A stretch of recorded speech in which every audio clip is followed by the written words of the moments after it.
Okay, let's proceed. Mr. Soni. As you please, Chairperson. Chairperson, may I just inquire, you will appreciate that when the last questions were asked... Just 1 second. The aircon, if you can lower it down, it's too noisy. Yeah, yes, Mr. Soni. I was saying, Chairperson, that the last few questions before lunch, I don't know if I should pursue them now or wait until the end. That's fine, as long as Ms. Peters gets a chance to comment or say something. Yeah. Yes. So it's fine if you deal with them later, if that's convenient. That may be because there may be other things that would all tie in. That's in order. Ms. Peters, we were looking at Mr. Molefe's affidavit, and then the next issue that he deals with from paragraph, or the next issues that he deals with from paragraph 93 to 97 are 3 issues, and he deals with these issues in... Are you back in the bundle that has got Mr. Molefe's affidavit? Oh, I'm sorry, yes, Chairperson. Okay. It is bundle D, SS6, and page 24.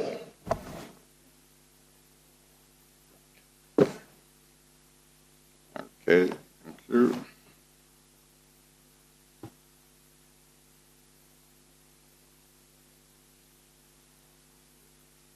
Uh, 24. That's on the right-hand side in red.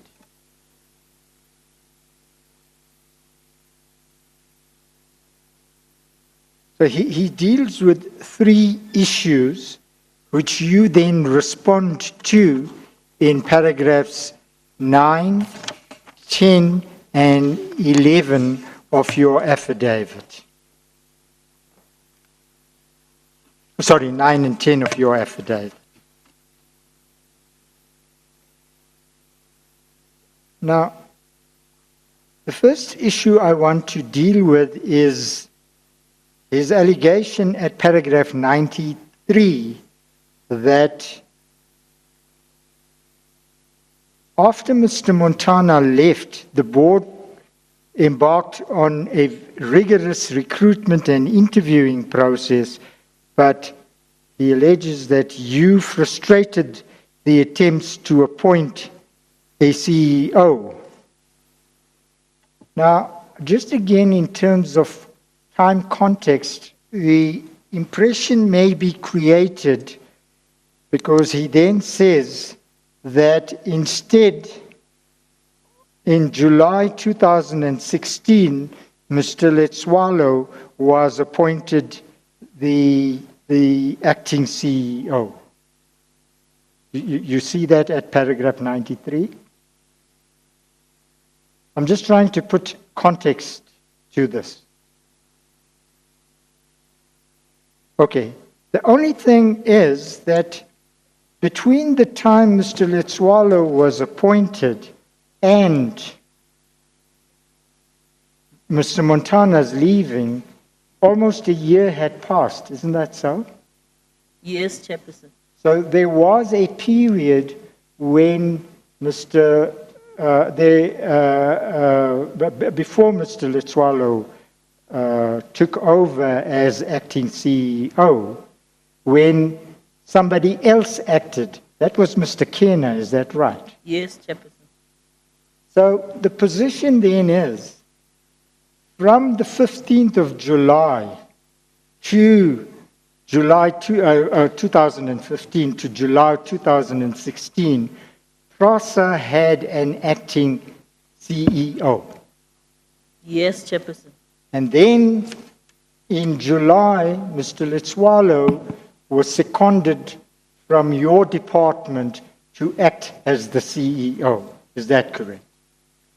In consultation and agreement with Mr. Molefe, Yes, Chairperson. I didn't mean it in that sense. I'm just looking at the acting Yes, appointment. Chairperson. But I know that there is a dispute as to, he says that Mr. Letswalo was imposed on the board, as it were. You say it was done in consultation with them.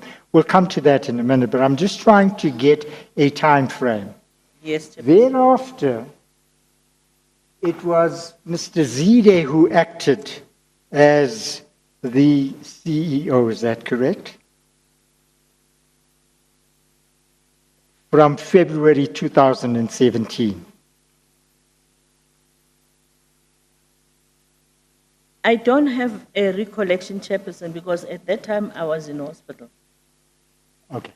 At that time you were? At the time when after Letswalo left, I don't recall what happened at that particular time because I was in and out of hospital for some period during that period. But I do remember the name Zide. Yes. I'm going to take you to documents prepared by the late Mr. Kimi Makwetu, where he records all of this.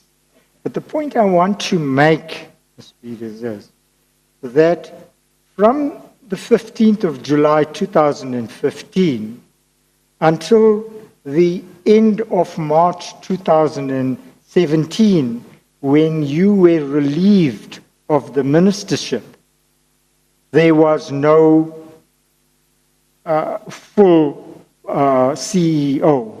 It was always an acting CEO. Is that correct? Yes, Chairperson. All right.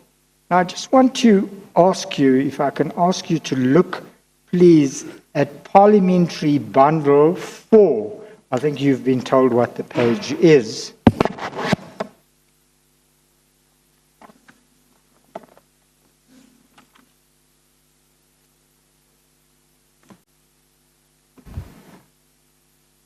Just ask you to deal with, to go to page 35, page 871 of that bundle. This is, remember, we're talking about the left-hand side, the black numbers. Yes, Chairperson. Right.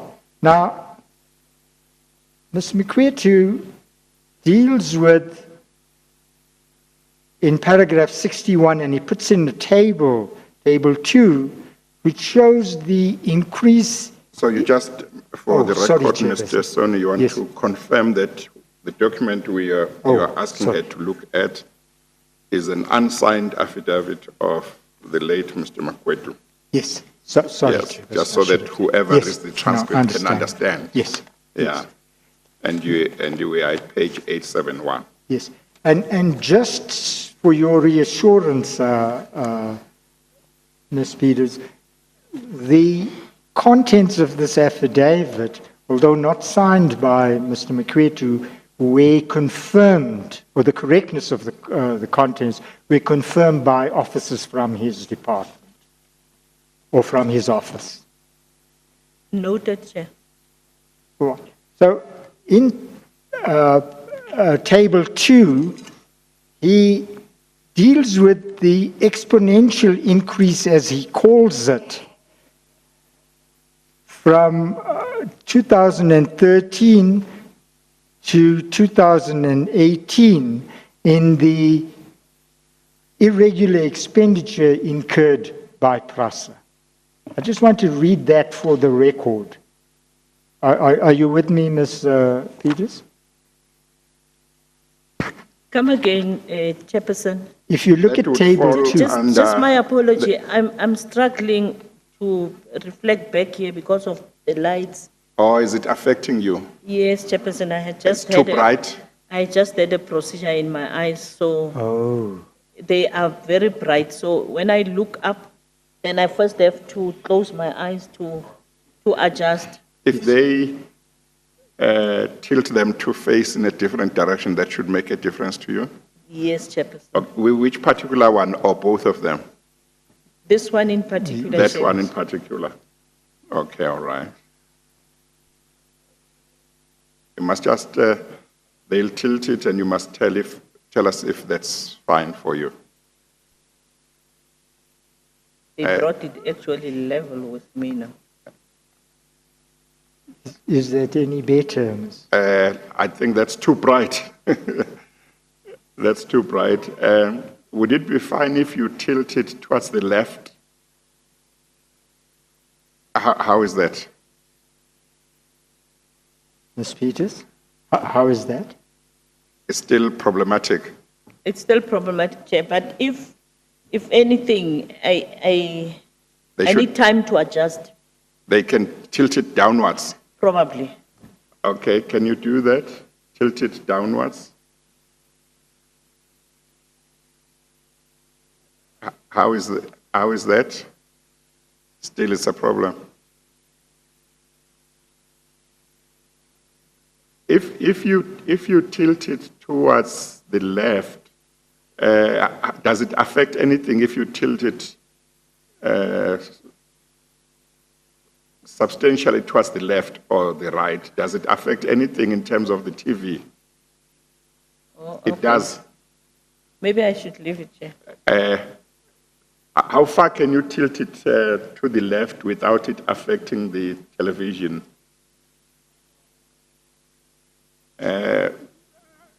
Reverend Stemela, can you tell me, because I can't hear? That is the furthest you can move. Oh,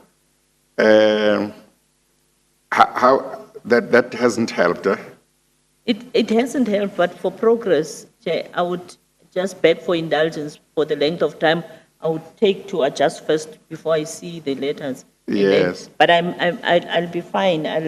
I'll stop looking at the evidence leader. Maybe Yes. that's.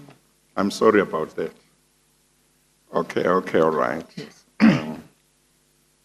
So, in Table 2, Ms. Peters, the Auditor General says, or his office says, that in the financial year 2013 to 14, the irregular expenditure was 0.1 billion rand.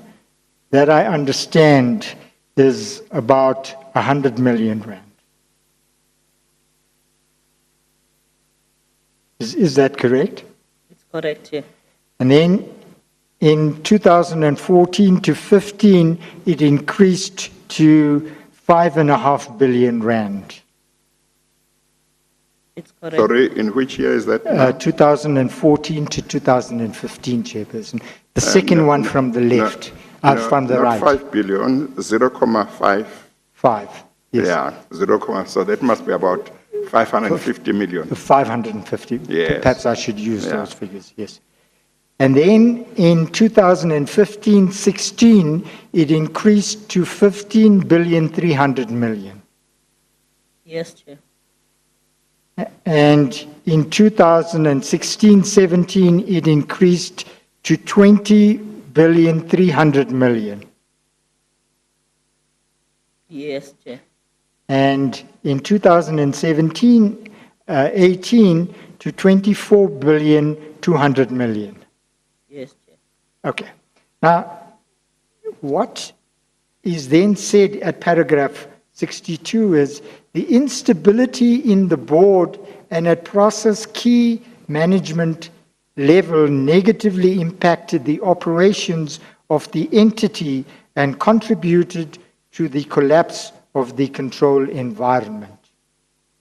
That's his comment. Yes, Chair.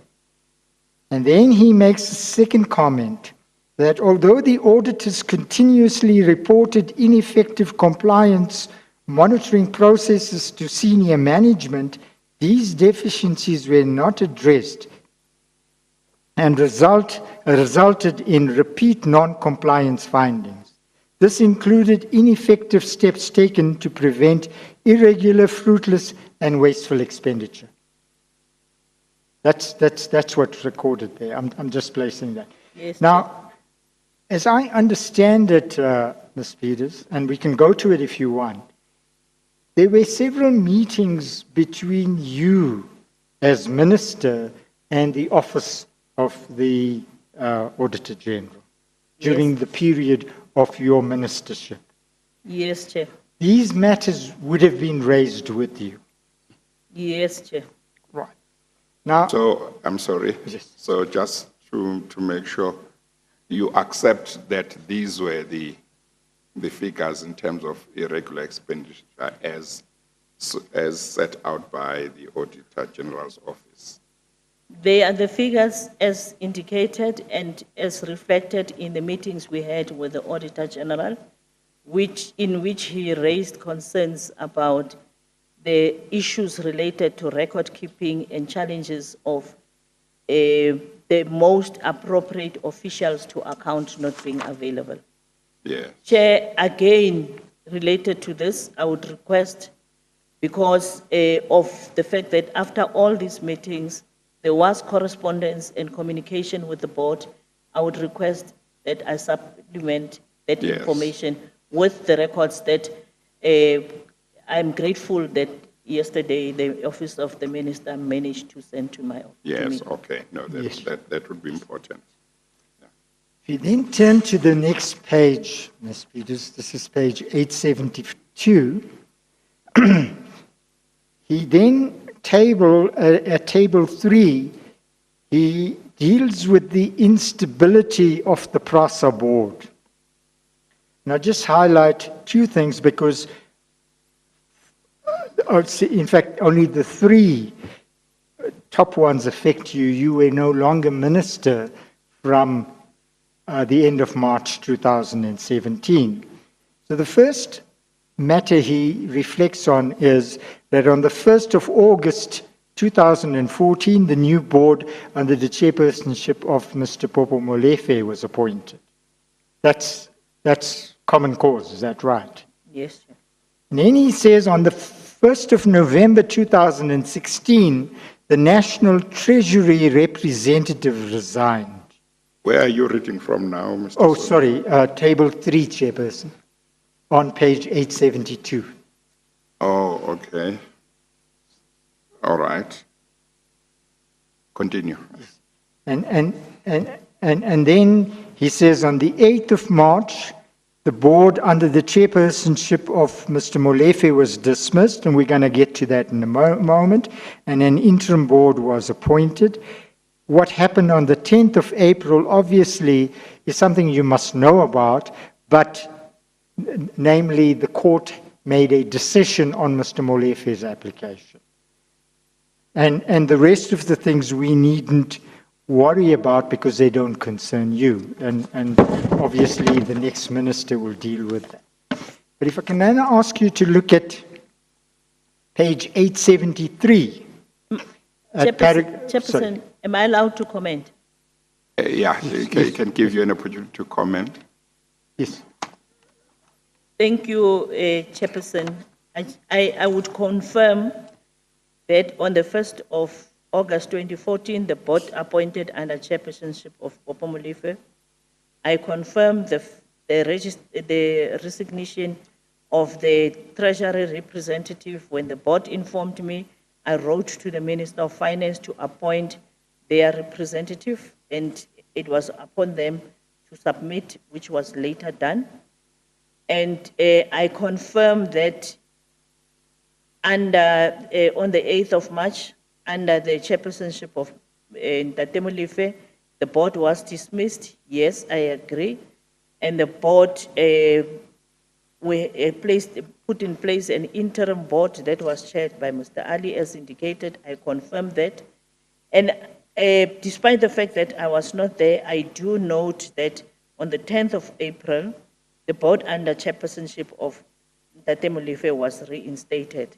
And I just want to indicate, Chairperson, that I still believe that in acting against the board of Ntate Molefe on the 8th of March, I was correct. And I was correct based on the fact that in the supplementary affidavit, you will note the length of time I took to engage the board under Ntate Molefe with regard to these issues that are being raised by the Auditor General. As every quarter, ministers get reports on the performance of the entities. And on perusal and engagement, you'd find the issues that might be found to be issues that need attention. I wrote to the board, and in most instances, the board would not even respond. And Chairperson, quite a number of times throughout the period of 2016. I will make an example. First quarter 2016, the company performed at around 60%.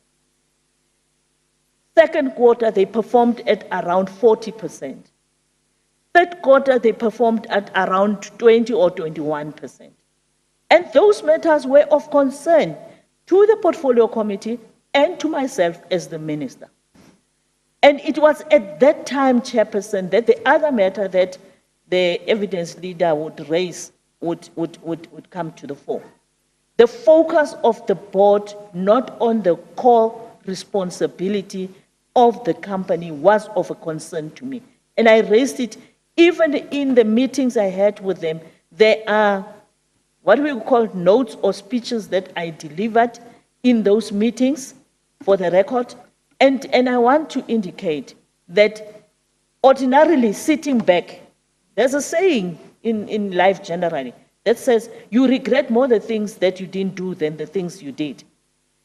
I believe that my patience with the board of Ntate Molefe was overstretched. And the other thing that was of worry to me as a minister was the fact that the correspondence related to performance issues, to matters from the Auditor General, were not getting the attention the board is supposed to get. And at times, because it was difficult to meet the full board, we'd meet every time with Mr. Molefe himself. And he would say, we will respond or complain that the administration or management is not giving back the information. And yet it is him with the board, based on the fact that they would have concurred. Because when the management writes a report, they present it to the board must concur with that report and then send it to the minister, so that they can then say, yes, this is a true reflection of what transpired. And that was not happening. There is correspondence that I sent to Mr. Molefe that indicated even the fact that I wrote to you on this particular issue, you did not respond. I wrote to you on this particular issue, you did not respond. I wrote to you on this particular issue, you did not respond. And I want to say to you, Chairperson, if you give me a chance, given an opportunity, I would have challenged this court outcome, because in my view, it was on a procedural technicality, based on the fact that probably I didn't give them ample notice and all that. But I still believe that my decision to remove that board at that particular time was long overdue. Yes, Mr. Soni.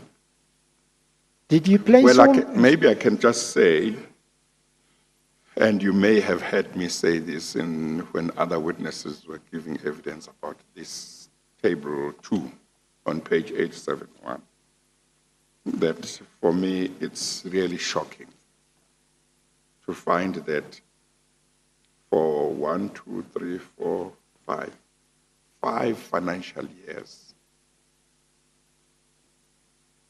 an entity's irregular expenditure year in, year out was going up astronomically, as if somebody at PRASA had taken the decision that I'm going to show them, whoever they are, that they can't do anything. We will increase this irregular expenditure every year. I mean, you look at the financial year 2013-2014, it was about 100 million rand. But it then goes up in the following financial year, 2014-2015, to 550 million. As if that increase was not bad enough. Then from 550 million rand, it doesn't go to 1 billion. It doesn't go to 2 billion. It doesn't go to 3 billion. It doesn't go to 10 billion. It goes to 15 billion. This should have shocked everybody concerned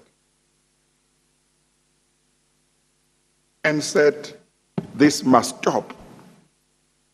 How then the following 2 financial years it continued to go up? It's just difficult to understand for me. And I asked the question, where were all of those people who were supposed to make sure that this did not happen? What were they doing? Now, obviously, one must look at the management, one must look at the board, one must look at the minister, and I think one must look at the cabinet, at the president and the cabinet, because these things should have been brought to their attention, certainly the president, I would imagine, to say there is a serious problem at PRASA. But it's like nothing was being done. And all concerned must have been seeing this astronomical increase year in, year out. I mean, it's supposed to go down, not up. It's just like somebody knew that nobody would do anything about it, or simply said, they can't touch me. I'm going to just continue increasing this irregular expenditure. It's difficult to understand that people were aware of this and just allowed it to continue like that. Of course, you have said that you will depose to a supplementary affidavit, and that is most welcome, because you have got a correspondence that shows what you did on your part, because that's quite important to say, as minister, you became aware of this every quarter how the entity was performing, and therefore every year. And what did you do about it? So it's very important. And I want to know also what the board of Mr. Molefe did about it. But I will also want to know, well, I was going to want to know what President Zuma did about it. But he might not be here. But I would like to know what the cabinet did about it. How could a state entity have these kinds of reports, and this irregular expenditure just increases like this? And what did everybody do about it? So for your part, it is important that during your term, because I think this was mostly during your term, it is important that you place before the Commission all the evidence you might have that shows what you did,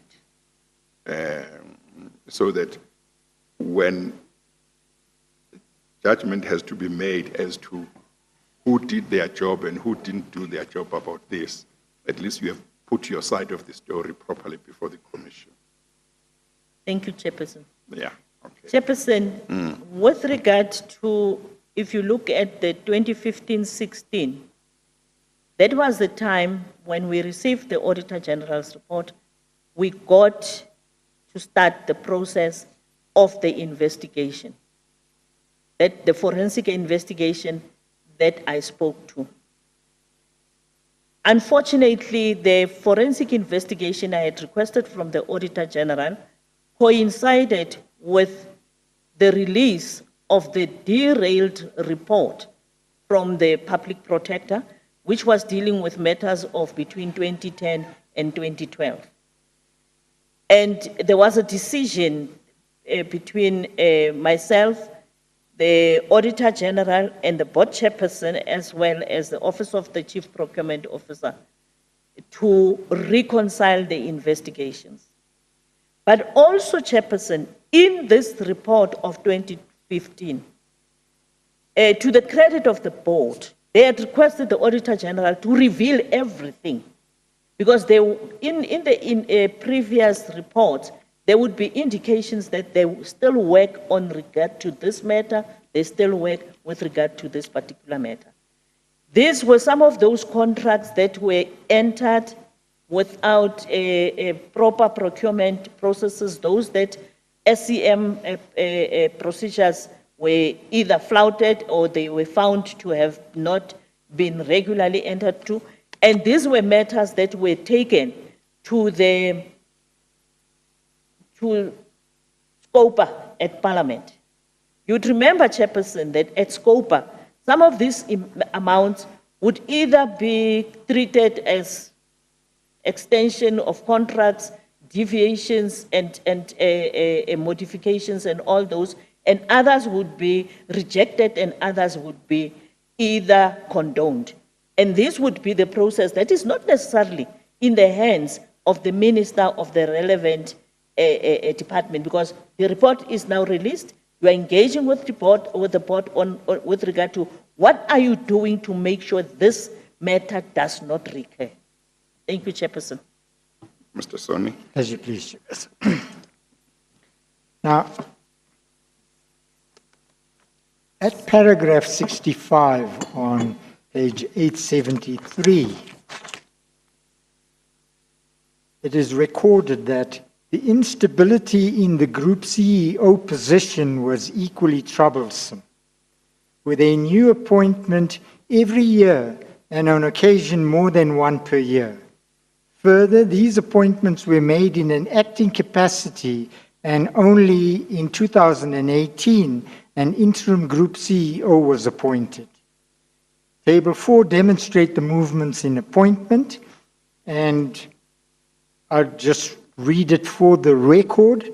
It says that Mr. Montana resigned in 2017, and in August 2015. In August 2015, Mr. Kenner was appointed as acting Group CEO. In July 2016, Mr. Letswalo was appointed as acting Group CEO. February 2017, Mr. Zide was appointed, and obviously you can't answer for this. In December 2017, Mr. Molepo was appointed. April 2018, that's on the next page, 874, Mr. Zide was again appointed as acting CEO. And in June 2018, Mr. Sitole was appointed interim Group CEO.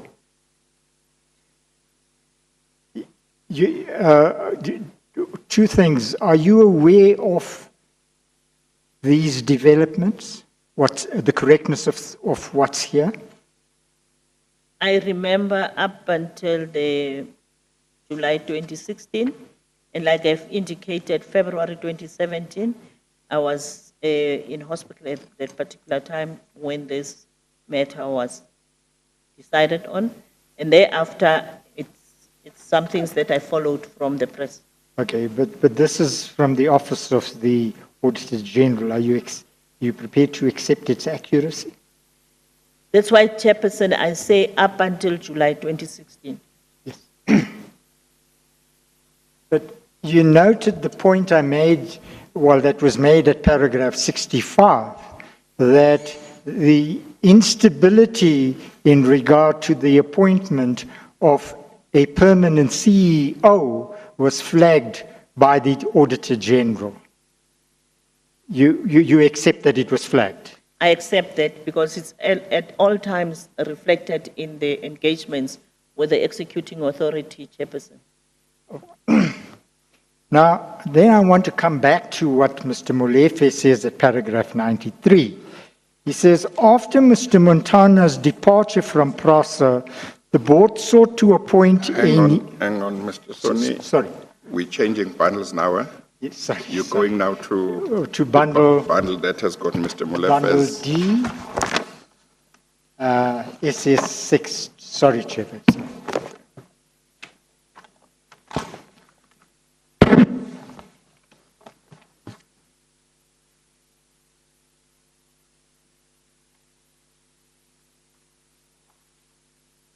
Is it bundle D? Bundle D, Okay. SS6, Chairperson. Page 24, paragraph 93. Okay. Now, Mr. Montana says they embarked on a rigorous recruitment and interviewing process. However, Minister Peters frustrated the board's attempt to appoint a CEO. And then unfortunately it's added immediately thereafter. Instead, she insisted Mr. Letsoalo be appointed. But that was, of course, in July 2016. I want to now go back to the time Mr. Montana left in July 2015. What was your approach to what should happen to the position of the CEO? Now, we know the meeting of the 20th of August took place. We know Mr. Montana, and you've said that nothing happened thereafter. Now, clearly, there was a need to appoint a CEO. Do you accept that? Yes. Mr. Molefe says that you frustrated their attempts despite a rigorous recruitment and interviewing process. Are you aware of a recruitment and interviewing process? I'm aware of that, Chairperson. I'm aware of that, Chairperson. Were you told that the board is embarking on that process? He informed me when they had concluded with the process, and I did know that there is a process that unfolded, even the adverts were done, and I knew that they are busy with that particular process.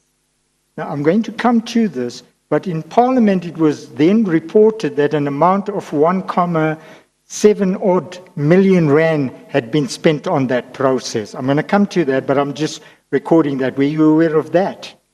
I was aware of that, but not the amount, Chairperson.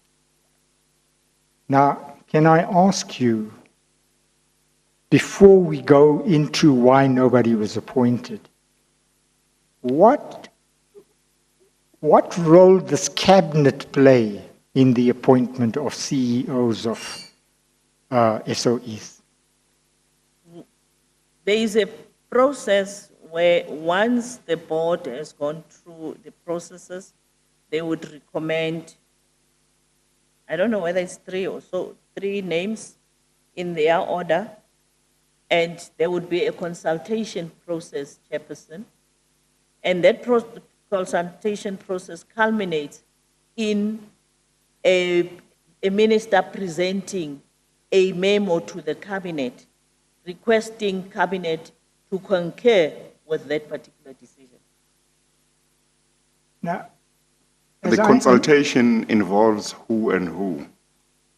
It involves quite an extensive number of role players, because you would be looking at an appointment that has a bearing on other colleagues in cabinet.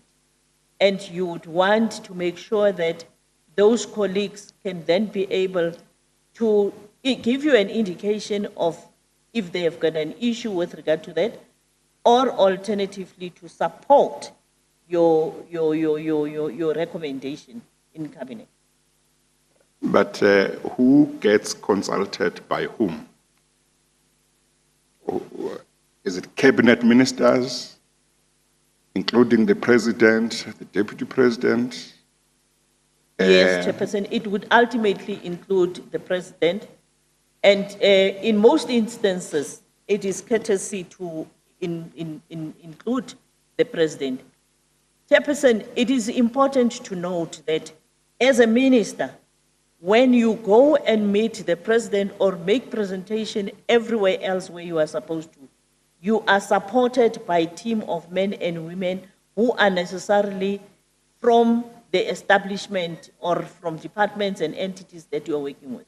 So it would be important, and I always used to use even my own experience as a head of government in my previous responsibility as Premier of the Northern Cape, where you would, as a chairperson of a cabinet, when a particular motivation is made, if that motivation you are fully versed with and informed about, then it makes the taking of the decision or the taking of the acceptance of your decision even easy. Even if there would have probably been others who would probably say, no, but we would have preferred to get that particular individual, or somebody else would then say in cabinet that I have interviewed that person, and in the next interview, it's just to cross-reference and check.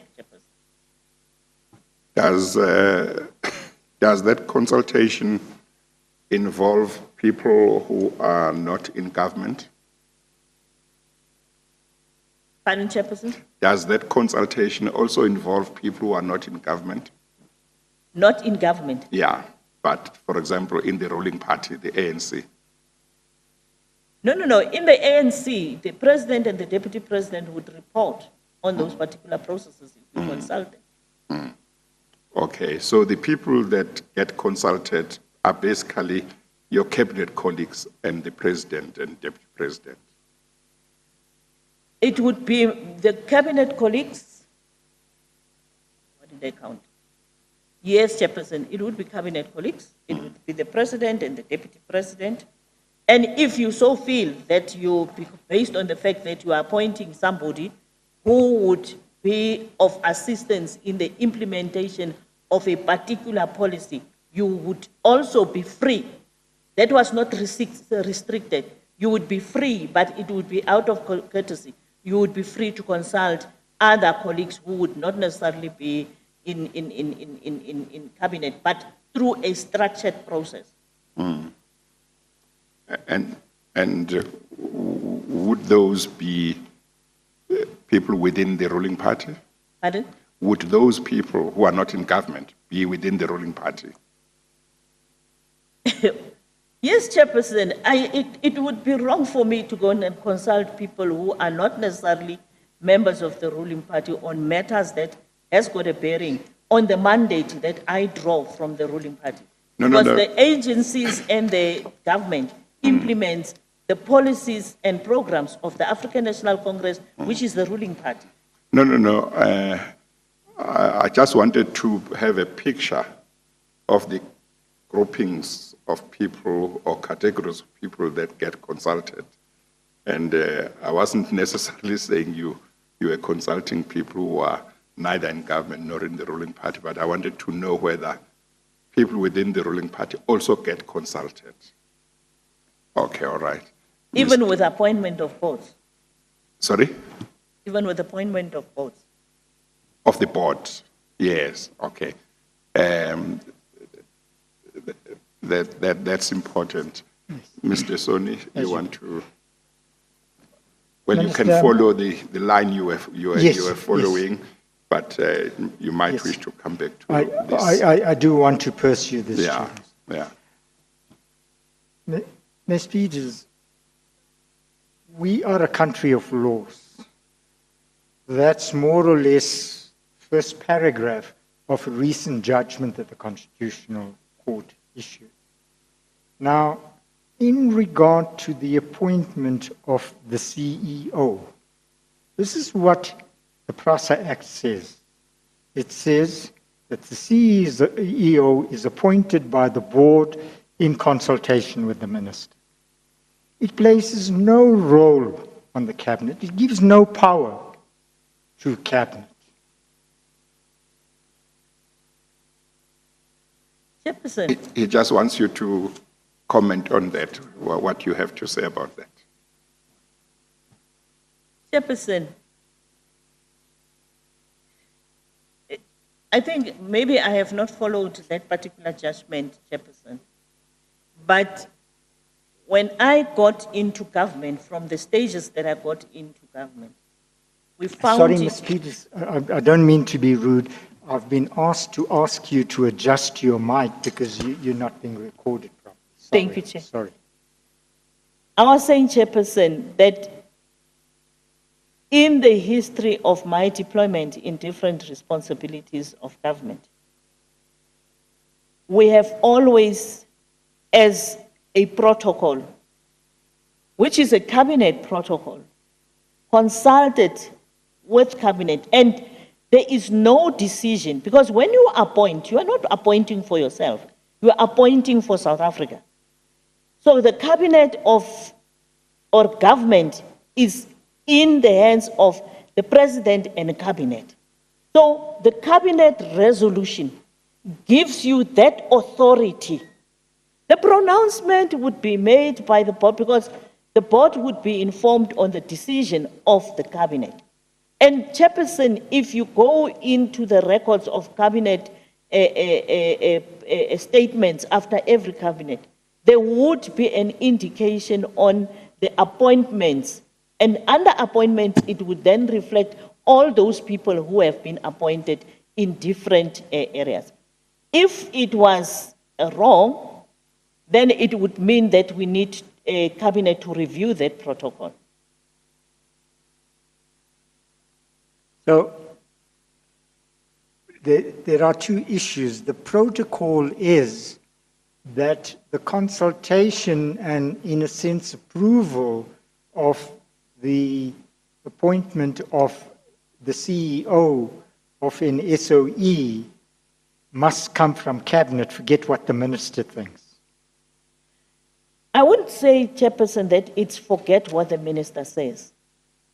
And incidentally, there has not been a lot of instances where a submission of the minister was rejected.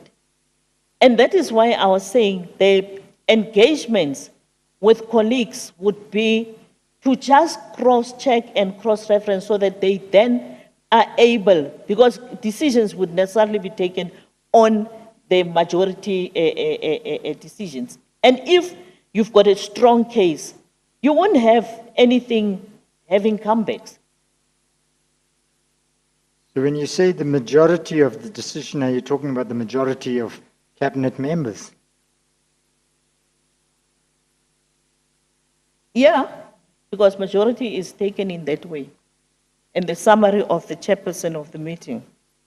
Now, Ms. Peters, I'm not challenging the process that is followed at this point.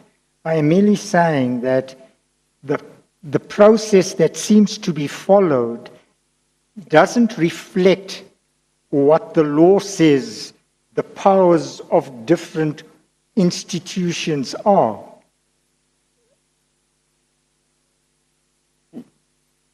Noted, Chairperson. And I'm saying that, Ms. Peters, again, and it is a submission I will make to the chairperson, and I'm going to ask you to comment on that. See, one of the things about good governance is you have an independent board which makes decisions, and that board can be held accountable for the decisions it takes.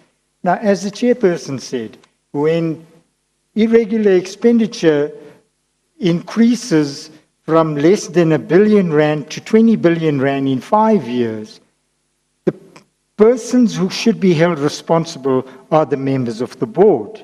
And that's on the basis that they take the decision.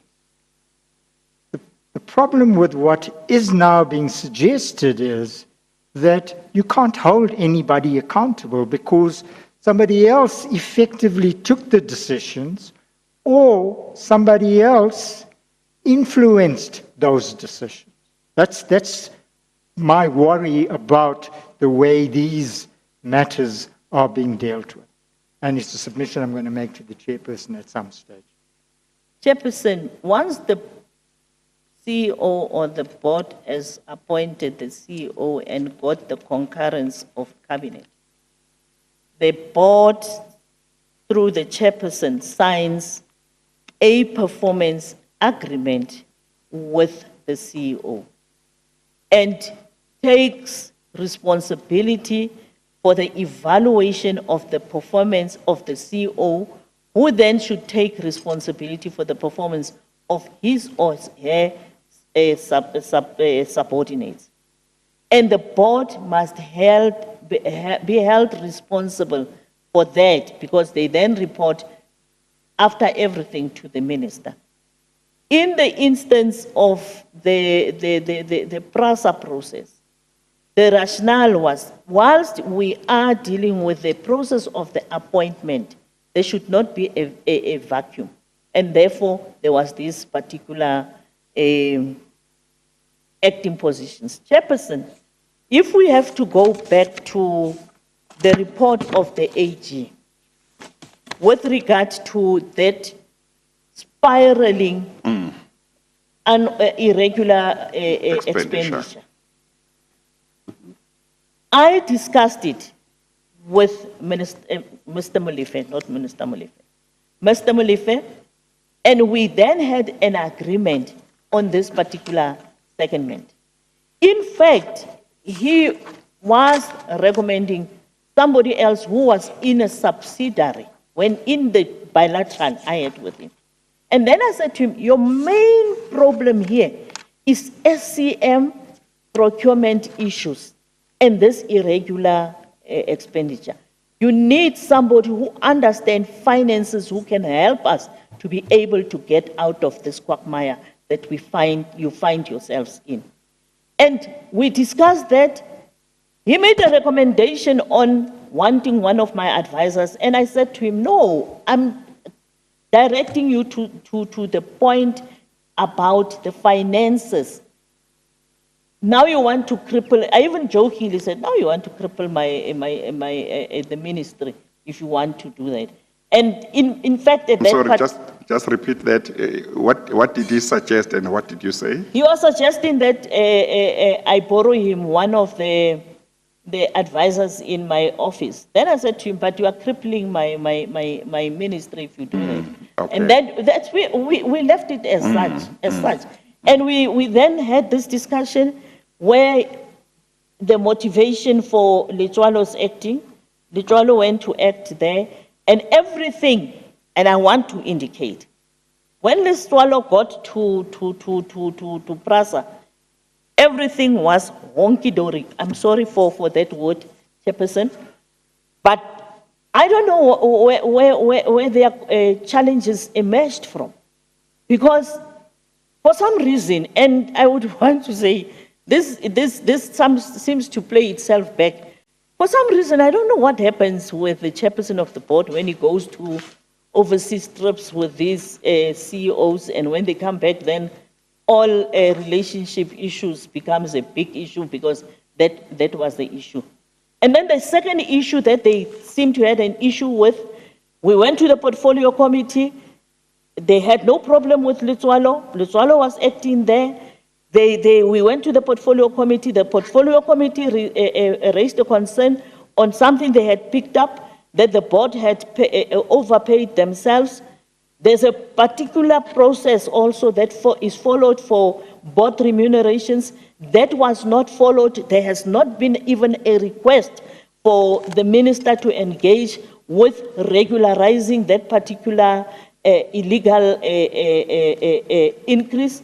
And it was flagged in the AG's report as an issue that the committee wrote to me.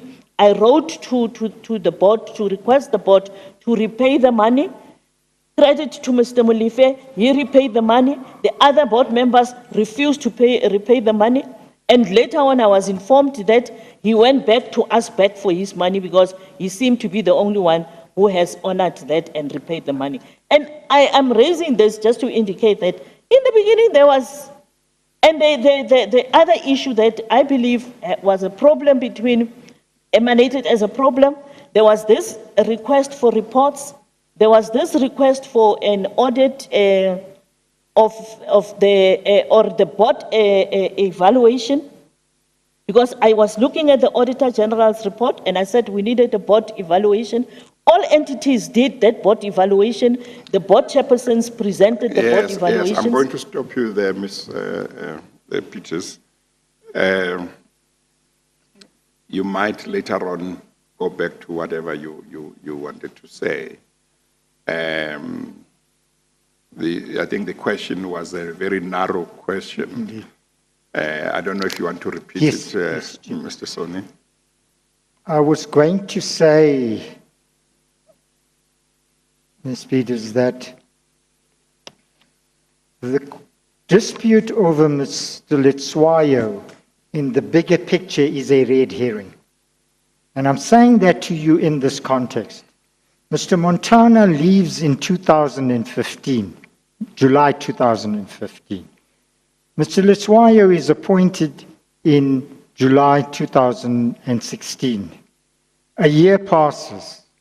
Now, the question I asked you and have been asking is, why was there no appointment of a board? And you were telling me, you were telling the chairperson that this is the process and one needs cabinet and so on. And then I asked you a further question that he says there was a recruitment drive and you said yes, you didn't know what it had cost. But the question really is, was it not of concern to you, having regard to what the Auditor General had said to you, that a chairperson needs, a CEO needs to be appointed? Well, let's break those questions up. I think there are three now, Mr. Soni. The first question is, why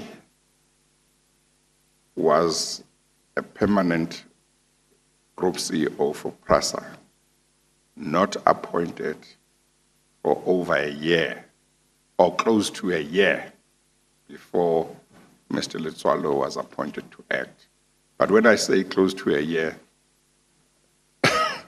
Mr. Soni is kind to you by counting from 15 July when Mr. Montana left. I want to suggest to you that both you and Mr. Molefe knew by end of 2014, the previous year, that Mr. Montana's contract was going to come to an end. So therefore, from that time, at the latest, you ought to have been occupying yourselves with preparations relating to the appointment, the finding of a new CEO.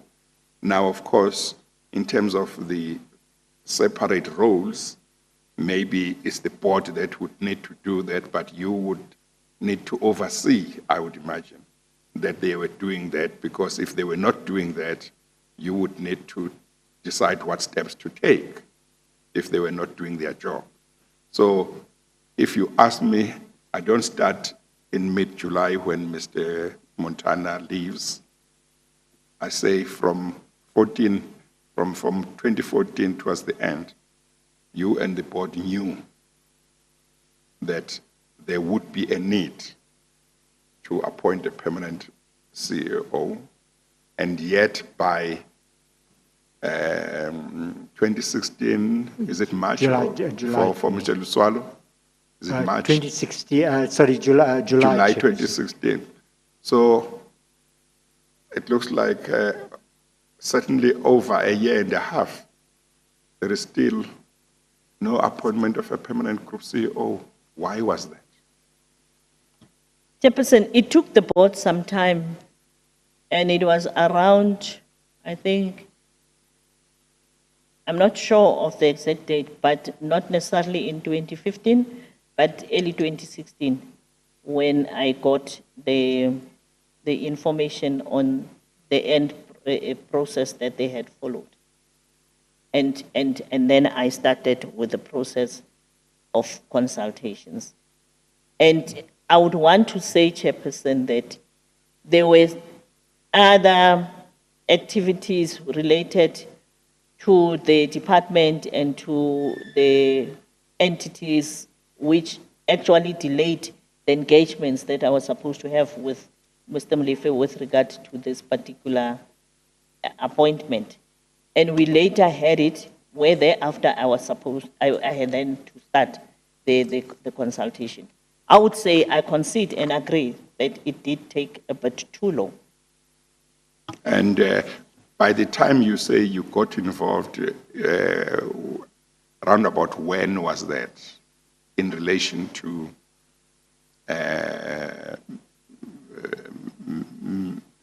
mid-year 2015 and July 2016 when Mr. Letsoalo was brought in? Round about when would it be that you became involved? I'm not sure of the date, Chair. Yeah, not just towards the end of 2015 or early months of 2016? I think it was the early months of 2016. Yes. But I would have expected that part of what should have happened is that once you were aware of the fact that Mr. Montana was going to leave, that the board would place before you their plans to deal with the issue of the filling of the position of Mr. Montana. And that should give you an idea to say, look, we're planning to do A, B, C, D in terms of process, but our target is by that month there should be a permanent CEO. Didn't they give you anything like that at any stage, either early 2015 or mid 2015? There was indications towards after Montana left, which was the later part of 2016, 2015, that they intend to start the process. It's just that the dates are throwing me out right now.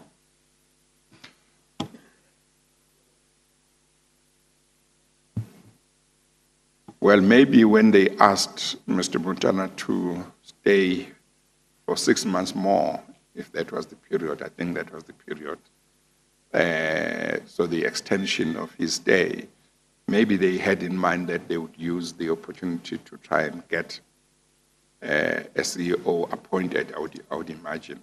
But do you know whether their process of recruitment happened during the second part of 2015, or is that something you don't remember, you don't know?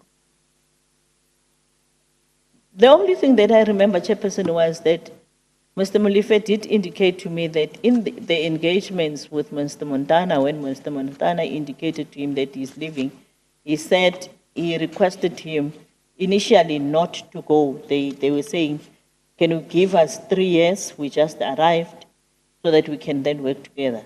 But when he submitted the written resignation, they then requested him to stay for an additional 6 months, which in the letter, they actually indicated that they reserve the right to terminate at whatever time. Yeah. So, but you can't remember whether their recruitment process that Mr. Molefe talks about in his affidavit, whether it was in 2015 or later? It didn't start at the time they were engaging with Montana. When Montana was still there, it had not started. But I'm just not sure when it actually started, Chairperson. I'm trying to recollect and remember, Chairperson, it's something that happened 2015, which is about 6 years ago. So my dates are throwing me out. Yes. Well, maybe I may as well ask this question. I think both Mr. Soni and I would have this question in mind. But then Mr. Letsoalo is brought in July 2016. And by the time you leave in March 2017, still there's been no appointment of a group CEO, isn't it? Yes, Chairperson. And as far as you know, was there a process to try and appoint a group CEO that happened during Mr. Letsoalo's time, but before you left? Yes, Chairperson, it was on. Yeah, and what happened to that process? I wouldn't know, because at the end of March, I was relieved of my responsibilities. So when you left, it had not been completed? It had not been completed yet. Yes. But you can see already, you're going to 2017 March. You knew, and the board knew in 2014, by end of 2014, that Mr. Montana would leave. So therefore, there would be a need to appoint a group CEO. But the whole of 2015 comes and goes. No appointment has been made. I don't know whether on Mr. Molefe's version, there is a process that took place during that year to try and appoint or not. No. But then there is 2016. The whole year comes and goes. No group CEO is appointed. I mean, I think we know that 2017 came and went. There was no group CEO appointed. What was going on? Chairperson, I need to acknowledge that the delay in appointing the CEO, I can also take responsibility for that part, the short part of about 6 months that I was still there and that it did not happen. And also, Chairperson, taking the decision to, in writing, when the board, Mr. Molefe had said that they will get Mr. Letsoalo's secondment, I indicated that it is a temporary measure to look at especially the issues that were raised with regard to the financial situation of PRASA, including that column that the evidence leader made reference to about the irregular expenditure. And Letsoalo's responsibility was to make sure that all those matters are addressed and they can then be able to present to the minister and the portfolio committee the turnaround strategy that they were talking about. Because the board had been talking about a turnaround strategy since 2014.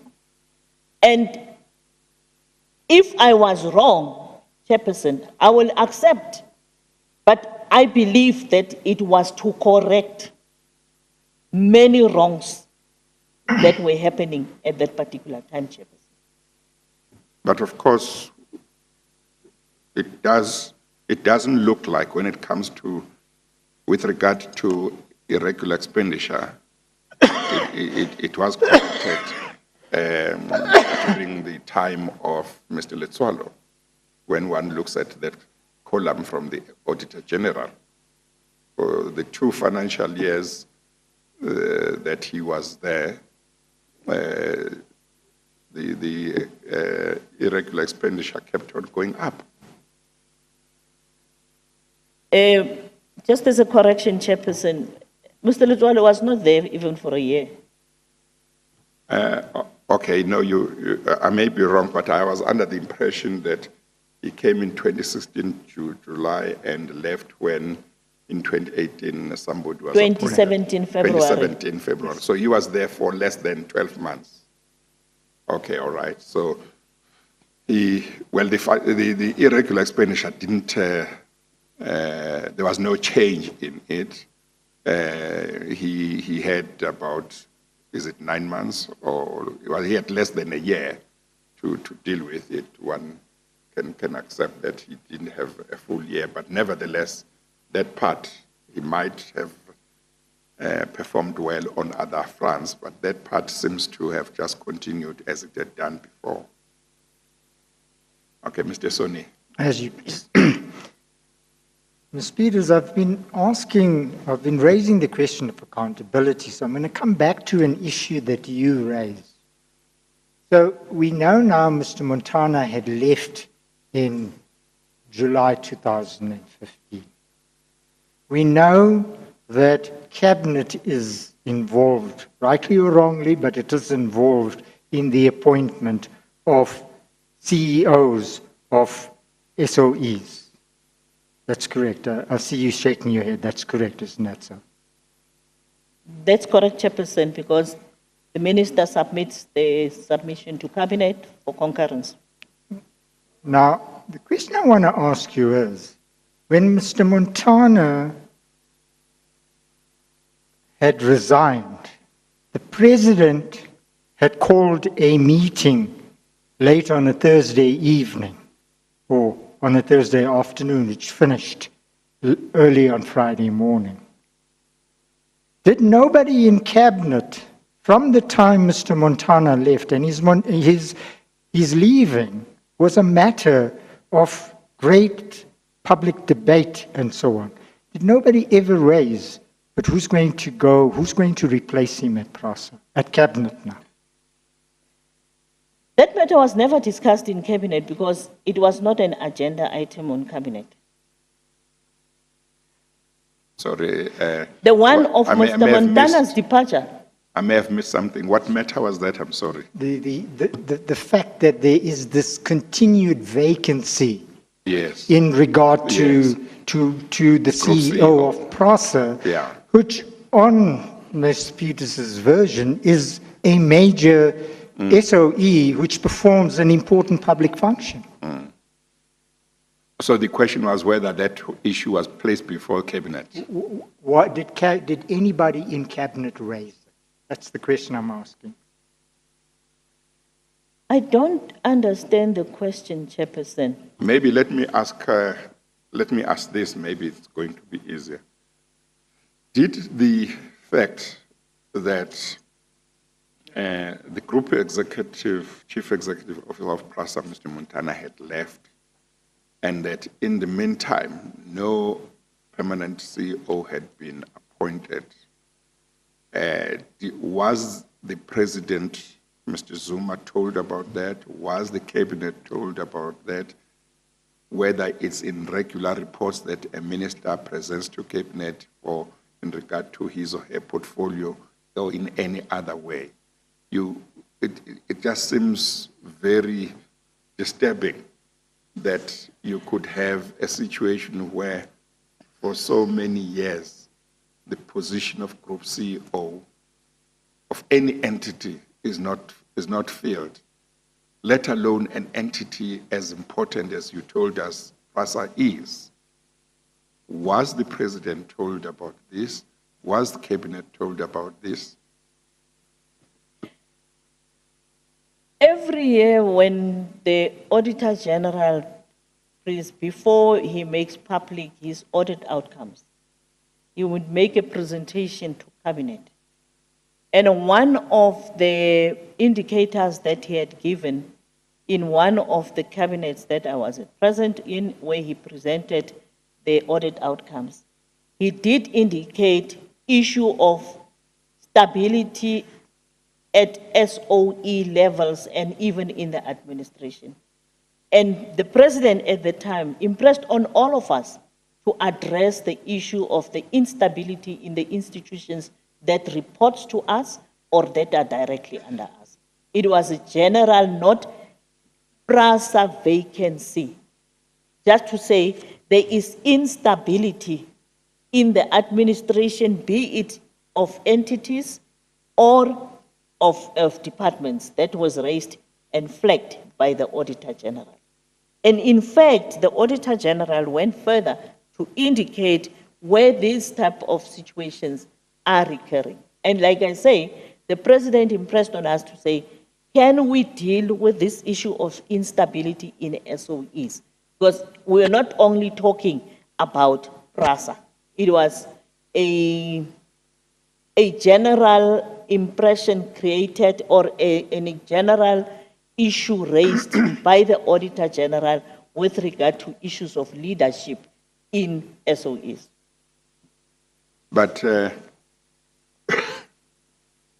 let's leave out what the Auditor General may or may not have told Cabinet. Did you, as Minister responsible for PRASA, not report to the President about what was happening at PRASA and the fact that there was no group CEO appointed for this number of years? And was this not something that you also shared with the rest of your Cabinet colleagues in one or other meetings to discuss your portfolio? Chairperson, in the earlier questions that were raised with regard to the meetings, I didn't give an indication on the way in which we as ministers would used to be able to report to the President.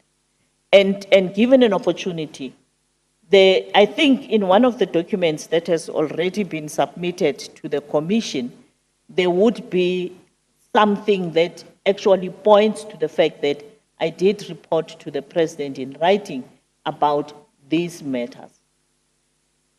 And if given a chance, it could serve as part of the package that is added to that supplementary. Yes, no, you, that would be most welcome.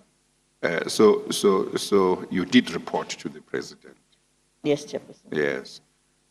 So he would have been aware of the problems at PRASA, generally speaking? Yes, Chairperson. Yes. Mr. Secretary. As you please. Now, what was your own attitude towards the appointment of the CEO? And I'm going to narrow the ambit of your answer by saying, did you want a CEO to be appointed expeditiously, or for you was the length of the process didn't matter? Chairperson, if I have to respond, I wanted it to be done expeditiously.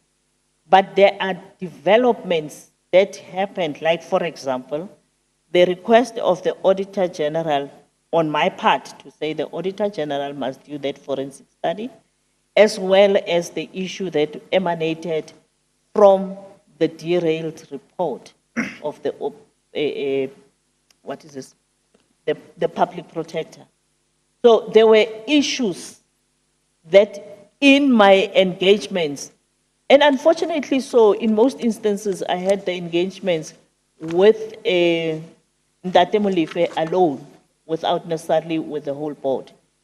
The meeting I had with them on the 30th of June, that indicated... Which year is that? Pardon? Which year? Of June 2016. Which is also one of the meetings that we dealt with the issue of the need to second Elitswalo to PRASA on. I think in that meeting, there were a lot of issues that came to the fore.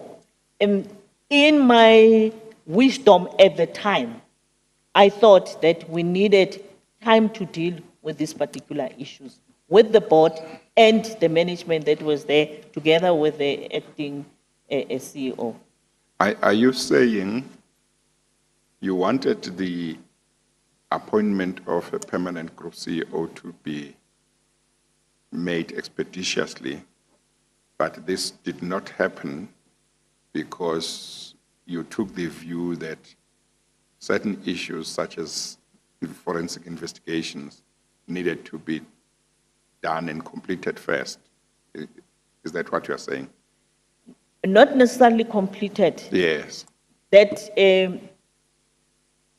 I want to say, Chairperson, at this particular moment, I actually used a word with Ndate Molefe at the time that says, I don't think that, I even said to him, I don't think that you and the company is ready for the new CEO. Let's deal with these particular issues.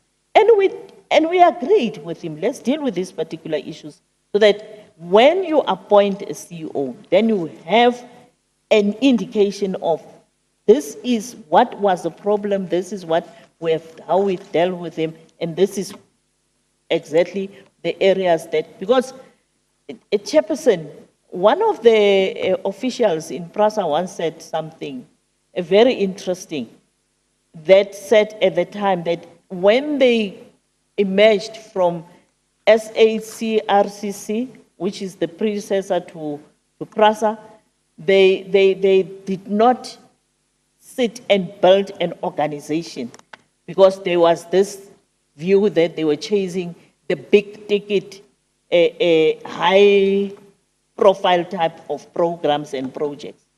And that's why underneath in PRASA there was this turmoil and this particular challenge.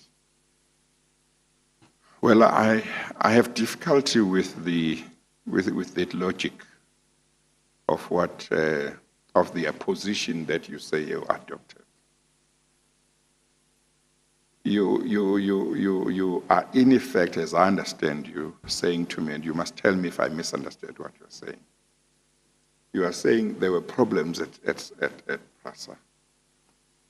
The fact that there was no group CEO wasn't good for PRASA. There should be a group CEO as soon as possible. But you were saying to Mr. Molefe, you are not ready you and management or your PRASA is not ready for a new CEO, which happens to be in line with Mr. Molefe's evidence, because he did say you said that. You say you are not ready for a group CEO. Let's have these investigations, then you can bring in a CEO. I don't follow that logic. I would think that when there are problems, you need it, and you don't have a group CEO, you need a group CEO, and you need a permanent group CEO. And because there are these problems, it's all the more reason why you should expedite the appointment of a group CEO.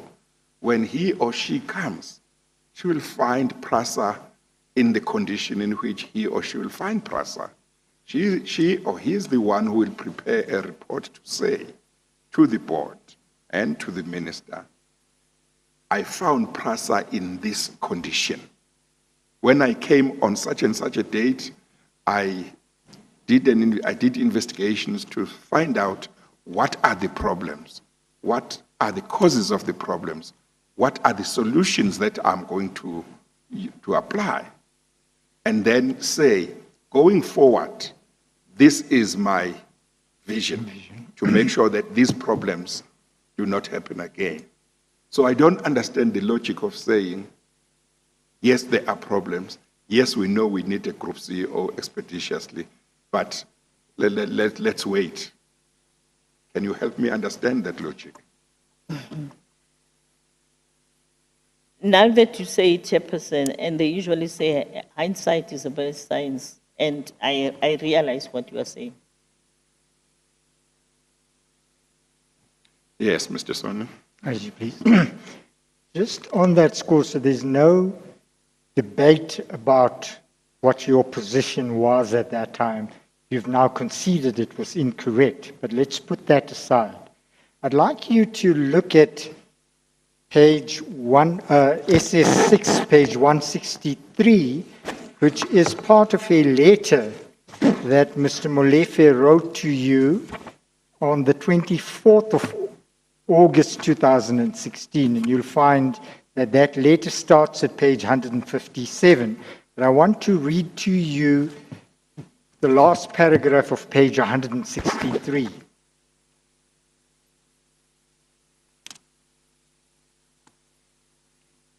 Are we in the, this is SS6, 163, page 163. That's Mr. Molefe's affidavit, Ms. Peters.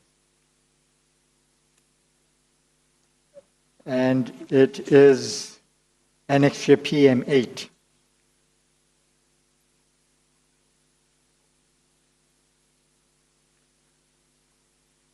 $163.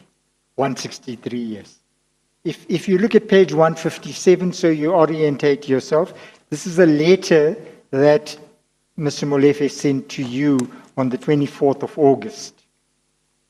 I can't find it, Chairperson. She might not be looking in the right bundle. It's the same bundle that has got Mr. Molefe's affidavit.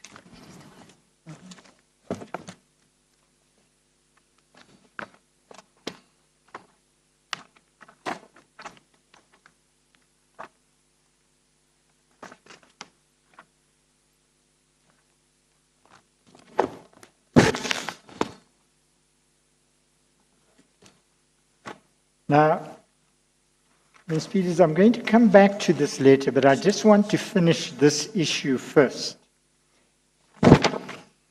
This is part of a letter that Mr. Molefe wrote to you on the 24th of August in response to a letter you had sent to him on the 12th of August. But just so that I understand precisely what your position is in regard to a permanent CEO, I want to read something, read the last paragraph to you, where it is said, this is what Mr. Molefe says to you. The minister indicated that, that's yourself, notwithstanding the completion of an independent, robust process to recruit a permanent group CEO, the minister's view was that PRASA was not ready for such an appointment. The reason we had consulted the minister around our recommendation for the position of Group CEO of PRASA was that we felt the appointment of a permanent Group CEO will assist with stability. We, however, deferred to the Minister's preference to second the acting Group CEO from the Department of Transport. Now, this is about the time that Mr. Letswalo was appointed. Is that correct? Yes, Chairperson. So, is what Mr. Molefe says in this paragraph, certainly the first sentence, reflective of the views that you expressed to him?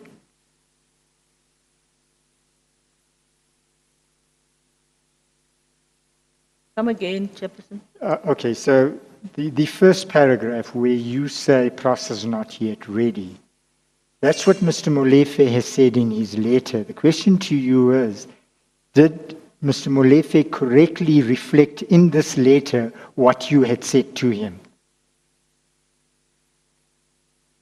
You are asking her in particular to look at the particular paragraph That's as right. opposed to the whole letter. Whole letter, yes. The particular paragraph, the last paragraph at page 163.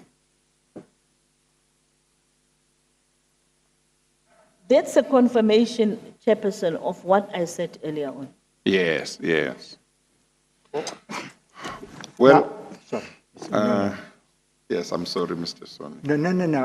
Yes. Of course, Ms. Peters, you have correctly considered that it was not the correct position to adopt, to say the Group CEO should not be appointed as yet because PRASA was not ready for a Group CEO. But that view seems to me to be so extraordinary that one has got to ask you, but how could you have thought along those lines as minister responsible for PRASA? How is it possible that as minister you could think that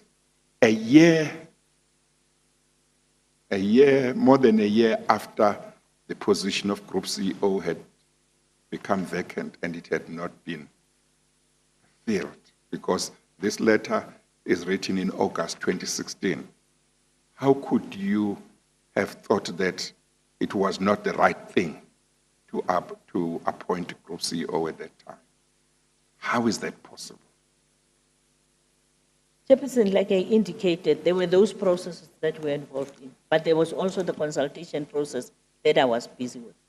That was what I was saying to Mr. Molefe. And I did say to Mr. Molefe that at that particular moment, we are not ready to conclude on this process of appointing the Group CEO. In the same paragraph, Chairperson, he gives an indication of the work that they are doing and also the workshops that they are convening. And like I said earlier on, yes, with hindsight, I could have been wrong at that particular time, and I concede with it. Isn't it to put to you that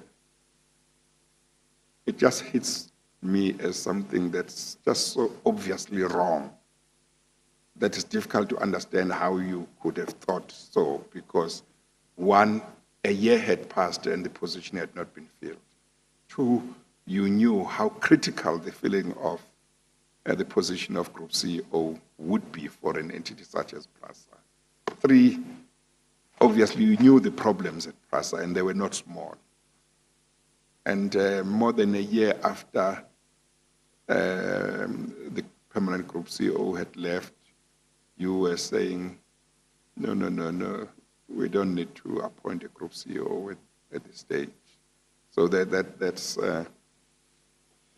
That's just a concern to me, how it is possible that you could have thought along those lines, because I think in your position as minister, you ought to have been saying to the board, why are you taking so long? Why are you taking so long? You, the board, you, Mr. Molefe, you are the one who told me in 2014 you knew that Mr. Montana was going to be leaving. What's happening? You are the one who should have been saying to them, what's going on? You understand? I understand, Chairperson. Yes. Okay, all right. Mr. Soni. May I follow up on that? And, Ms. Peters, you know, commissions of inquiry are always awkward public debates or spawn awkward public debates. But this is a question I want to ask you. You've said to the chairperson, and correctly so with respect, that 2020 is a perfect science. You look at it and you say you were wrong. What I want to ask you is, when did you realize you were wrong? Today or before? They say in life, you regret more the things that you didn't do than those that you did. And now that we bring it up now, you are reminding me of something that happened at the particular time, Chairperson, and I want to say yes, at that particular moment, despite the many things that we were dealing with, probably we should have allowed for this process. But there was no way in which I was going to circumvent the consultation process that ultimately would have resulted in cabinet.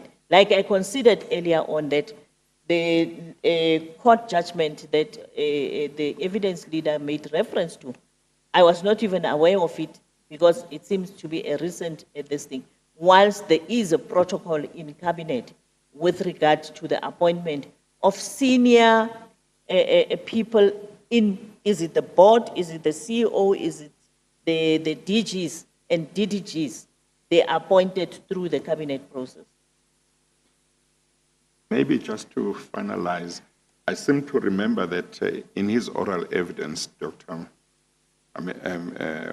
Molefe said at a certain stage, and it may be that this is the stage that he's talking about when you said PRASA is not ready for a new CEO.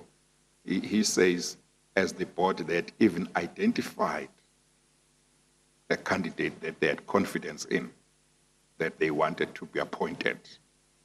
And I asked him about the credentials of that candidate, and he told me the credentials of that candidate. I think he may have even mentioned the name of the candidate. And he said it was somebody who would not be new in the rail industry. It was somebody who had been involved in the rail industry.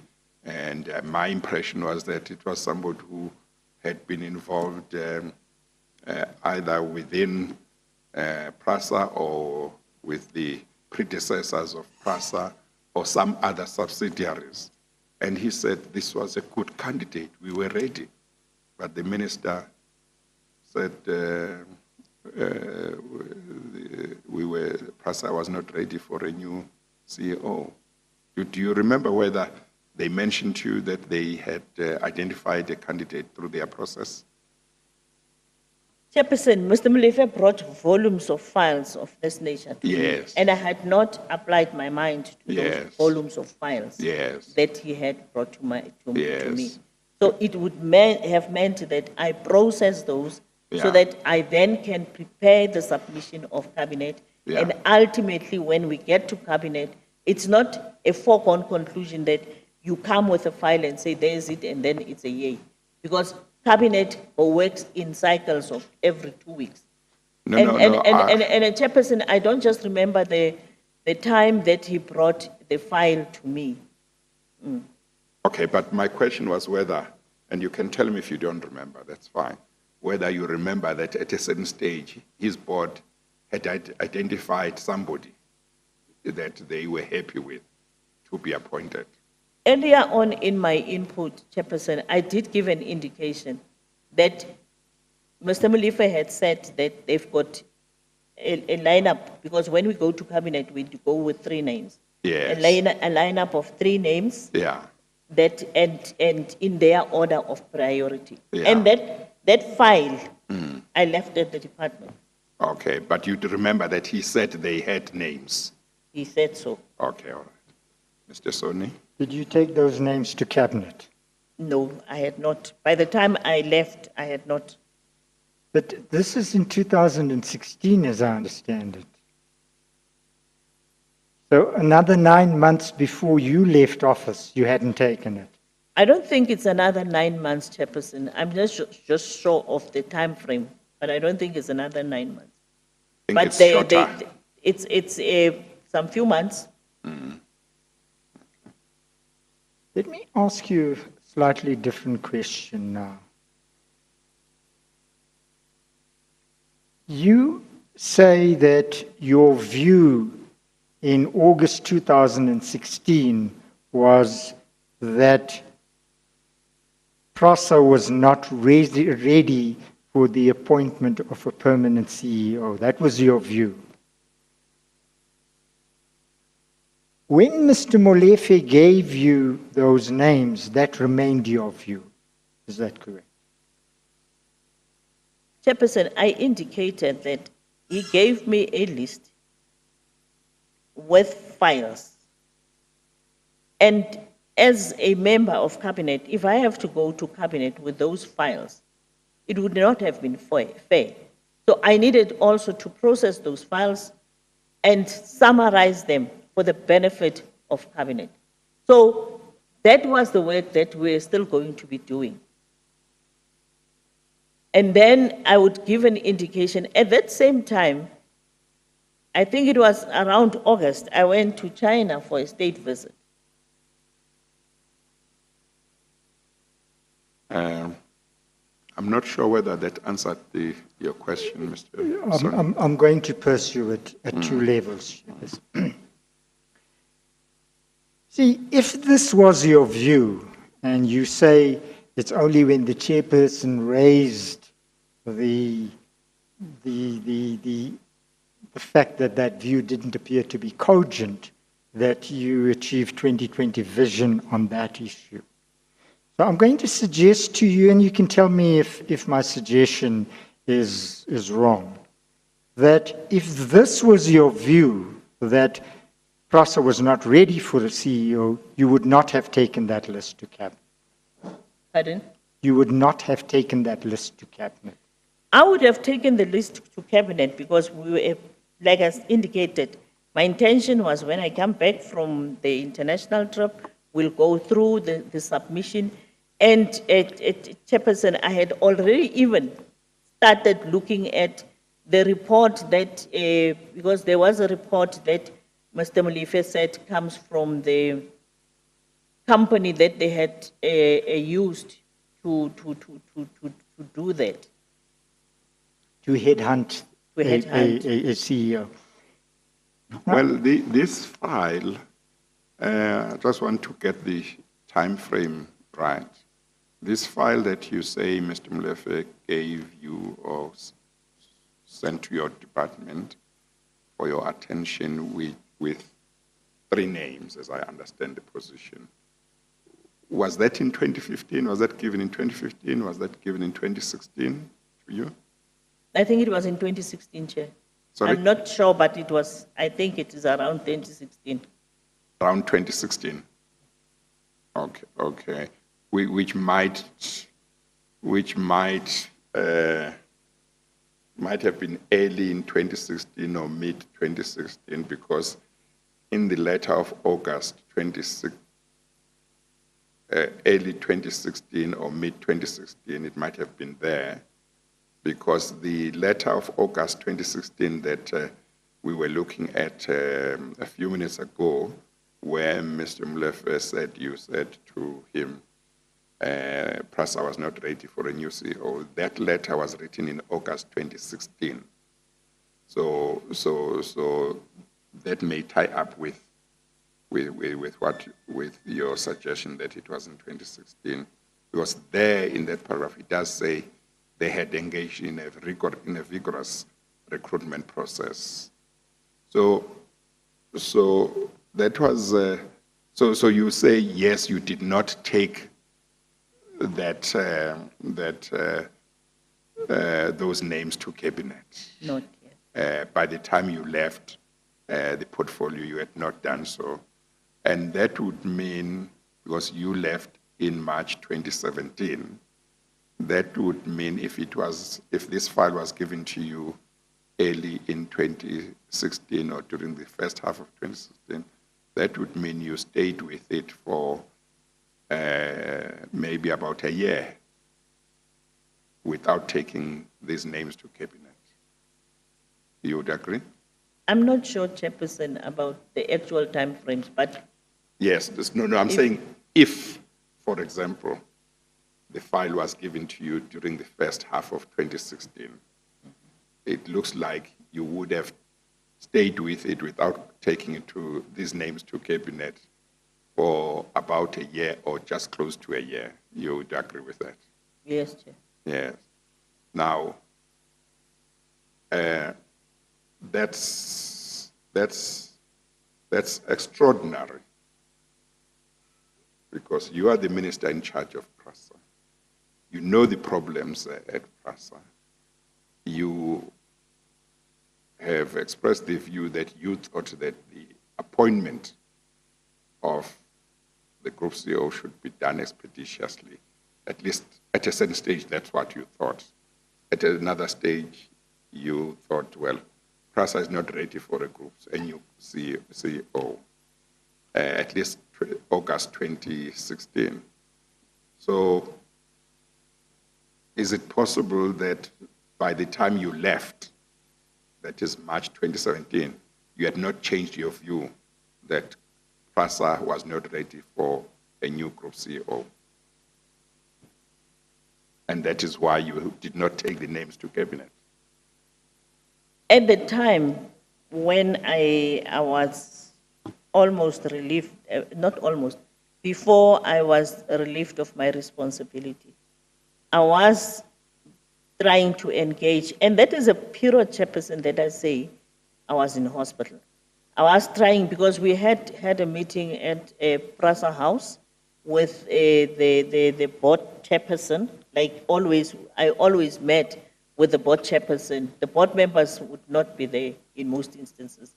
And I indicated to him that we are now busy looking at this matter, and based on an engagement that I was still going to pursue with the president, because for that particular item, I wanted the president's support with regard to it. Because it was going to be easier, Chairperson, for the president to preside over a meeting where, and I've seen it work well. I was not the type of minister who, when the president passes, I would grab his ear and talk to him in that way. I would want a formal meeting with the president where I would take him through all these particular issues. But in this instance, was that we are preparing the submission from the board of PRASA, and as and when I get the time from the president, I will then go to him to be able to present this proposal. And I want to indicate, Chairperson, it has never happened in the past where if I go, I'm speaking about myself now, in the areas of deployment that I was given, that if I go to the president for courtesy to inform him about an eminent appointment, he would say yea or nay. He had never turned back. He actually acknowledged and even looked at indicating areas that I would probably have to go and strengthen and all those type of things. So I was going to process this file, and based on the time that I would have been given for the president to meet me, to hear me out on this particular matter, and other matters that might be related to those others that I was referring to, I would then engage and be able to get this relief to go there. In fact, for your information, Chairperson, there was a similar case. Well, I'm going to stop you there. The question is simply whether you had changed your mind about PRASA not being ready for a new CEO between August 2016 and the time that you left as minister? No, Chairperson, I had not, I had changed my mind because I had started the process. That's why I'm saying I had said that the officials in the department must process the file that was now given. And I had written and requested through the DG in the presidency for an opportunity to brief the president with regard to this matter. And once it was concluded, I was going to take that file directly to the cabinet secretariat, who was the DG in the presidency, so that he processed it for cabinet meeting. And when would you have changed your view on whether PRASA needed a new CEO? Are you able to tell? We know in August 2016, it was still your view. It was around January 2017. Yes, well, what made you change your view? At that particular time, remember, Letsoalo had been in the position for about 6 months. And Mr. Molefe had called me and indicated to me that, do I anticipate a situation where they should extend? And I said, no, it's the prerogative of the board, the acting. And I left it as such because I knew that particular time that I am busy now with this matter. And I'm sure, Chairperson, given an opportunity, we would have concluded on that particular process. Yes, but you did testify earlier on and said at a certain stage you were of the view that a group CEO should be appointed expeditiously. You remember that? Am I correct? That's correct, Chair. Yes. When was that, and when did you cease to be of that view? And you started thinking, we shouldn't appoint expeditiously because PRASA is not ready for a new CEO. When exactly did you have this view that a group CEO must be appointed expeditiously? When did you change that view and thought, look, PRASA needs some time before they can have a new CEO?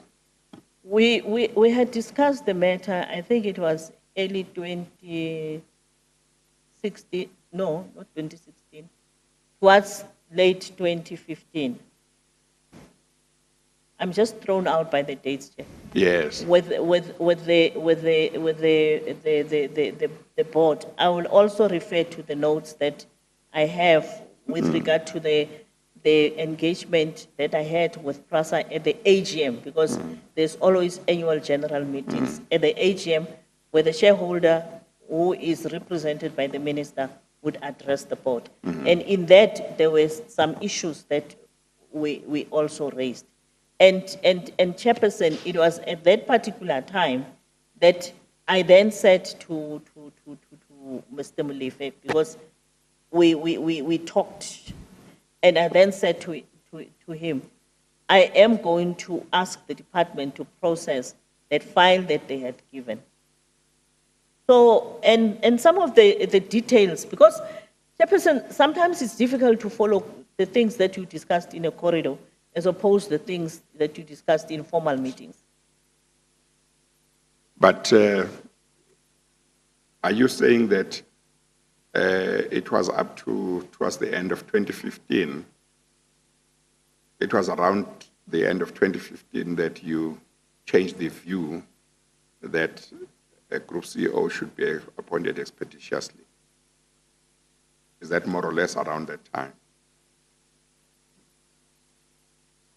Chairperson, I'm using memory here now, and I'm struggling to put the years and months together. Yeah, no, yes. But I do acknowledge that there was a time where we agreed with the board, and at that time, the escalation of the problems, because the problems of PRASA escalated even beyond Montana's time. Before that, things that went out.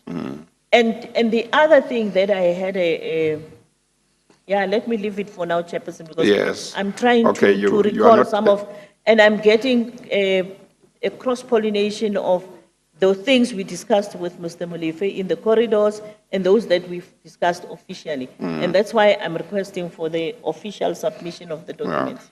So, but you seem to be saying you are struggling to remember when you may have changed your view about the need for an expeditious appointment. Is that right? Okay. But would it be... It's not necessarily to say the changing of your view about the need for the expeditious appointment. Chairperson, I did indicate that there are matters that emerged in the process that made me arrive at this particular statement of saying it doesn't look like we are ready. Yes, but the two are in conflict with each other, the two views. The one is we must have a group CEO appointed expeditiously. You have that view initially. Then you come to a point when you have a view that says PRASA is not ready, which means I'm not in favor of an expeditious appointment of the group CEO because PRASA is not ready. I want to wait until PRASA is ready. That's what it means, isn't it? No, or do you not Chairperson, see it that way? No, Chairperson, not to wait till PRASA is ready, but to address, maybe for a lack of a better word, I used the wrong words, but for a time when we could have consolidated all these issues that we were dealing with at that particular time. Mr. Sonny?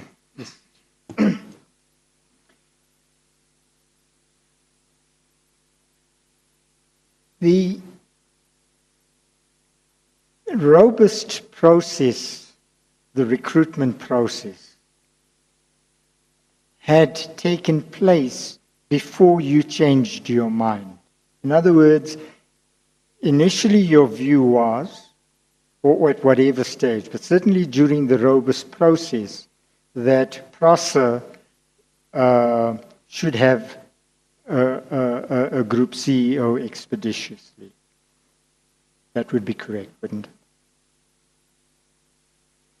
But I just want a yes or no. If it's not, because otherwise, Ms. Peters, we are going to debate matters. It's a question of your own state of mind, not what you discussed with Mr. Molefe or the President or anybody. It is what was your thinking at that time. That's what we're looking at.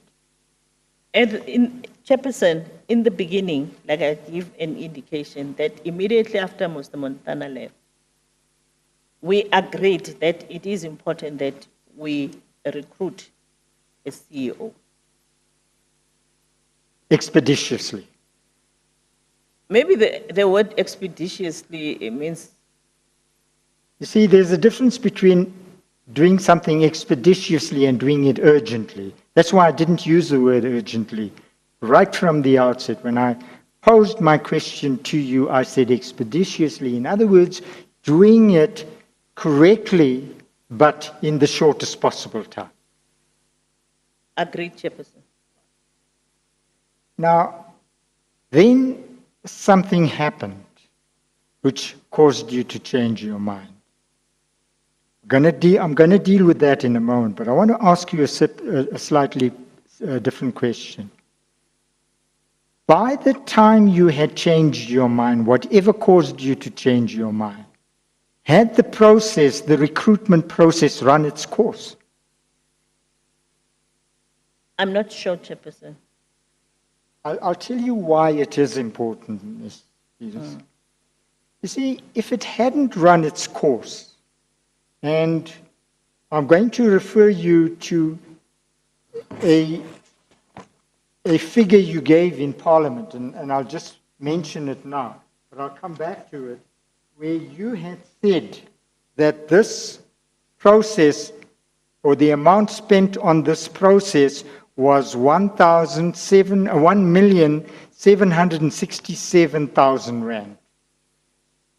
If this process, if you had changed your mind before this process has run its course, then effectively that would be fruitless and wasteful expenditure, wouldn't it? Can I ask for the dates, Chairperson? This is the reply you gave in Parliament, and perhaps you should look at it. It's the Parliamentary file, Bundle 3, page 379.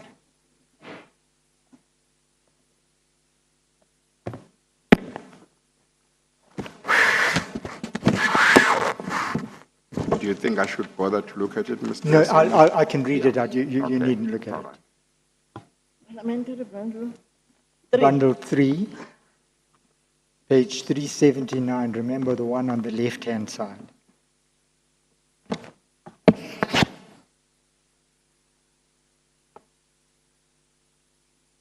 Page? Page 379.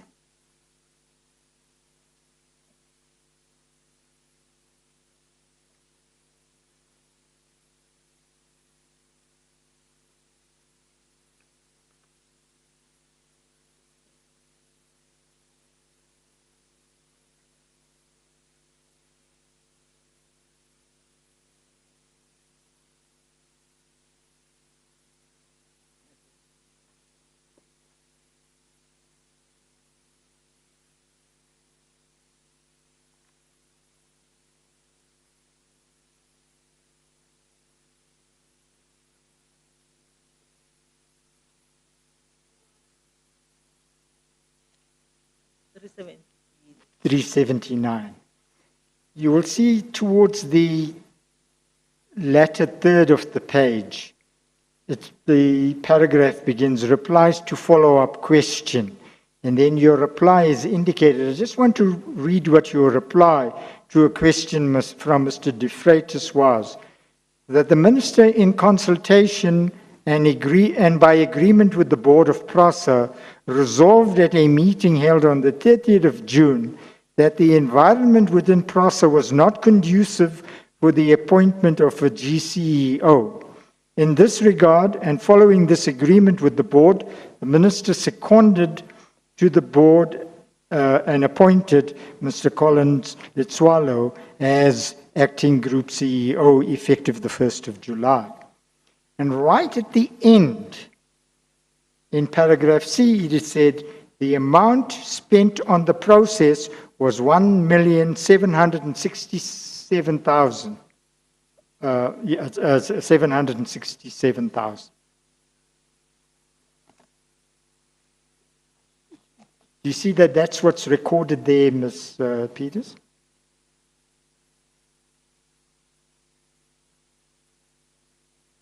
This question, was it a question to me at the time I was the minister?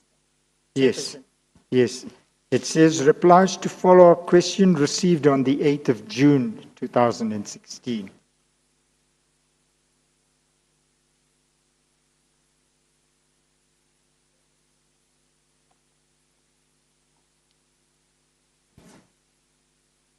Okay. Process.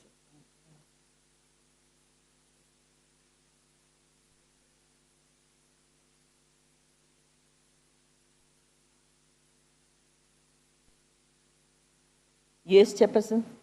Well, the question I was asking is, if the recruitment process, by the time you changed your mind, had not been finalized, and you allowed the process to go on, then on the basis of the definition in the PFMA, that, or part of that 1.76 million would be fruitless and wasteful expenditure. Would you agree with me? I would agree with you, but I just want to indicate there that it is clearly an indication that we agreed with the board chairperson on this particular process. No, but I think you misunderstand my question.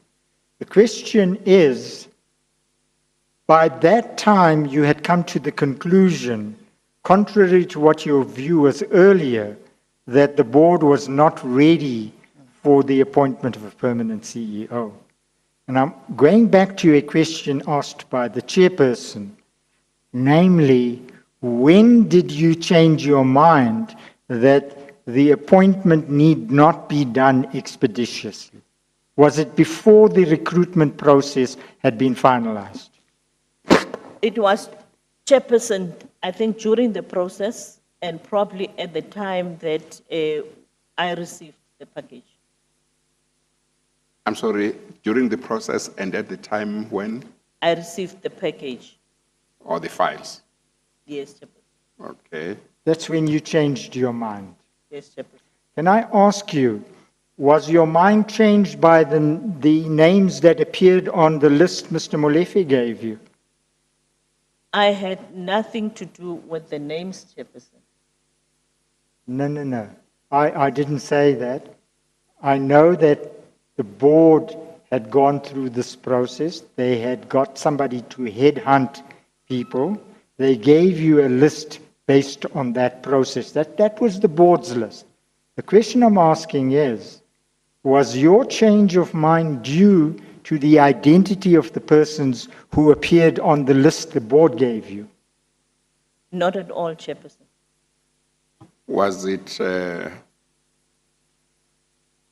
was the change of your mind in any way based on the contents of the files that you had been given? No, Chairperson. Was the change of your mind based in any way on the process that the board had followed in seeking to identify the right candidate? No, Chairperson. Okay.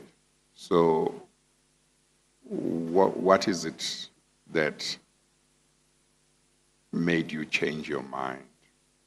What changed my mind at that particular time, Chairperson, I did indicate that as a department, we had not processed the submission and we had not gone to cabinet as yet. And there was going to be still some time before we go to cabinet. Okay, no, I just want to make sure we are on the same page. When you say you changed your mind during the recruitment process by the board and after you had been given the files by the board or the chairperson of the board, as I understand it, you are saying the change of mind was from the view that the appointment of the group CEO for PRASA should be done expeditiously, changing that view to the view that PRASA was not ready for a new CEO. Are we on the same page? Yes, Chair. Yes. So are you saying what made you change your mind was that there were some investigations that were still to be undertaken or were being undertaken by PRASA? It was many factors, Chairperson. Sorry? It was many factors. It was many factors. Please tell me those factors. One of the factors was the fact that I had not processed the submission yet. The submissions from the board? From the board, yes, Chairperson. Yes. And remember, I indicated that it still had to go to cabinet. Yes. And the agenda of cabinet is set by the Secretary of Cabinet. And if you make a submission to the Secretary of Cabinet, there would be indications from the Secretary of Cabinet that in terms of these slots for this particular week, because Cabinet was sitting every second week, for this particular week, we have this particular challenge. So part of the process that I had worked out was that once I had processed this submission, I need to consult with my principal, my boss, which is the president, to, just out of courtesy, inform him about what this outcome has produced. So that was where we were. And at that time, Chairperson, there's these investigations that are happening, which is your forensic investigation, which we ultimately agreed that it must be reconciled with the one of the public protector, and that it must be referred to National Treasury, which then got to the office of the Chief Procurement Officer. Well, you are going to have to forgive me, Ms. Peters, but much of what you have told me doesn't make sense to me in terms of the question that I asked and in terms of the view that you said you changed. You are saying to me, for quite some time prior to the recruitment process, you were of the view that the appointment of the Group CEO for PRASA should be done expeditiously. But during that recruitment process, and when the files were brought, you changed that view to the view that said PRASA was not ready for a new CEO. And to explain why you changed that view, you're saying that you needed to consult the president, you were going to need to follow certain processes before taking the names to the cabinet. Is that right? Yes. That part of it doesn't make sense to me. How does that translate to saying PRASA is not ready for a group CEO? That's why I said maybe it was the wording that one used at that particular time. Please raise your voice. I was saying, Chairperson, that maybe it was the wording that we used at that particular time that probably sent a wrong picture. The wording of saying PRASA is not ready for a That new we CEO. are not ready with the appointment of the Group CEO at PRASA.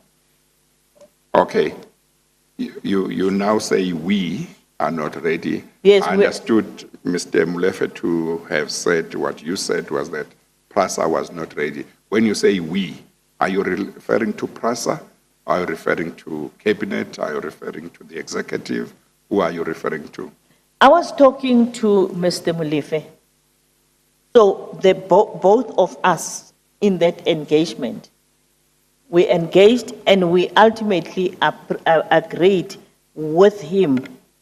And in fact, he was the one who later said to me that this process is even getting contaminated and compromised. I don't know what it meant at that particular time. Yes, but I just want to find out when you say we were not ready, who you are talking about. Is it you and Mr. Molefe? Is it PRASA and the ministry?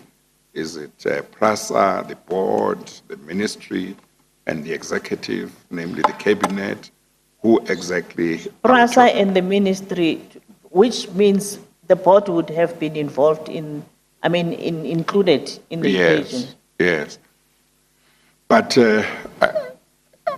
you are not able to, or are you able to explain to me how the fact that you must follow certain processes to take the names to the cabinet translates into saying PRASA is not ready? May I just have a... Yes, and I know we have gone past 2 hours of a hearing. It may well be that there is time for a break. I think your counsel, Ms. Peters, is agreeing, is nodding about a break. A request to that effect has been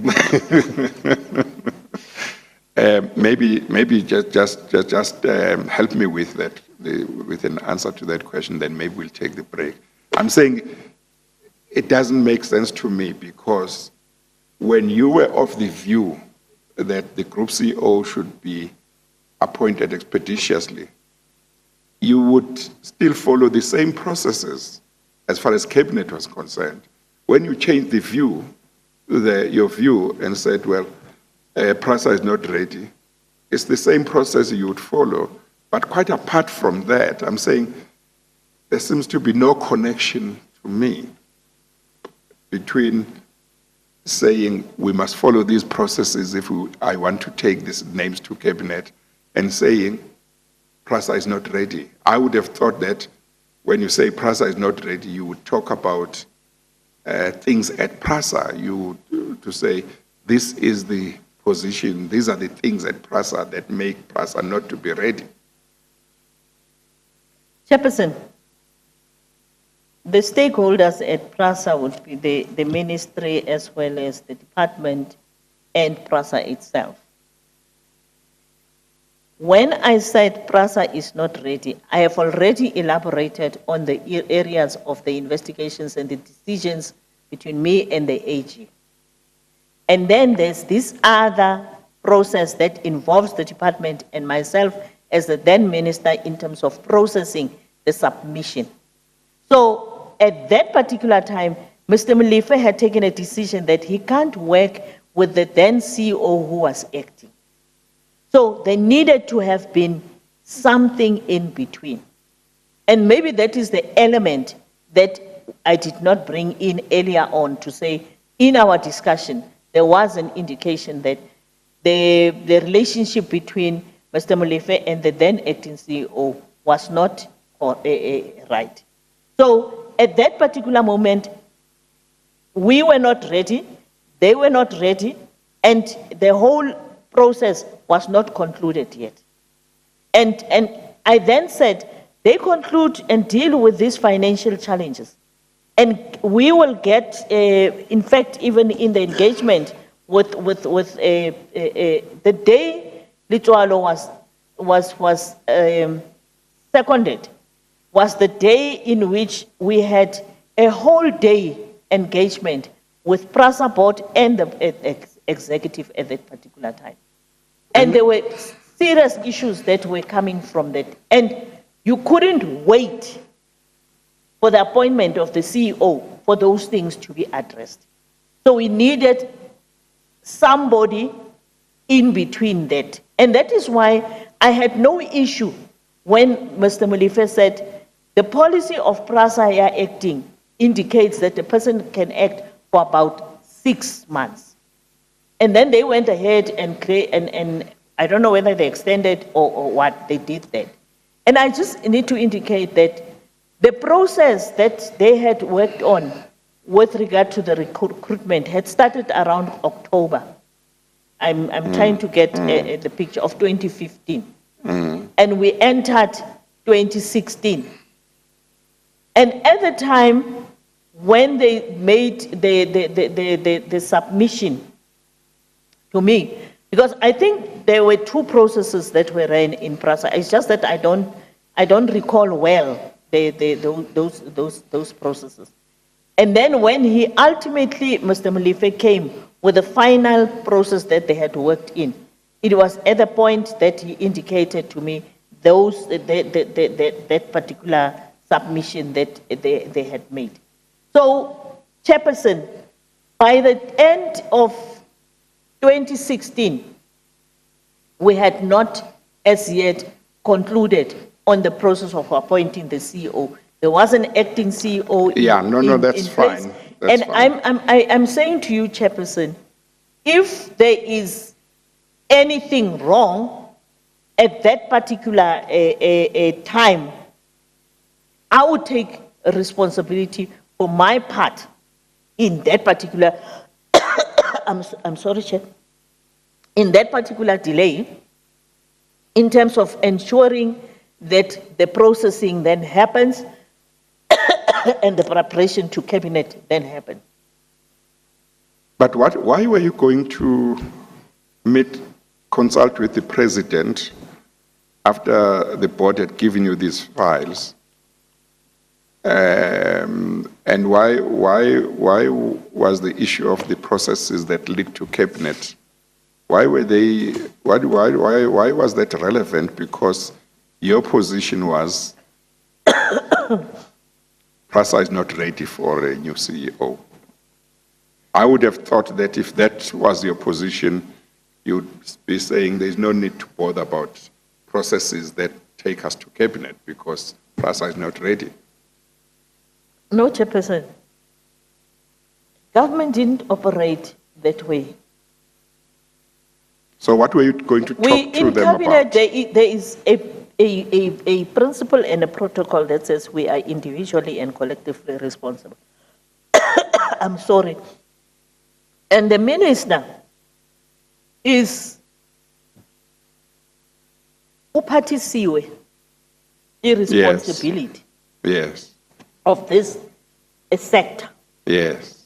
And in my view, as Elizabeth Dipuo Peters, if uphathisiwe, you keep on going back to law who phathisa you. Yes. So that you can then be able to inform him or her about what he has given you as a responsibility, and be even able to indicate that I am then from this point taking this matter to cabinet. And I said it earlier on, Chairperson, that in my experience in the area of responsibilities that I carried, I've never had a situation where when a board, out of the boards that I worked with in my previous areas of deployment, even in the other boards that we were working with in transport, I have never had a situation where when I went to the president with regard to a matter and a recommendation by a board that he says no. The issue is he would want more information. And Chairperson, you would have observed that there would be times even in Parliament where the opposition would ask President issues which he or she, if not processed well, would not be able to respond to. No, and that's that fine. informed me, Chairperson, to say it is important that I am my principal. No, I think you have made your point, and you must just confirm that when you talked about uphathiswa, what you meant was that whether what you meant was that you are given a responsibility to carry out, and you must report back to whoever gave you the responsibility. Yes, Chairperson. Okay, all right. Mr. Soni, maybe, I don't know, maybe, at 5 o'clock we're supposed to start an evening session. Yes. With Mr. Freund. Maybe let's talk about the way forward. I think there is still... There is yes. Not as much as today, but certainly some important issues yes. still remain to be dealt with. Yes. Is there a possibility that we could continue with Ms. Peters' evidence tomorrow morning before tomorrow's witness? Yes. Ms. Peters, how is your situation about that? Would that be feasible with you? And I'll ask your counsel just now, just speaking for yourself. Would it be possible to continue with your evidence tomorrow morning before tomorrow's witness? Yes, Chair, I'll send a notice to Parliament because there is a Parliament sitting tomorrow and I'm sitting in a committee. Yes. And Chair, you would know that that committee that I'm sitting on is called the Standing Committee on Appropriations. Yes. And I'm an alternate on the Standing Committee on Finance. Yes. And the next day, the minister will be presenting his budget. So I'm going to miss out on tomorrow's presentation by National Treasury to the committee. But if the chief whip, who is responsible for our participation in Parliament, is informed, usually there won't be a problem. There won't be a problem. And also because of the importance that they actually give to the Commission, I don't think that there should be a problem. But I will call them and inform them. Okay. Mr. Machava, how is your situation? Chair, I would request that we perhaps stand down so that I can make some logistical arrangements. Oh, I'm not averse to that. Yes, okay, all right. Okay, let's take the 10 minutes break, and then when we come back, then we can talk. Okay, we'll adjourn for 10 minutes.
Chairman,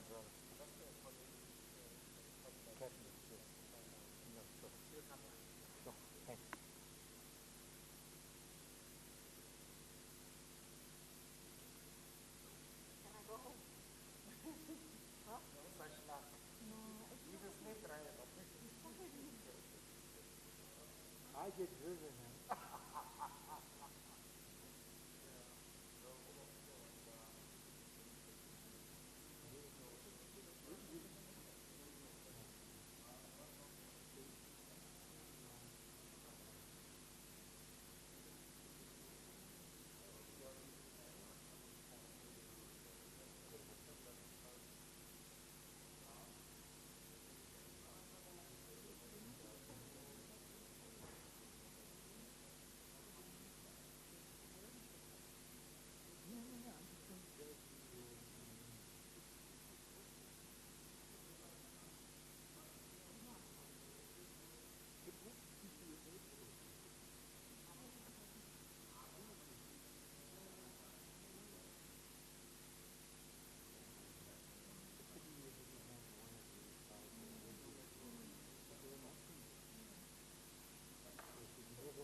Yes, Mr. Soni. I think Mr. Majava was needing to make some contact with whoever. I don't know whether you are going to give me the report back or whether he will. I can tell you so that we can speed it up, Chairperson. Mr. Majavu said to me, so long as he's able to leave. The icon is up again. Yes, okay. So long as he's able to leave by 11:45 tomorrow, it should be okay. Okay. And what's your assessment? I think we should be finished just around tea time. It may be that we should start at 9:30. Just to we make could sure. start a little earlier. Yes. Yeah. But there isn't much more. It's just there are matters that one would like to clear up. Yeah. Ms. Majava, if we start at 9:30, will that be fine with you?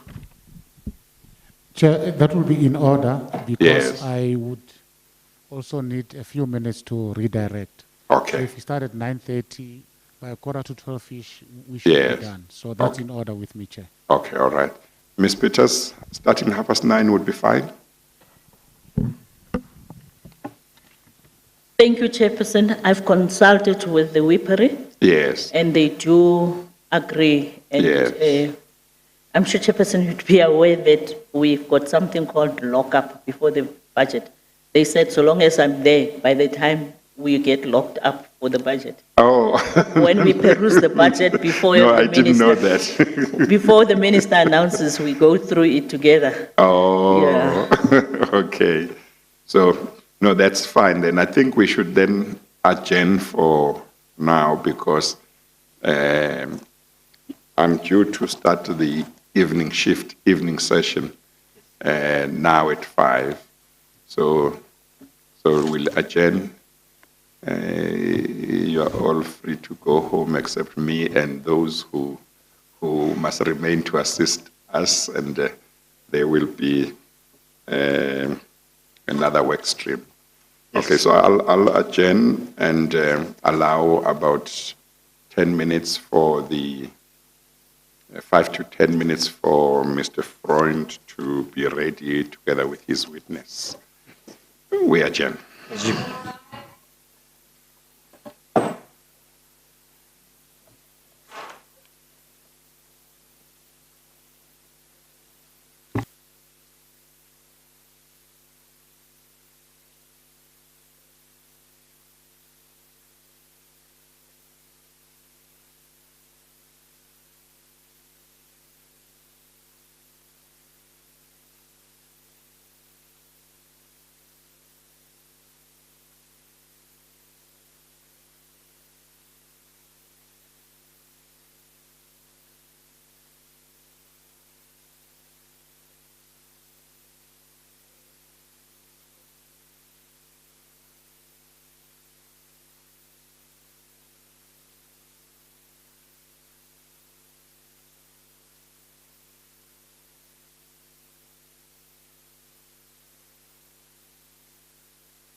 Unmute Tumza.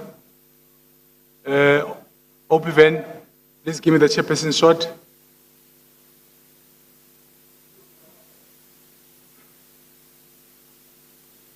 Karasimo.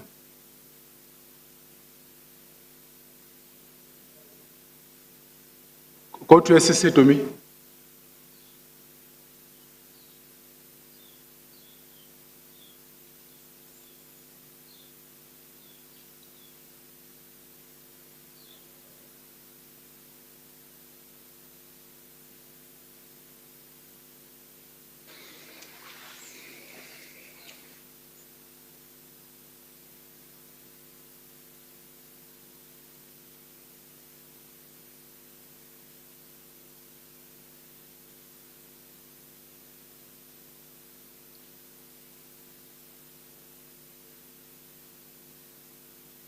Check a speed test lab.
Afternoon, SC. Okay.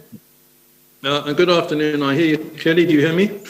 We can hear you very clearly from the rainy Johannesburg. Our weather is not so good today, but we hope that it won't interrupt our session. Yeah, well, we have bright sunshine here. You should come to the Cape. Okay. Can you see the gentleman sitting on the chairperson's chair?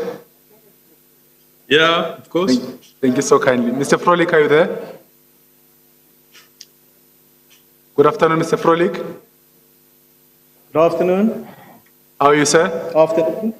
I'm good, and you, sir? Fine. Reverend Stemela from the hearing venue, the State Capture Commission. We're just testing Yes, sir. our sound. Will you please unmute your video, please, sir? Just want to see your positioning for recording purposes. Perfect. Beautiful background. Thank you. Thank you. Can you hear us very clearly? You've got a better looking set of books than mine. Mr. Frolik, Yes. will you be taking oath or affirmation, sir? Information. Thank you so much. Affirmation. We'll let you know when we're about to start. Just please keep your video on and just mute your sound, please. Thank you. Looks much better. SC, are you ready? I'm ready, but just to remind you that Mr. Frolik has already started his evidence. Yes. He's now continue. It may not be necessary to reaffirm. I don't know. That's Yes, we'll hear from the chairperson. Thank you so much. Thank you so much. good. Thank you.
Good afternoon, Mr. Freund.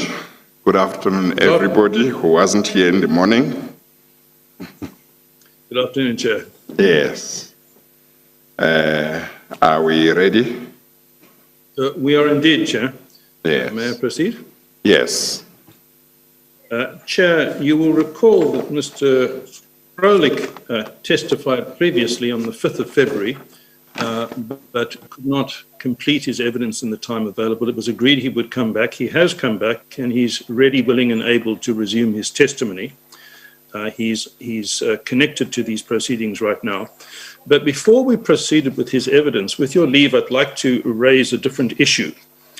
Yes. I would, with your leave, wish to introduce into the record a set of correspondence between the Commission, and in particular the then acting secretary of this Commission, and the Secretary Generals or equivalent office holders of 12 political parties represented in Parliament. There is a bundle of such correspondence, and in that correspondence, essentially, the Commission invited those parties to lead evidence or to make submissions to this Commission. And with your leave, I'd like to refer to that, introduce that into the record, and just draw attention to certain features of that correspondence. Yes. The suggestion is that it forms part of Exhibit ZZ, which is the exhibit on oversight by Parliament. And there is a bundle that has been prepared called Correspondence to Political Parties.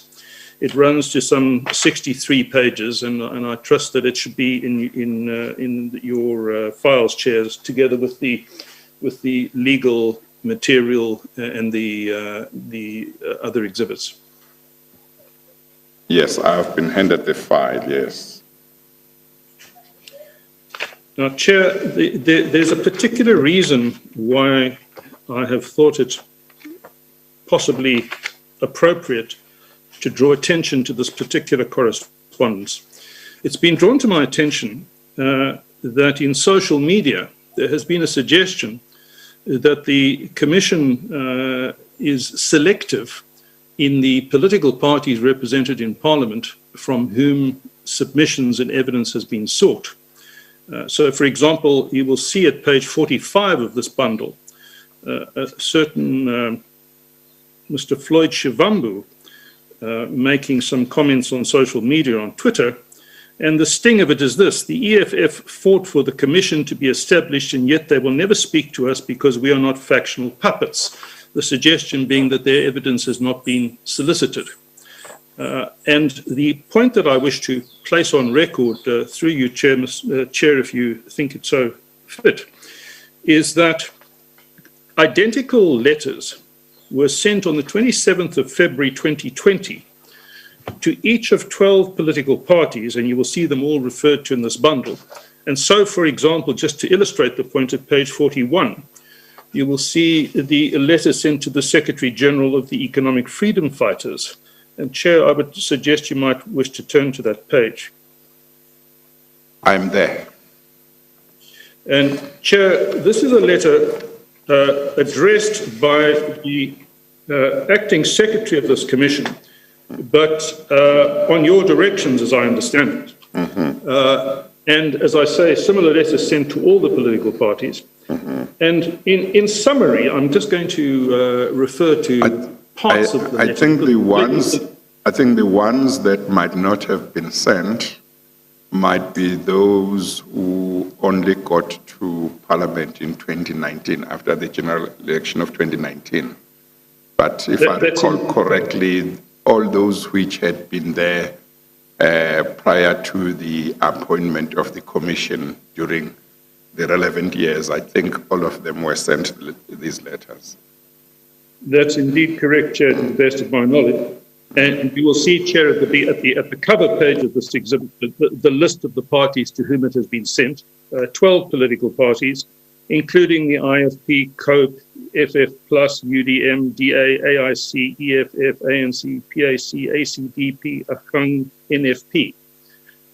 And what I just wanted to draw to your attention, and perhaps to the public's attention through you, Chair, is that as long ago as February of 2020, you directed, and the acting secretary of the commission corresponded with each of the political parties, inviting them all to to furnish evidence or submissions before this commission. So, for example, Chair, you will see in paragraph 4 of the letter says your party may select a few members, maybe 2, who can provide the commission with statements or affidavits or affirmed declarations setting out their experiences and observations over the years. The statements or affidavits can be drawn up by the commission's lawyers or by your party's lawyers in consultation with the commission's lawyer. The commission needs this evidence in order to see whether Parliament carried out its constitutional oversight obligations properly over the years, and so forth. And in considerable detail, parties are all invited to make representations, and a certain time period was stipulated within which those invitations were submitted. Now, Chair, for example, from a number of the parties, but in this particular instance, it might be relevant just to draw your attention to page 46 of this bundle. There, for example, we have a signature from a representative of the EFF acknowledging receipt of that letter. And to the best of my knowledge, that party and a number of other parties have not made submissions to this commission. And that signature, the person who signed there indicated that she received the letter of invitation at, it looks like 4:05 on the 3rd of March 2020. Yes, she put in, he or she, I think it's a she, even put in her ID number. Indeed. Thank you, Chair. Chair, there's no more I wish to say about that, other than that I submit this should form part of the record. Yes, no, thank you. That's fine. Thank you, Chair. It will be. Then, it will be part of the record. Yeah. Thank you. Thank you, Chair. Chair, as I've indicated, Mr. Froelich started but has not completed his evidence on this particular topic. I think he testified under affirmation, if I recall. I'm not sure if I'm correct in that regard. Yes. He should either be directed to affirmation. Just administer the oath of affirmation again. Good afternoon, Mr. Froelich. Are you there? Good afternoon, Deputy Chief Justice. I'm here. Okay, thank you. I can't see you as yet, and now I can see you. Okay, thank you very, very much. Thank you for coming back to complete your evidence. It's a pleasure, sir.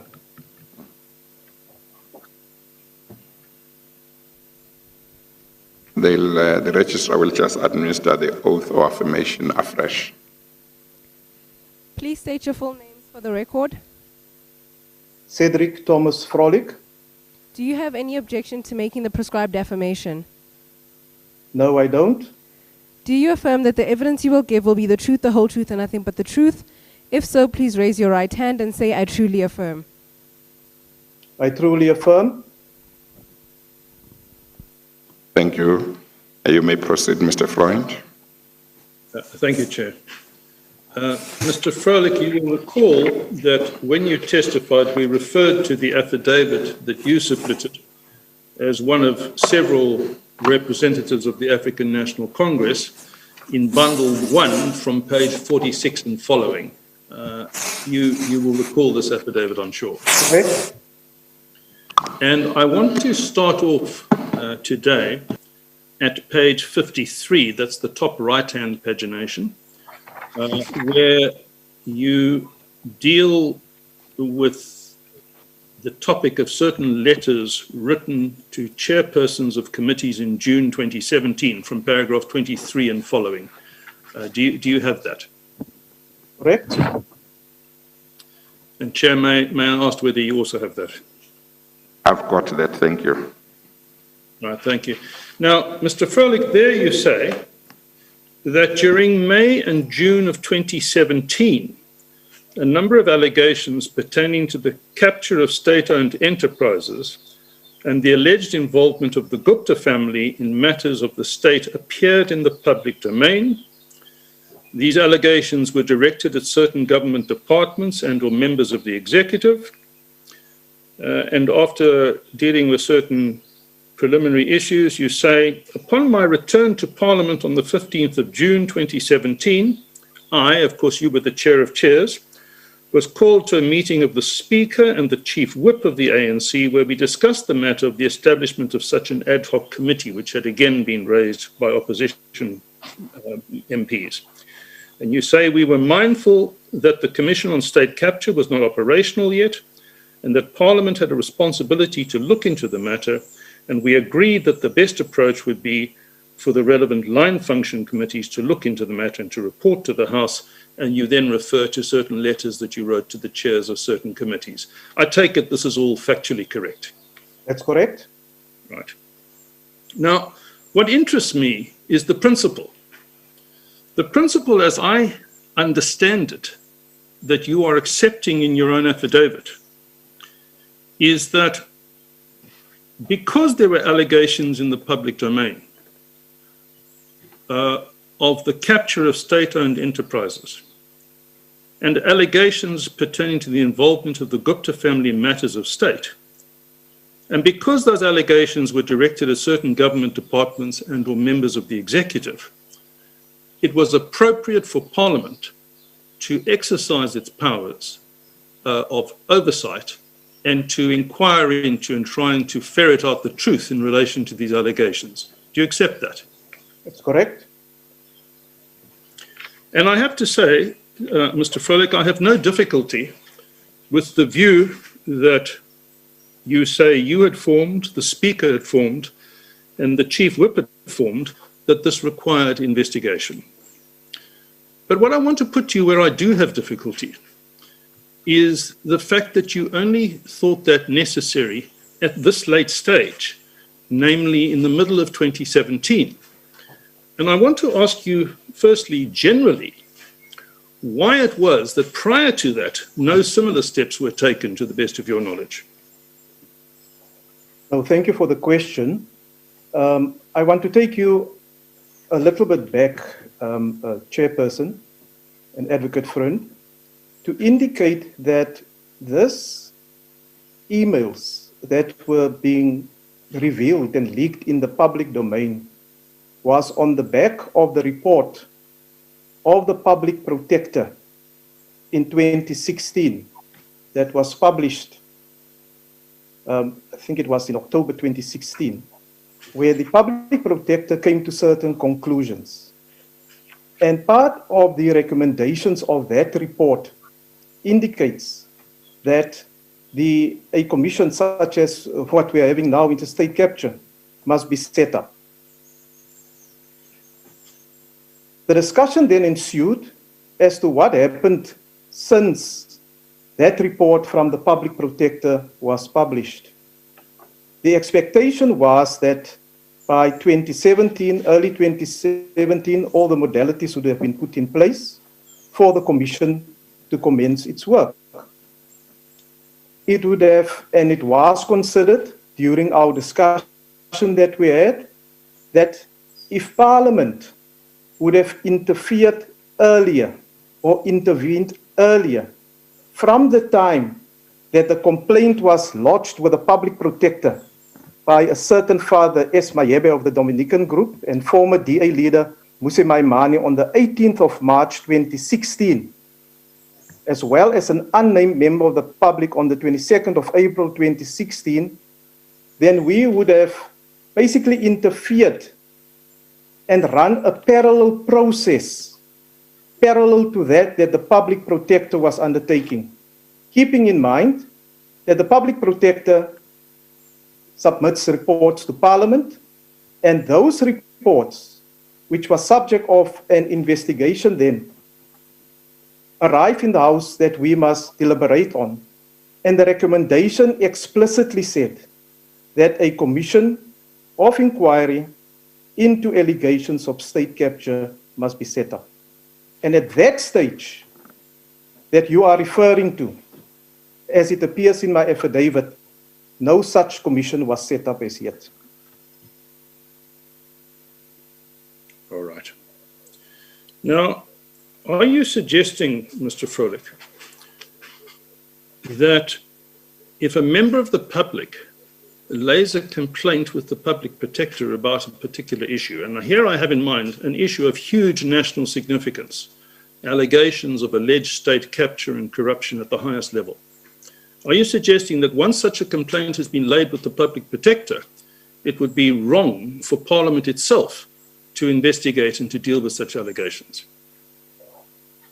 Chairperson, we were mindful of the Constitutional Court ruling, where the Constitutional Court ruled that investigations undertaken by the public protector and recommendations that are made can only be taken on review in a court of law. And Parliament was chastised at the time for undertaking, after the public protector delivered the report on Nkandla, what was deemed to be a second guess of what the public protector said. So the dilemma that we were sitting with is that if you intervene in this process that was investigated by the public protector, that you could arrive at the same conclusion where Parliament opened up parallel investigations and come to different conclusions than the public protector. And that for us would have meant second guessing the report. So is the short answer to my question yes, that you thought it would be improper to investigate something once a complaint has been laid with the public protector? The outcome of the discussion that we had is yes, it would have been improper to do so. And who had that discussion and when? The discussion took place between the Speaker, as I indicate, Chairperson, in my affidavit. It happened on the morning of the 15th of June 2017, when I was called to the office of the Speaker, where I derive my directives from, where the Chief Whip was also present. And they were in discussion about a meeting that took place earlier that morning, the National Assembly Programming Committee, which I did not attend, where this matter was raised again. Now, if I can just interrupt you there, Mr. Froelich, because I think you've misunderstood my question. When I asked you who had that discussion and when, I'm not talking about the discussion of June 2017 to have these four committees make investigations. I'm talking about the discussion that I think you say happened that said, because there is a complaint before the public protector about state capture, therefore it would be inappropriate for Parliament to even investigate. That would have been much later. That would have been more than a year earlier. Are you saying there was such a discussion, or did I misunderstand you? Well, I must also take you back, Chairperson, to 2016, just after there were allegations made by a certain member of Parliament around allegations of the involvement of a certain family in state-owned enterprises that was referred to a committee, and the committee, for one reason or another, after deliberations, decided not to look into the matter. A new Chief Whip was appointed on the 22nd of March 2016. And it was a firm view of the Chief Whip, and it arose in several multi-party discussions as well, that if Parliament would conduct a parallel investigation, it would be improper. That view was also supported by the Speaker, and also on advice from the legal services. We said we must look at the ruling of the Constitutional Court when it comes to these type of investigations. Just 1 second, Mr. Freund.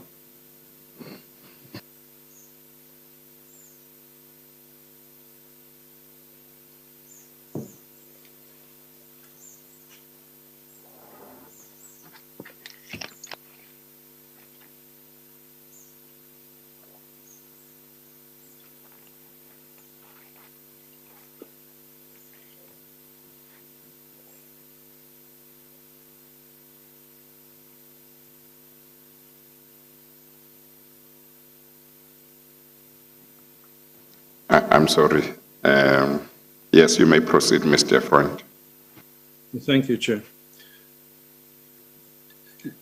If I understand what you are telling us, Mr. Froelich, this line of reasoning arose out of the Constitutional Court's judgment in relation to the Nkandla saga and the decision by a parliamentary committee not to give effect to what the public protector had recommended, and rather to decide that no measures whatsoever should be taken against the president. That's the origin of what you're telling us, is it? Can you just repeat the question again in terms of the parliamentary committee that you're referring to? No, I'm trying to understand what you're telling us, because I've never heard this before. What I hear you to be telling us is that the view was taken by somebody, we'll come back to who took that view. The view was taken that the effect of the Constitutional Court's judgment on the Nkandla matter is that it would be improper for Parliament to investigate a matter if somebody had made a complaint to the public protector about the same matter.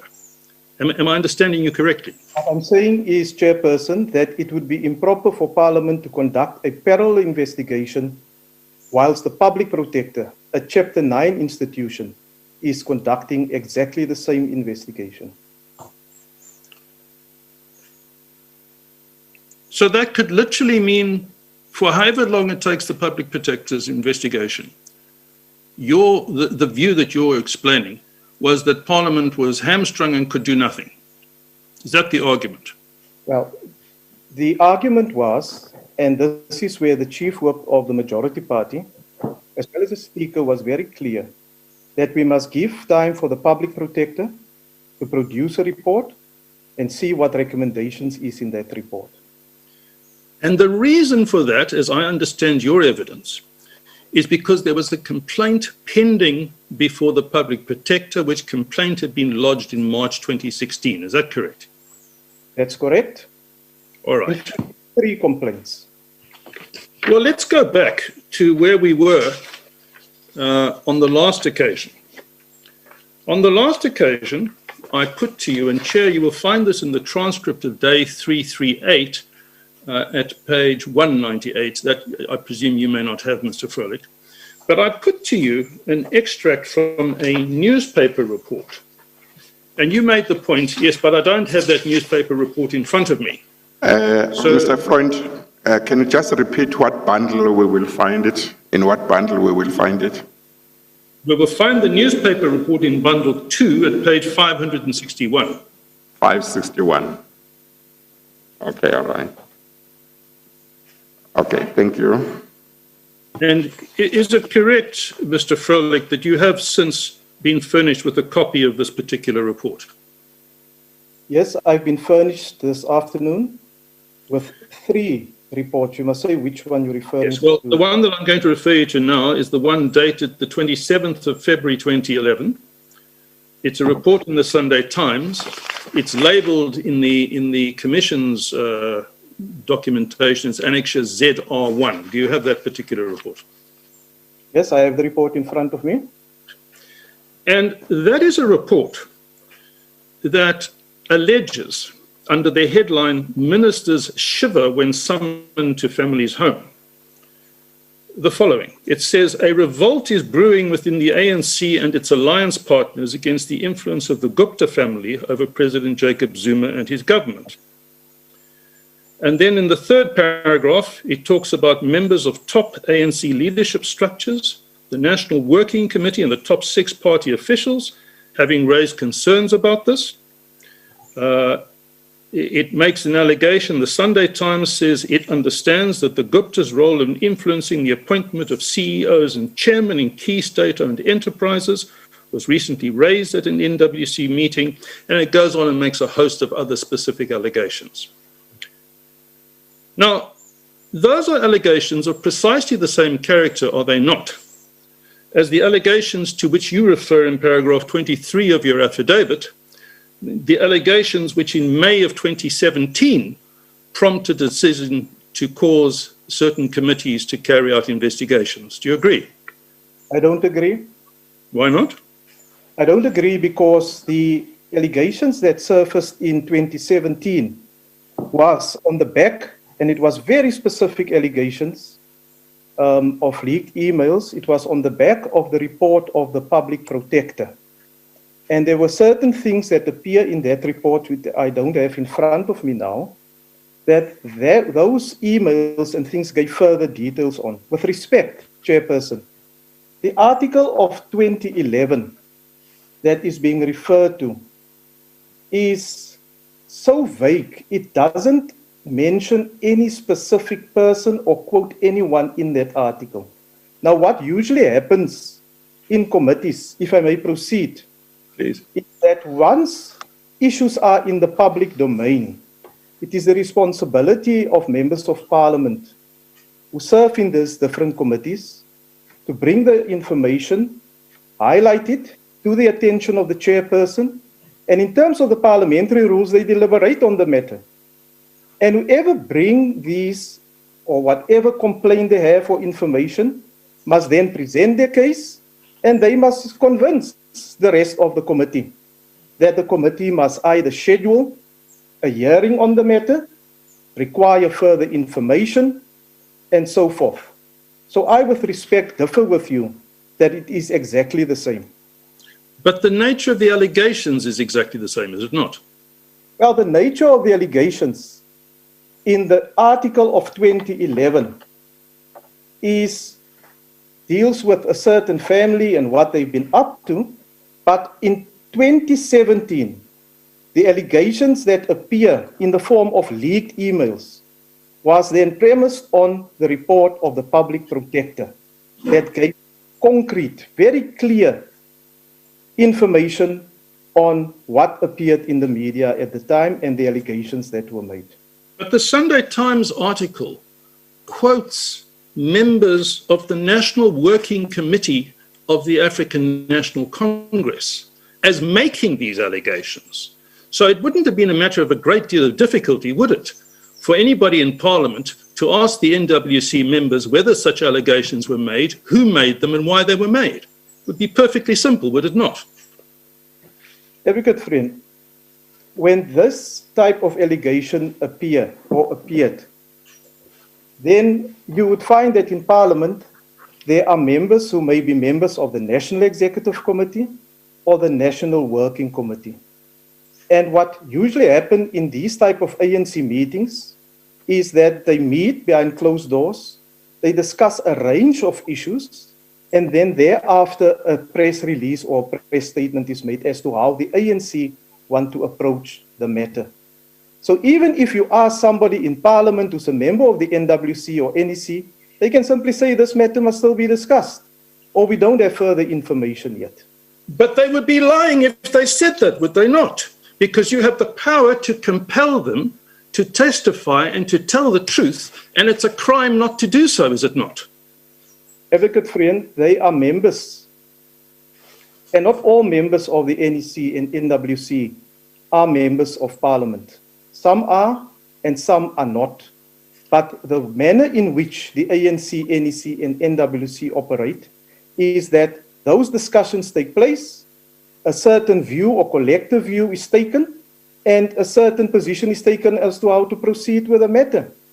They don't have to, or they don't, even if you ask very specifically, they will say we are bound by the decisions of the NEC and the NWC on the discussions that are taking place there, and you cannot talk outside of the NEC and NWC. Ah, is that the point? Is your point that if a member of the NEC or if a member of the NWC is summoned to a portfolio committee and asked about these matters, they're entitled to refuse to answer? Is that the point you're making? That is not the point. That is not the point I'm making. If any member of the NEC or NWC who serve in a particular capacity in government is called to a meeting of the portfolio committee, then according to the rules of the National Assembly, that member must be able to deal with their portfolios that are there. But at that time, in 2011, this issue didn't arise in the way that you are putting it. Yeah, but what I'm trying to explore with you is why it didn't arise. because the principle that you yourself have correctly asserted, that allegations of this type warrant investigation by Parliament, were not made for the first time in the middle of 2017. They were made extensively in 2011 and in every year subsequent to that. I've referred you to the manner in which the different parliamentary committees work, how they gather their information, and how members bring issues to the different portfolio committees. And that is a political process within the rules of Parliament that are taking place. And that is how the system and how Parliament and the politics in Parliament work. There are political parties there who have, and members who have very firm views on how certain matters must be raised. And you must be able, even myself, must be able to convince a particular point of view, or even a letter that I wrote to ask for certain things to be done, and to explain to them. That is how the terrain in Parliament works. It's a very contested terrain. Yes, it is a contested terrain. And yes, there are partisan positions adopted by different political parties. I accept that without reservation. But the problem is this. Do you accept that there are certain types of misconduct or alleged misconduct, allegations of misconduct, which are of such seriousness that there is a duty of Parliament to investigate them if there appears to be any possible plausibility to those allegations, and that would include, in particular, allegations of state capture? There is a duty on Parliament to investigate that and to get to the bottom of that, is there not? There is the duty of each member of Parliament to bring such information to the relevant structure by following the rules, and then what should happen is to get then the buy-in of the different role players in Parliament to do as you say. However, in this instance, Chairperson, I cannot speculate on what the reasons are or is for the members of the NEC in 2011, the names that don't appear there, to say what they have said. I'm not a member of those structures. Yeah, I just want for the record to check that you were not then, and you are not now, either a member of the NEC nor of the National Working Committee. Is that correct? That's correct. Right. So I have understood that, and I've understood that when I've been listening to your evidence. Now, you have become aware of the point of view expressed by Ms. Matsoni of the Democratic Alliance in relation to the events in 2016. And I just want to check with you whether you have or have not had an opportunity to look at paragraph 13 of her affidavit. I think that you might have received it, only seen it late in the afternoon, and I don't know if you've had a chance to read it. Yes, Chairperson, I want to put it on record that last Thursday, the lawyer acting on behalf of the ANC, Mr. Krish Naidu, contacted the Commission and asked which documents will be dealt with this afternoon. And we were referred to the same bundle that was used last time. And then unfortunately, late this afternoon, I received 5 different documents that the advocate is now referring to, and I will try to the best of my ability, while doing some speed reading on some of these things. I haven't read the Honorable Mazzoni's affidavit in full, suffice for the sections that were sent for consideration and discussion in the previous hearing that took place. So, all right. Let me put myself to that then. Let me not put you on the end. Mr. Freund. Mr. Freund and Mr. Froelich, how much time did you think, Mr. Froelich, you might need? 5 minutes to read what you need to read? Deputy Chief Justice, it's quite a long affidavit, yes. So it may assist me if Advocate points specifically to which section of pages referred. And then it could take me a few minutes, 5 to 10 minutes, to look at exactly what is there. But unfortunately, at this stage where I sit, I have not read the affidavit. Yes, no, that's fine. Mr. Freund, did you have a suggestion? Because maybe we could take a short adjournment to make sure there is no unfairness to him? I have no difficulty with that, Chair.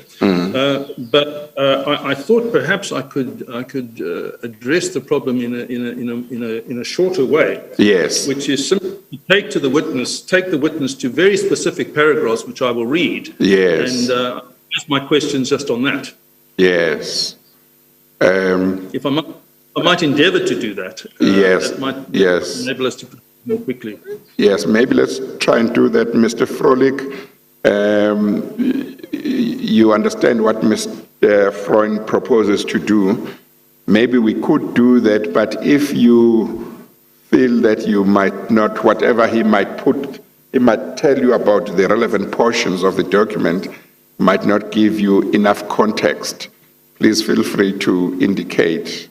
Do you understand?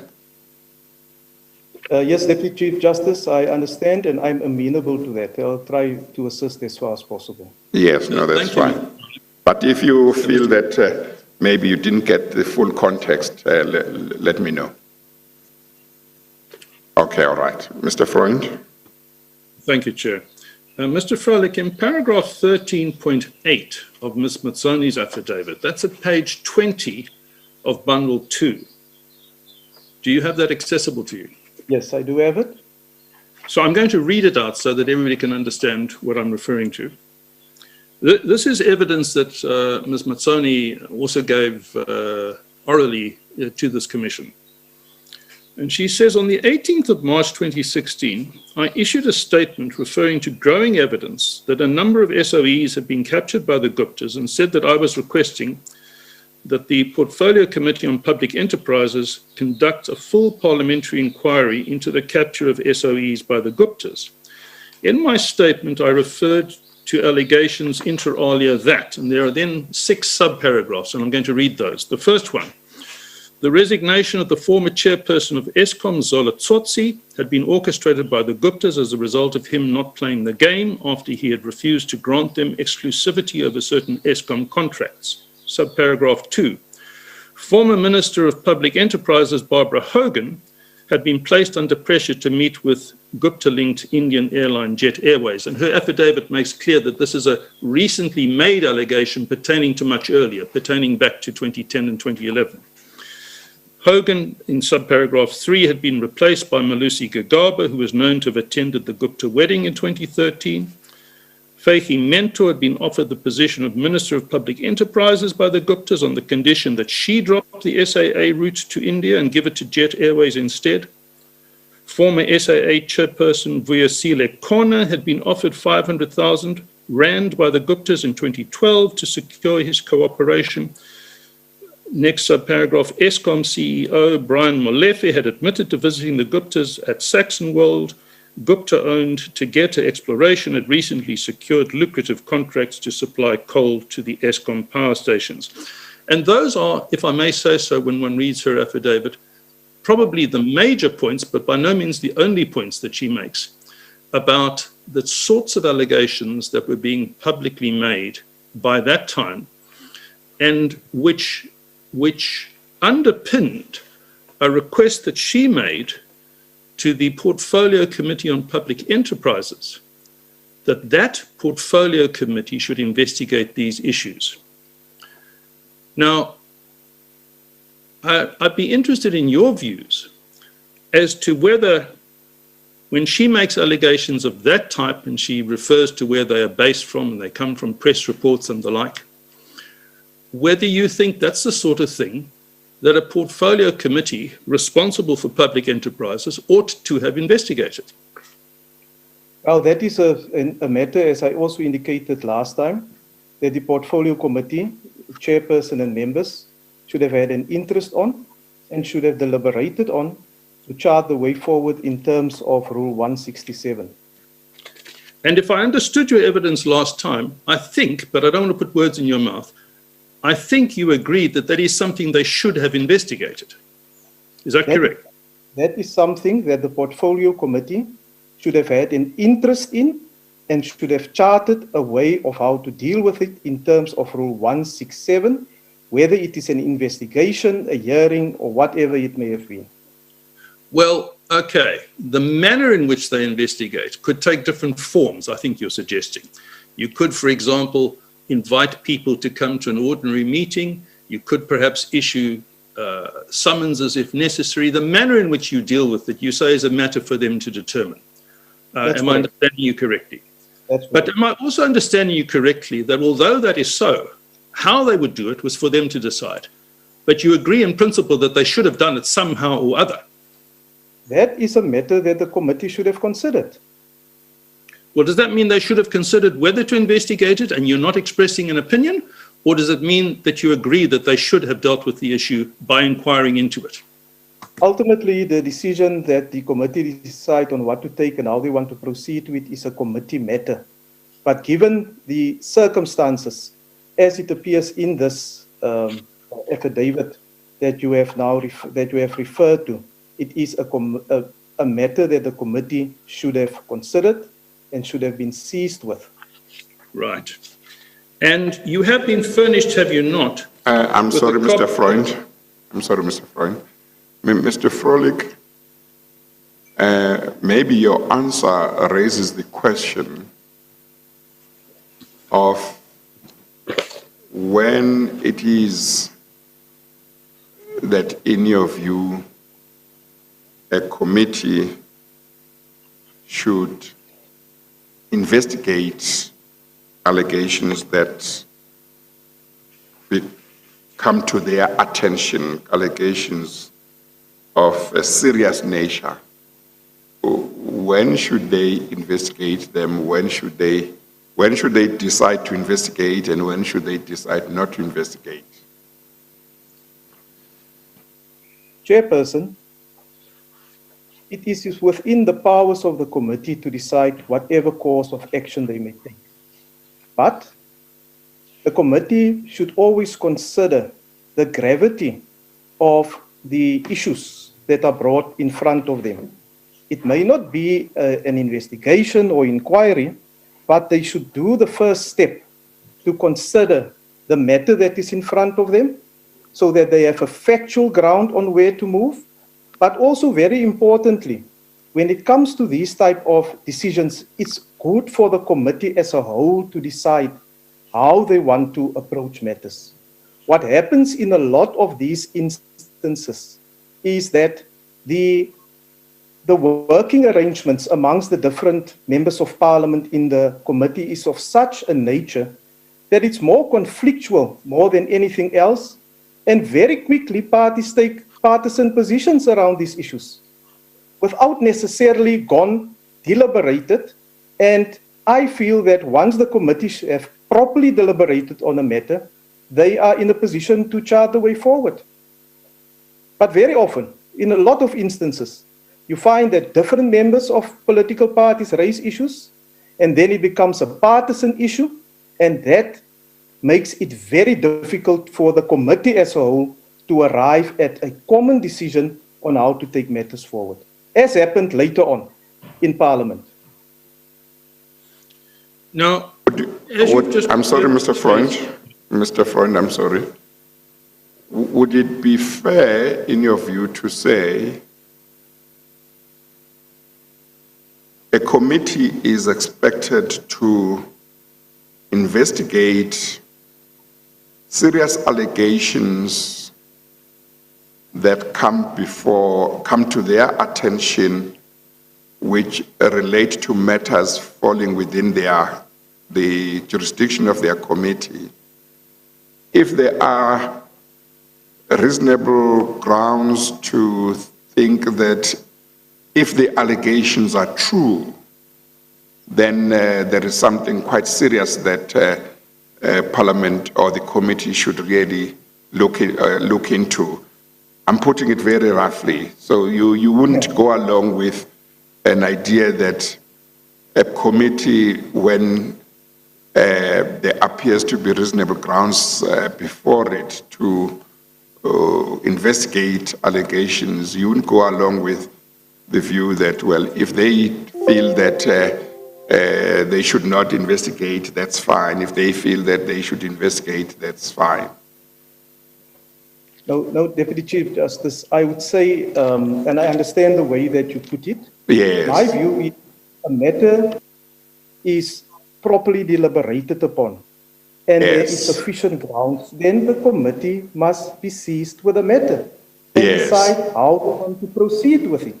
Yes. And it's at that critical point where you find divergence of views from the different political parties, either A, on how to proceed, or B, they quite simply say we don't have a mandate from our political party to deal with this matter. We must first go back and discuss it with the Operi or whoever, and then come back with a mandate around it. At that time, Chairperson, you will find that the atmosphere and the heat in the committee has reached such proportions that it's difficult to find one another on how to proceed with the matter. And then argue along partisan lines. And that may result in a situation where the committee can't make the right decision.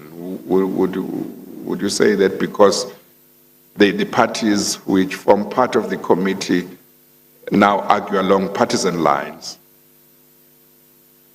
They can't make the right decision in certain respects, Chairperson, because they actually forget about the issue that is at hand. And also what you find, Deputy Chief Justice, Chairperson, is that when these type of issues arise, it happens in the context of a broader political atmosphere in the country that is unfolding. And then you find that, in particular, when you move, and you can sense it already, as you move towards, for instance, a local government election that is pending, or a general election that is pending, you can find that members of parliament who are actively busy outside of parliament, campaigning on behalf of their different political parties, they dig in their heels for their political parties. Yes, thank you. Mr. Freund? Thank you, Chair. Now, Mr. Froelich, am I correct that you were furnished with a copy of the letter from Ms. Matsoni to Ms. Letsatsi Duba of the 14th of March 2016, in which she requested the Portfolio Committee on Public Enterprises to conduct a full parliamentary inquiry into the capture of SOEs by the Guptas? You have seen that letter, am I right? Yes, I have seen the letter. I'm just getting it on my screen. But you may proceed, Advocate. I know about the letter. Take your time. And I'm sorry, Mr. Freund, I missed the page number of the letter. That's probably because I didn't give it, Chair. My apologies. It's bundle 2, page 192. Page 892. 192 192 of bundle 2. Okay.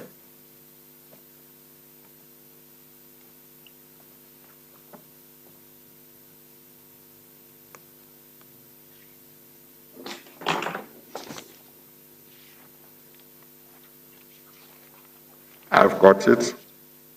Thank you, Chair. I don't know if Mr. Froelich has got it. Mr. Froelich, you have it as well, is it? I've got it. Thank you very much.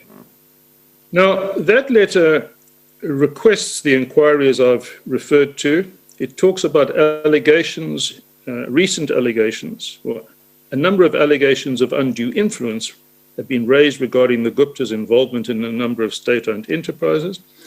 And then it specifically requests that the committee should immediately summon the Guptas to appear before it to answer these allegations, as per my previous letter, should call former ministers of public enterprises Barbara Hogan and Malusi Gagaba to provide details, summon the CEOs and chairpersons of the largest SOEs.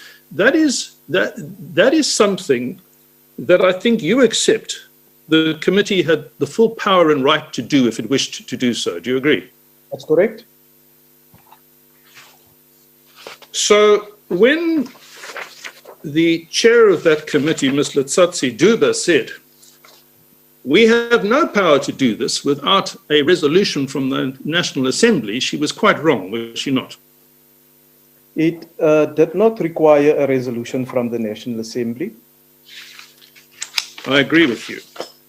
And that is something that should have been perfectly obvious to all members of that committee, certainly once the point had been made to them by opposition members. Would you agree that the excuse that we cannot do this without a resolution of the National Assembly was a pretense that didn't withstand scrutiny?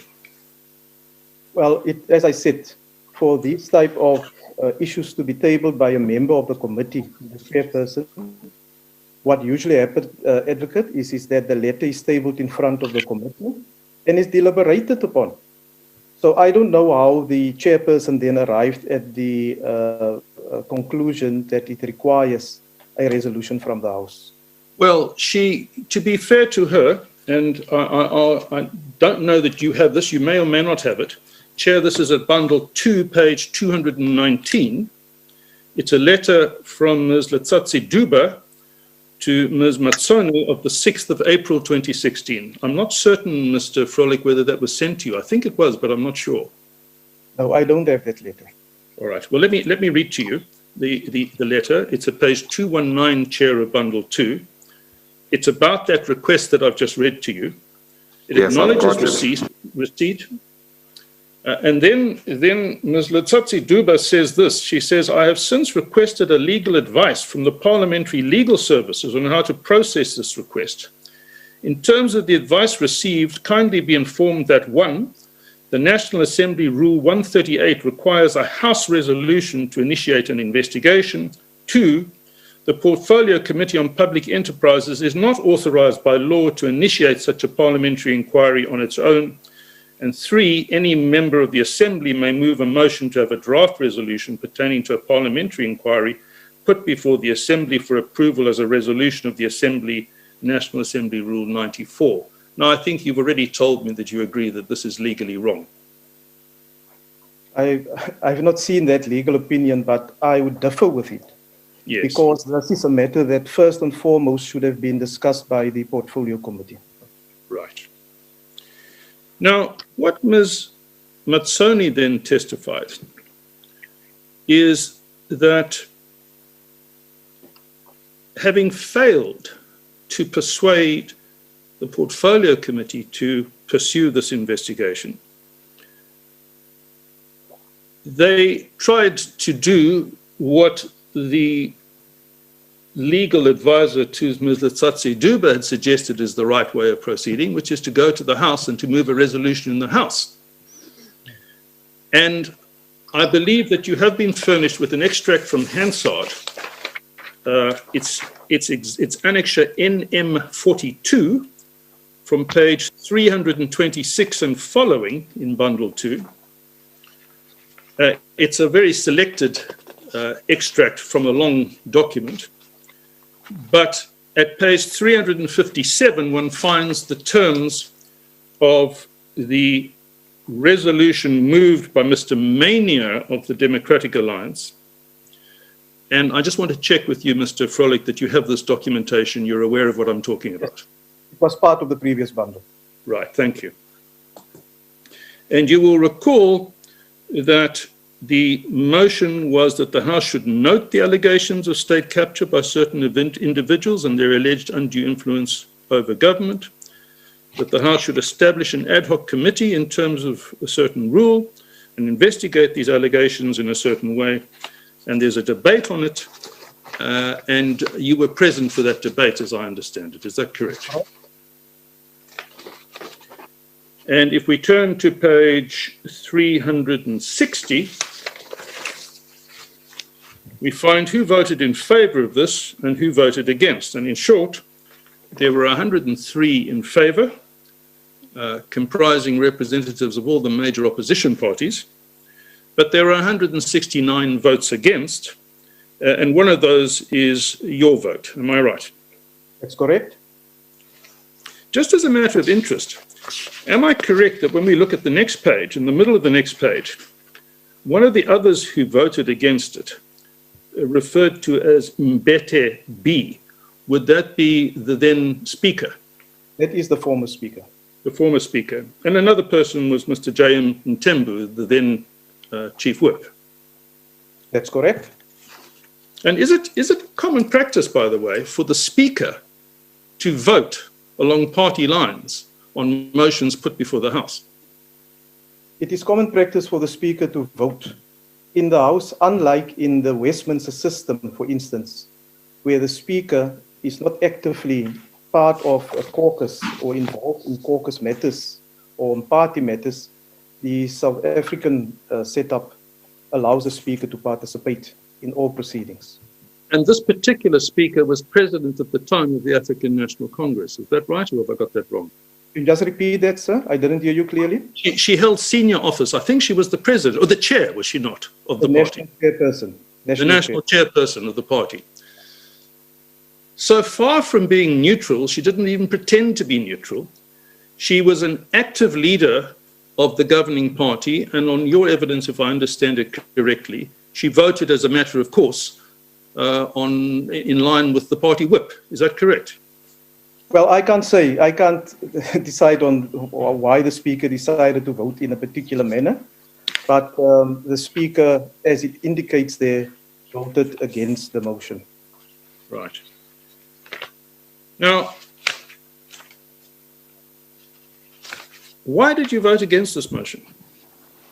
Well, the matter was raised in the Chief Whip's forum, and mindful of the fact that the first time that this matter was raised and directed towards a committee chairperson was in March that same year. We're now in September 2016. Yeah. And the then Chief Whip, the late Chief Whip Jackson Mtembu, he attempted to move an amendment to that specific motion. And I want to give the context to that, Chairperson. The amendment simply said that anyone who have any credible evidence in terms of what was in the motion should hand it over to the law enforcement authorities or to any investigative arm of the state. At that stage, the public protector was busy concluding a report on exactly the same matter. And the rationale at the time was, this is exactly what the public protector is currently doing. And we are going back to the same situation, like they have stated earlier, to say that, like I've stated, my apologies, Chairperson, it's late in the day. Aren't we going back to the same situation that while this investigation from the public protector is taking place, and the Chief Whip was very clear at the time to say that he is convinced that this report is due to be released soon. Why should Parliament run a parallel process and possibly come with different findings and recommendations whilst the public protector will also release a report?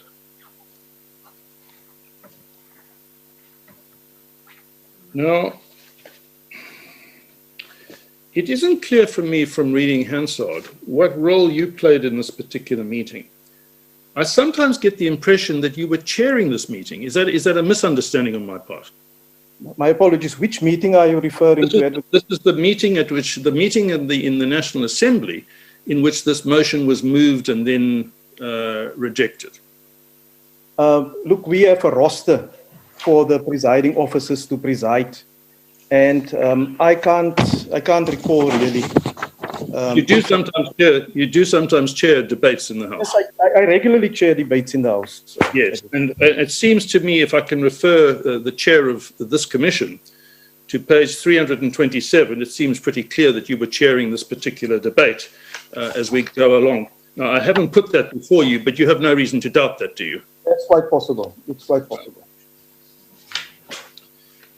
And what you are referring the chair to is that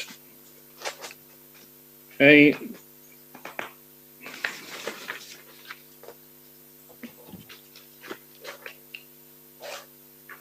amendment was moved Advocate, if I can just come in there. Yes. The then Chief Whip of the majority party attempted to move an amended motion. Yes, I agree. Yeah. I'm just trying to find where that is in Hansard. And In the extract of Hansard, you can go to page 131 of 187. And in your bundle of documents, it will be probably on page 359, if I'm not mistaken. yes, thank you. Thank you. So it seems to me it starts at page 358. That's where the Chief Whip enters the debate. Are you with me, Mr. Froelich? Yes, I'm Chair, page 358 of Bundle 2. Chief Whip of the Opposition. I would like to address you in terms of Rule 121.1. It says very clearly that it is possible to move an amendment to a draft resolution, provided, and this is the important part, the amendment does not extend the scope of the draft resolution. It's very clear that when the Honourable Chief Whip, sorry, that's the Chief Whip of the Opposition I'm reading from. That's correct. Chief Whip of the Majority Party is that at 358. I think it is. At page 358, it starts on the left-hand part of the page and it carries on the right-hand part of the page. That's what you are referring to, is it? That's correct. Starts Chief Whip of the Majority Party. The part that I was reading was from the Chief Whip of the Opposition. The Chief Whip of the Majority Party moved or attempted to amend, to move a motion. And the amendment, if adopted, would not have empowered Parliament to appoint an ad hoc committee to investigate it had been requested, but instead to require that all such allegations of state capture be referred to the South African Police Service or Chapter 9 institutions for investigation, including the Public Protector. That was the basis. Not that it was pending, but that anybody who makes allegations of this type should not expect them to be investigated by Parliament. They should take them to the South African Police Services or Chapter 9 institutions, including the Public Protector. That was the position adopted by the Chief Whip. Am I correct? That's correct.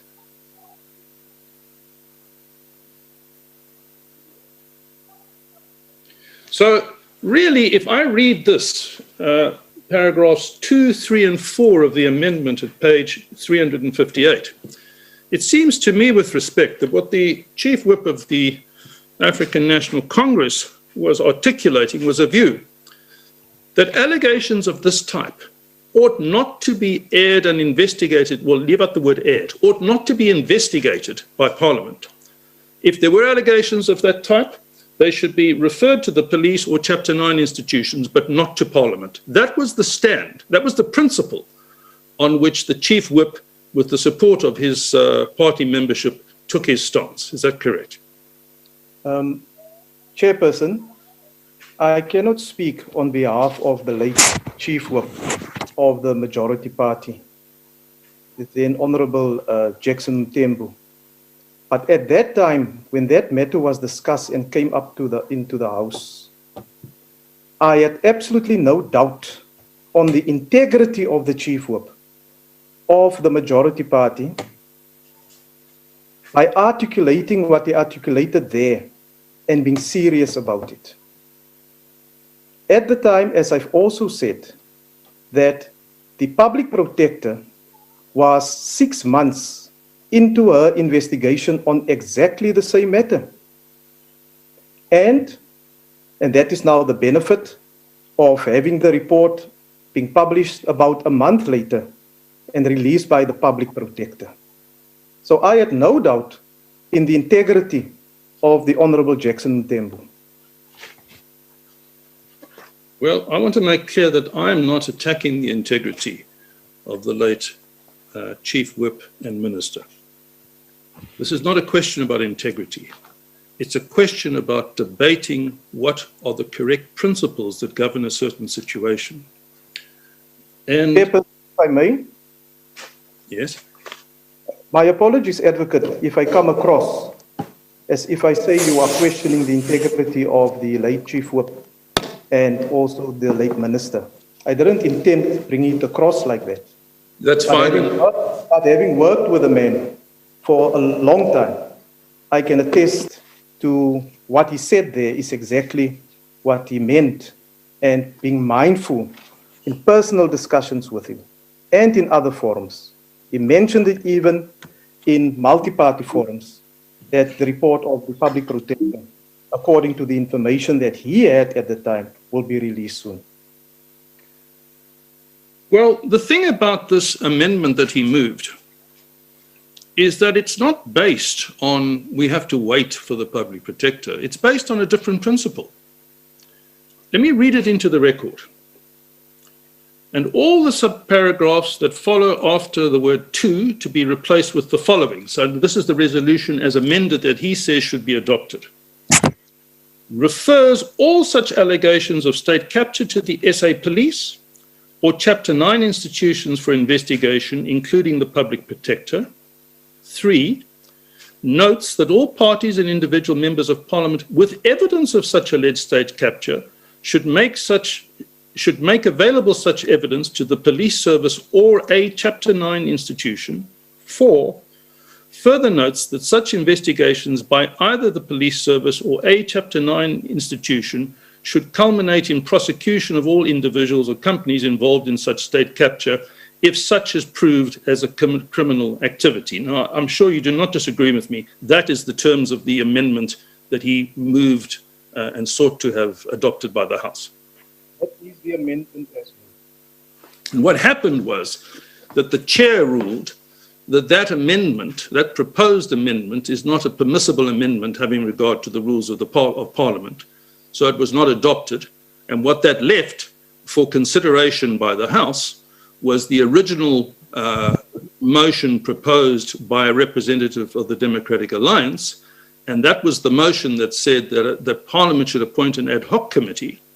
And that was the motion that all African National Congress members acting in accordance with the whip refused to support.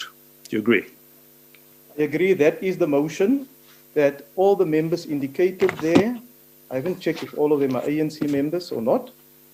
Voted against.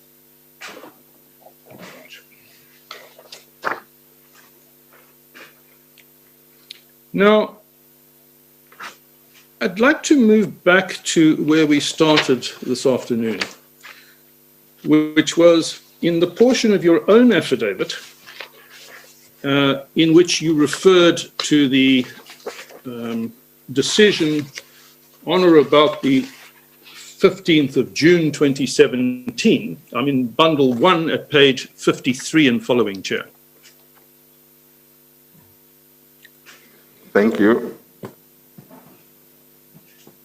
Now, Mr. Froelich,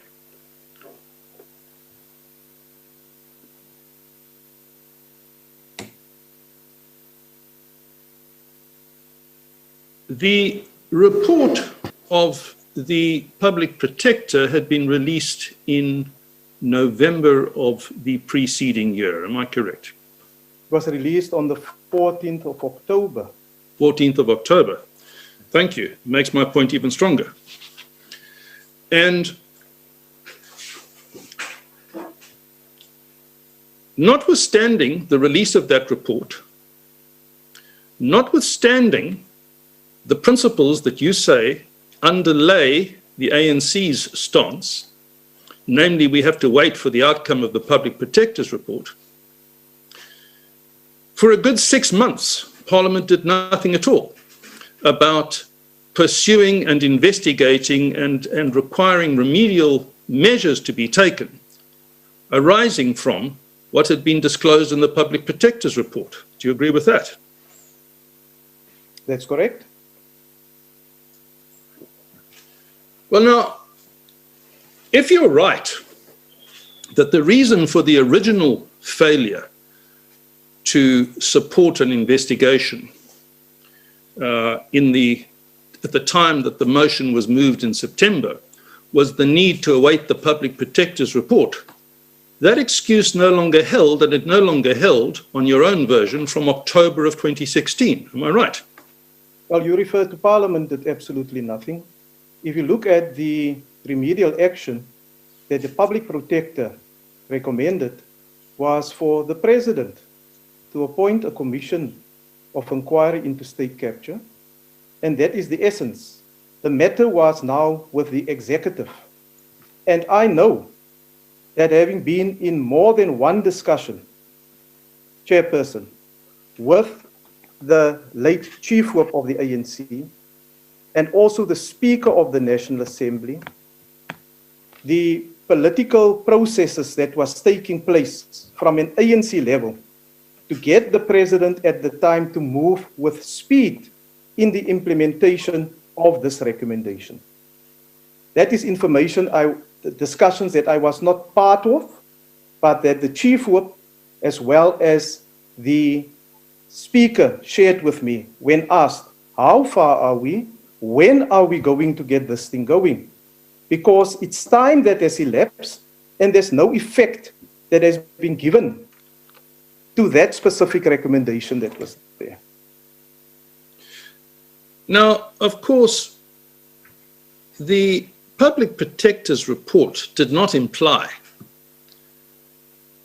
that unless and until a Judicial Commission of Inquiry had been appointed and finished its work, which, as you know, is still ongoing as we speak to each other right now, the Public Protector's report did not imply that until it was complete, Parliament should do nothing and no remedial steps should be taken to address the underlying problems of state capture, did it? Chairperson, the position is that was taken at the time is that there is a report now from the Public Protector for implementation that the head of state, as the head of the executive, can decide. If the head of state is not happy with it, they can take it on review, or you can take it on review to a court of law. But Parliament proceeded with its other oversight functions whilst not preempting the work of the Commission of Inquiry at that specific stage. And when it got to a point that a substantial amount of time has elapsed, backed up by certain emails that appeared in the public domain, both the Speaker as well as the Chief Whip, the then Chief Whip of the majority party, said, this is taking too long and Parliament should act. And that is the point at which I entered the discussion on that Thursday morning, the 15th of June. Now, the emails to which you're referring are the emails that have come to be known colloquially as the Gupta leaks. Is that correct? That's correct. A voluminous set of alleged email correspondence, which, if genuine, appears at face value to implicate a number of people. Do you agree? Those are the emails I'm referring to.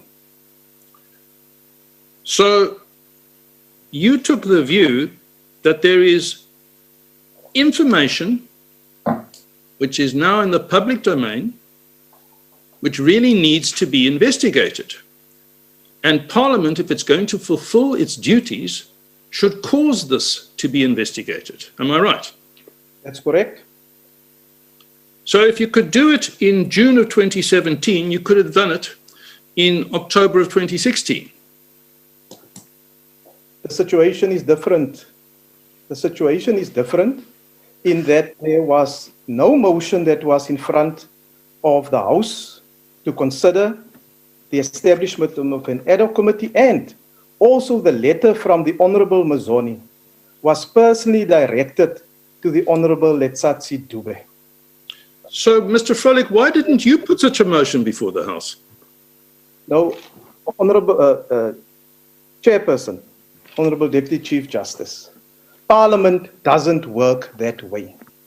Parliament is composed of different portfolio committees where matters are directed to, and those chairpersons, according to the rules, and those portfolio committees have certain responsibilities instead of preempting what they are doing. And those matters, and that is part of the way that Parliament operates for a very long time, since 1994, this democratic Parliament, that that is the process and procedure to follow.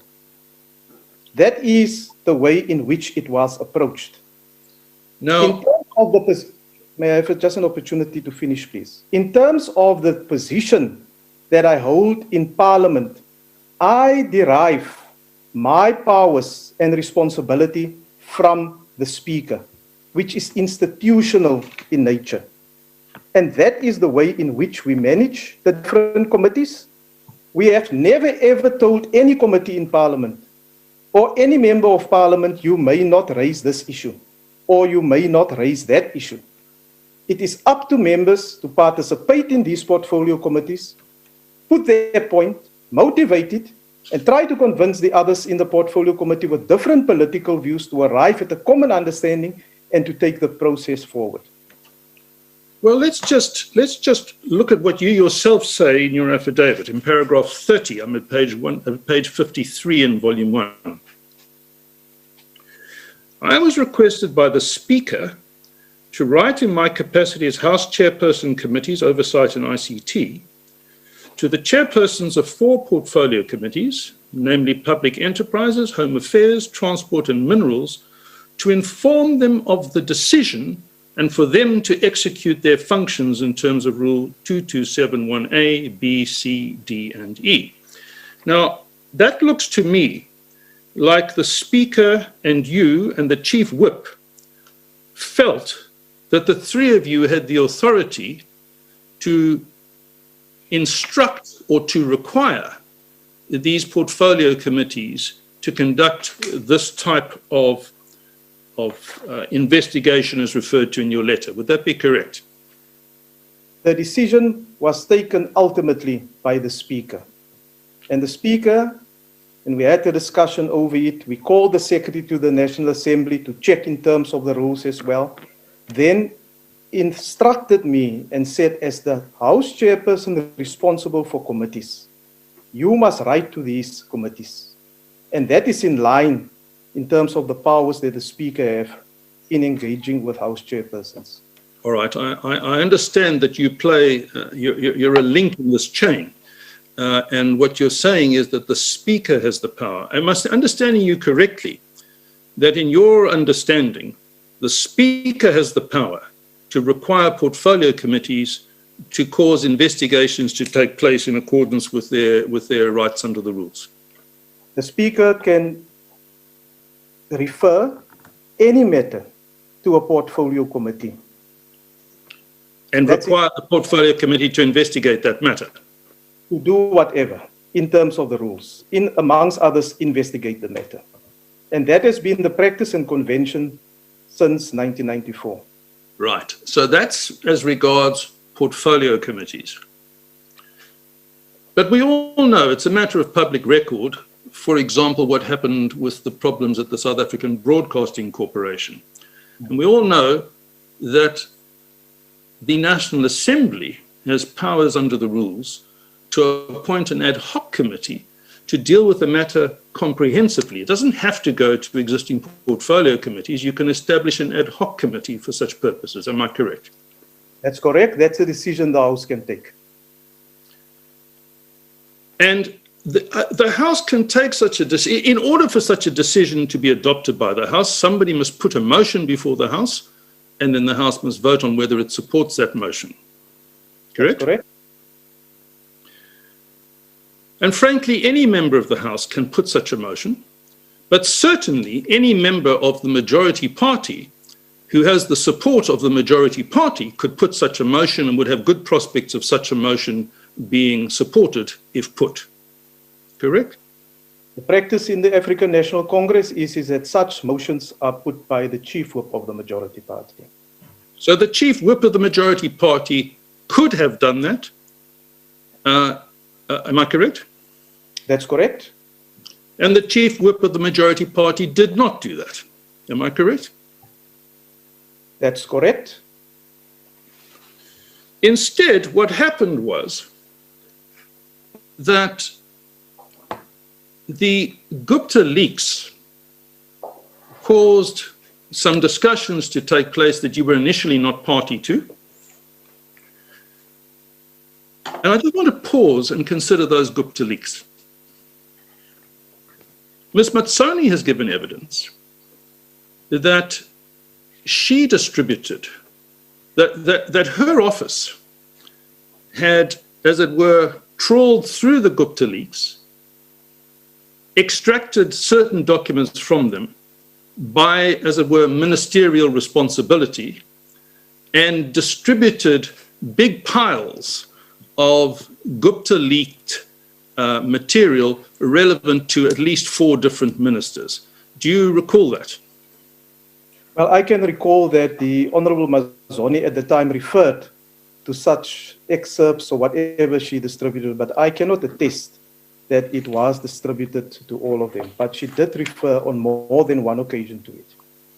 Well, I'm assuming that you must yourself have applied your mind to those very leaked emails, because they form the very basis of the letters you sent. Am I correct? Well, Chairperson, if I may, I must indicate that the discussion that preceded those letters happened in a forum of the National Assembly Programming Committee that I was not part of. However, in the Chief Whip's forum meeting the previous week, that is a closed meeting, the matter came up of the leaks, and then the Chief Whip of the majority party indicated in that meeting to Chief Whips that let's see by next week what would be the best way to approach this. It then came to that National Assembly Programming Committee, and after which the Chief Whip, as well as the Speaker, felt that a direction must be given on how to deal with this matter. And the decision that was arrived at, that the Speaker asked me to implement, was to use the existing portfolio committees that are there to look into this matter, because those emails were very explicit and it referred to specific ministers who were holding office at the time.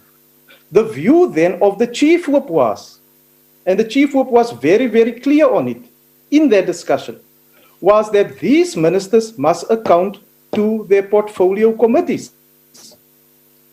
And that formed the basis of writing those letters to those different chairpersons of committees. It's not as if, my apologies, if I can just finish off, Advocate. It is not as if the issue of a possible ad hoc committee was not discussed. But we were very, very much mindful on previous experiences also that we had, that when these ad hoc committees are put together, it comes from the existing members of the National Assembly. It's not new members that comes into Parliament. So members then leave their committees where they are appointed to attend to the work of the ad hoc committee. And at times it has happened on more than one occasion where certain portfolio committees cannot correct to pass important decisions due to ad hoc committees that are there. And the Chief Whip then said, in this instance, he would support the work to be done by the existing portfolio committees that are there, and that is ultimately the decision that the Speaker arrived at.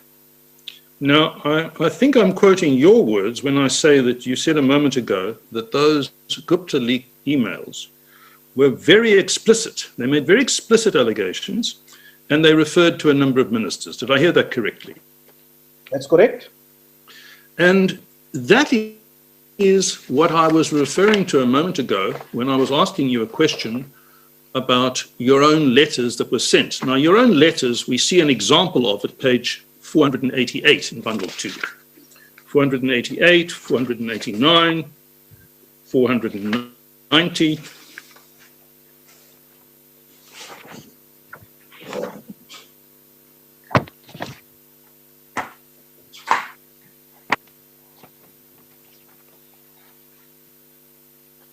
I'm with you. All right. Let's take 488 as an example. Dear Ms. Magadzi, allegations of state capture in organs of state. I'm sorry, Mr. Freund. I I thought it was the same bundle we were using at the time. I've got the right one now. Sorry, Chair. 488. Chair, it's Yeah. 488 bundle 2. May I proceed? Yes, you may proceed. I've got it now. Thank you, Chair. I apologise. Sometimes I just move backwards and forwards. I've even taken them out of their bundles. Yeah, okay. The letter is addressed to Ms. Magadzi. It's headed Allegations of State Capture in Organs of State. It's a very short letter. I am sure that you are aware of numerous allegations of state capture that have appeared in the media in recent weeks. Some of these allegations involve members of the board of the Passenger Rail Agency of South Africa, PRASA. I would like to request that your committee investigate the allegations within the parameters of the rules and report any findings where applicable to the National Assembly as a matter of urgency. Now, I presume you meant exactly what you said. That's correct.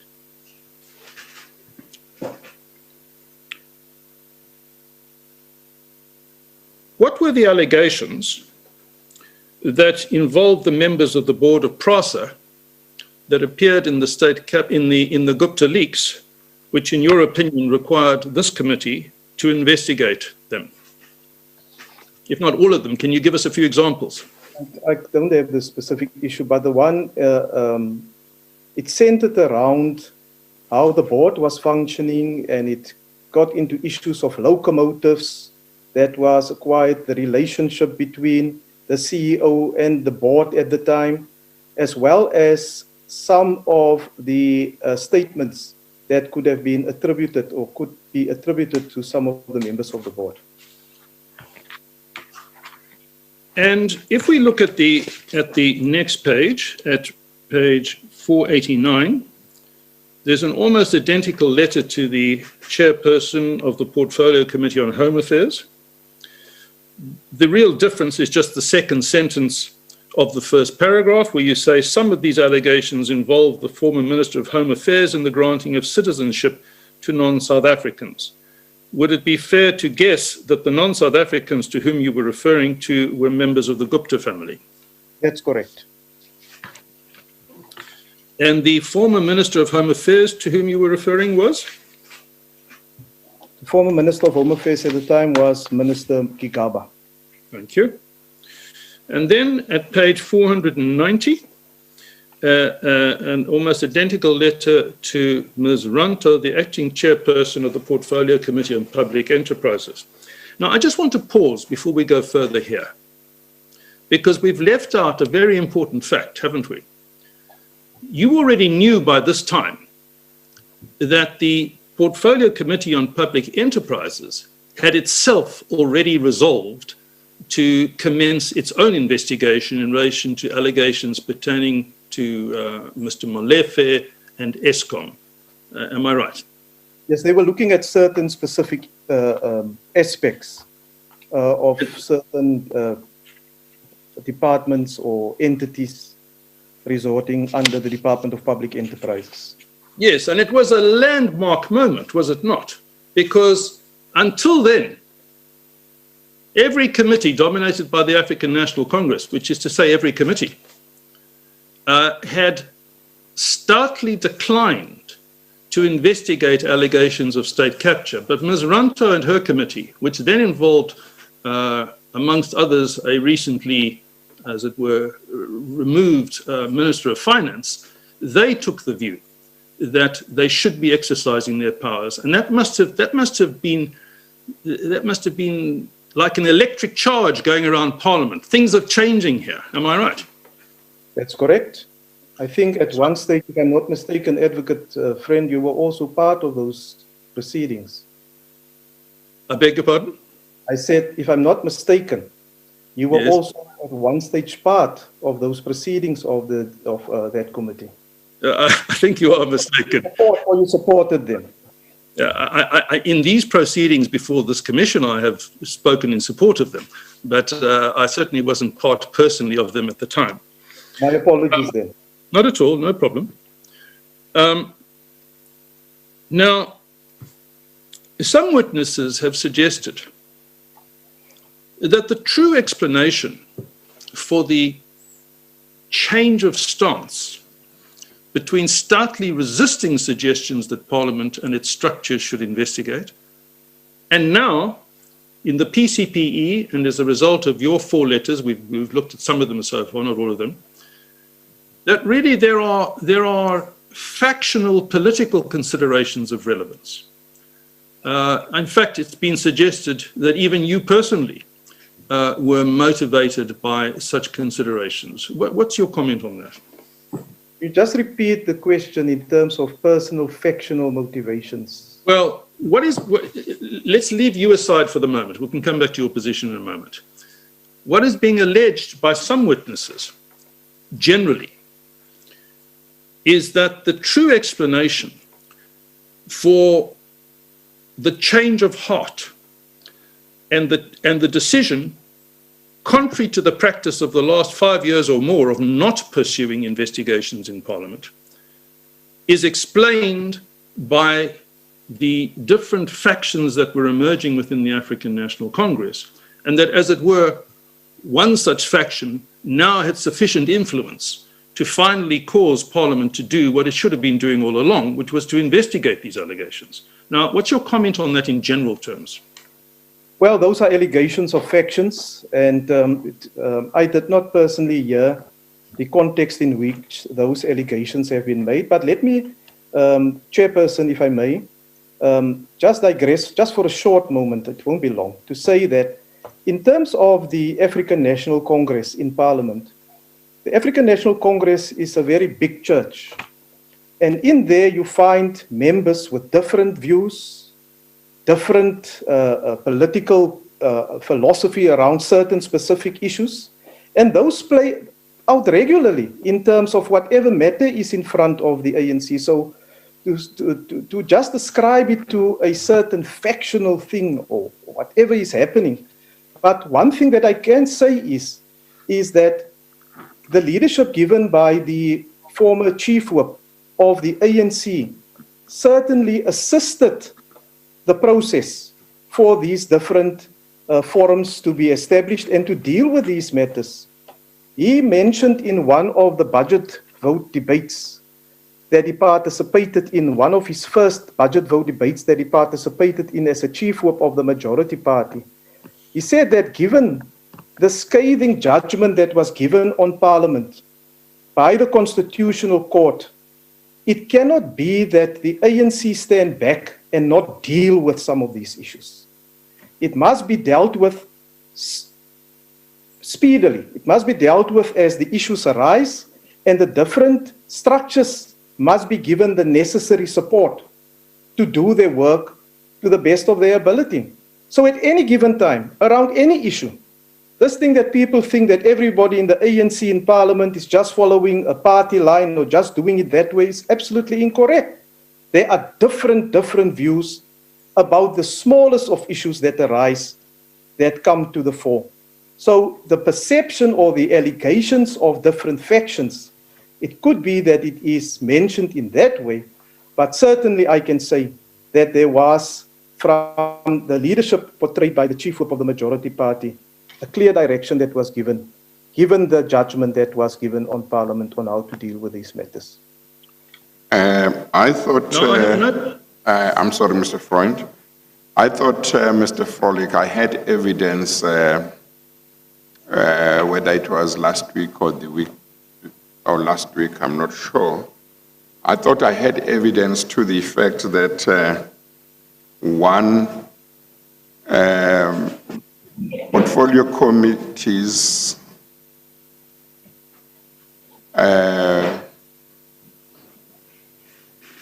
either that or that the majority party, members of the majority party in a particular portfolio committee, they will meet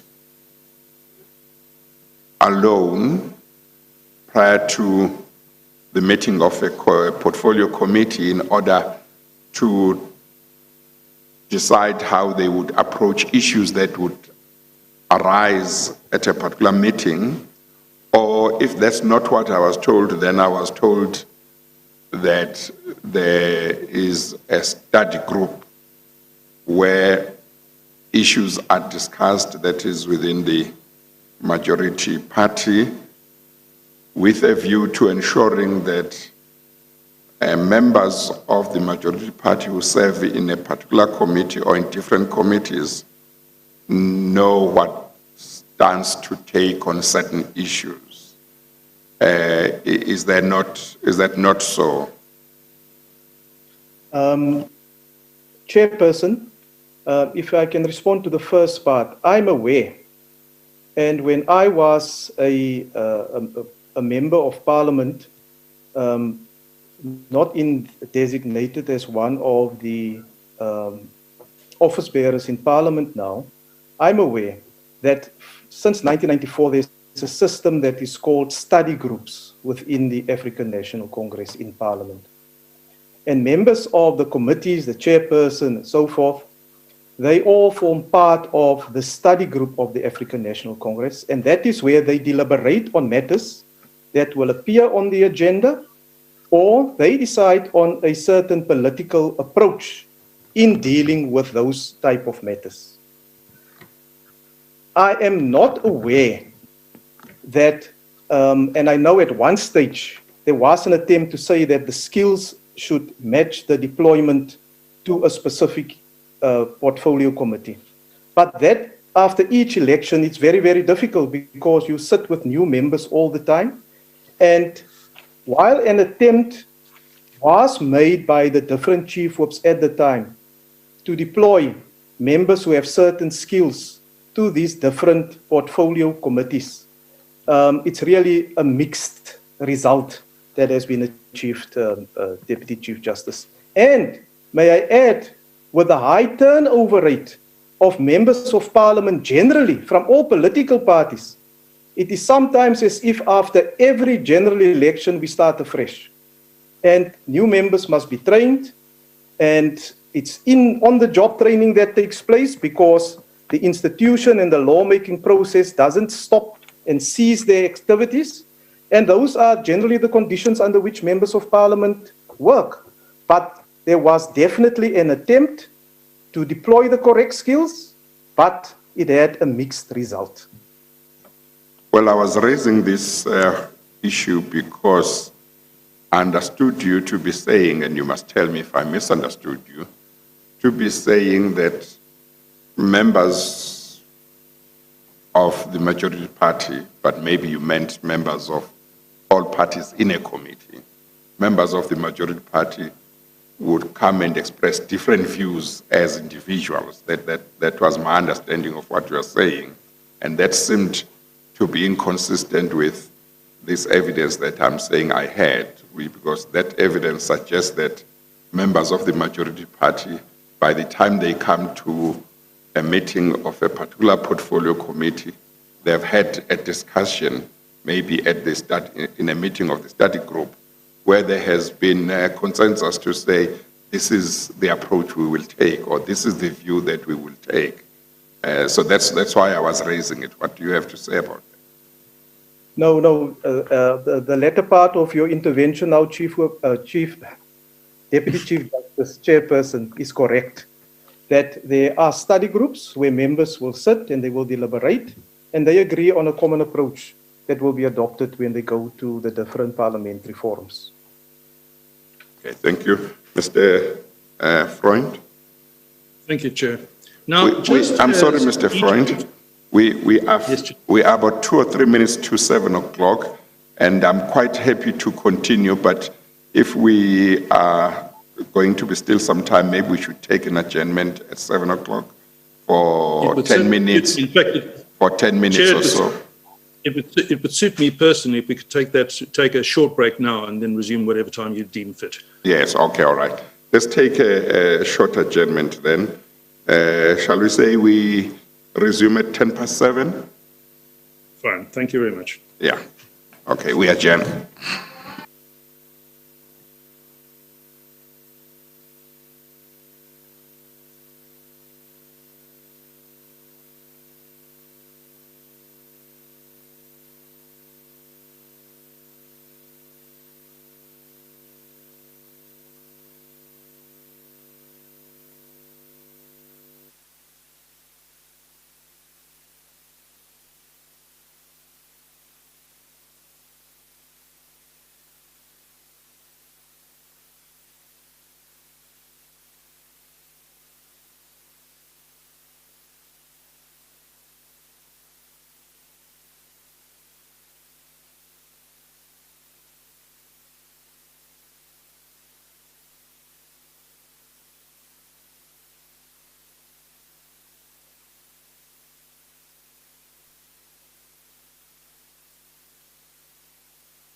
Tumza, unmute love.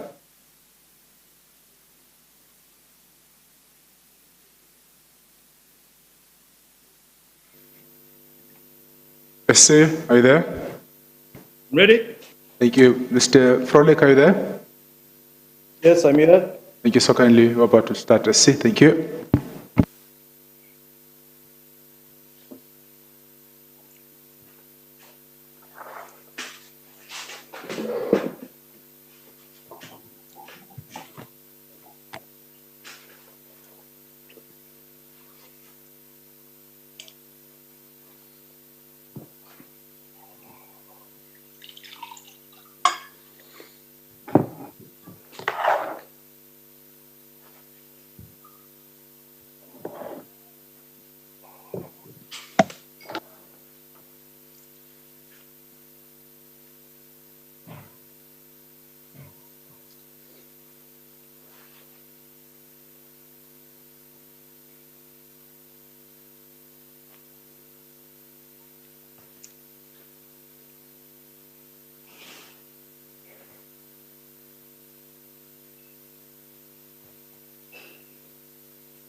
Okay, let's proceed, Mr. Freund. Thank you, Chair. Mr. Frolik, we were talking about portfolio committees, and you accepted that the study group system is a form of caucusing in which decisions are made before a portfolio committee meeting commences, and then the members of the committee in the study group act in accordance with that decision when they fulfill their roles in the portfolio committee. Did I understand that correctly? Well, it's a discussion forum that is a feature of the parliamentary process of, as far as the ANC is concerned. I know other political parties do it as well, where they get the members serving on a committee, they get together and they decide these are the parameters, or this is the approach that will be used there. But in no way does it restrict a member of the political party, in this instance the ANC, to ask questions, or questions that arise out of the briefings that are there that was not properly discussed. And that is the nature of it. It differs from study group to study group, of course, depending on the issues that are there. This commission has heard evidence to the effect that study groups exercise real discipline on members and predetermine what approach is to be adopted in portfolio committee meetings. Now, it's not clear to me whether you're disputing that or accepting that. Well, my experience from having served on the study group is that we set the broad approach that will be set there, and if there are any issues that may arise that was not discussed in the study group, there are members who are deemed either the whip of the committee and things to give direction, or senior members of the committee to give direction. But yes, study groups do exercise some form of discipline in terms of what is happening in the different portfolio committees, whether it's attendance, whether it is preparations by the members, and so forth. and what stance should be adopted on particular motions. For example, a request that the portfolio committee should support a particular inquiry. That will be part of the discussions of the study group, yes. Yes.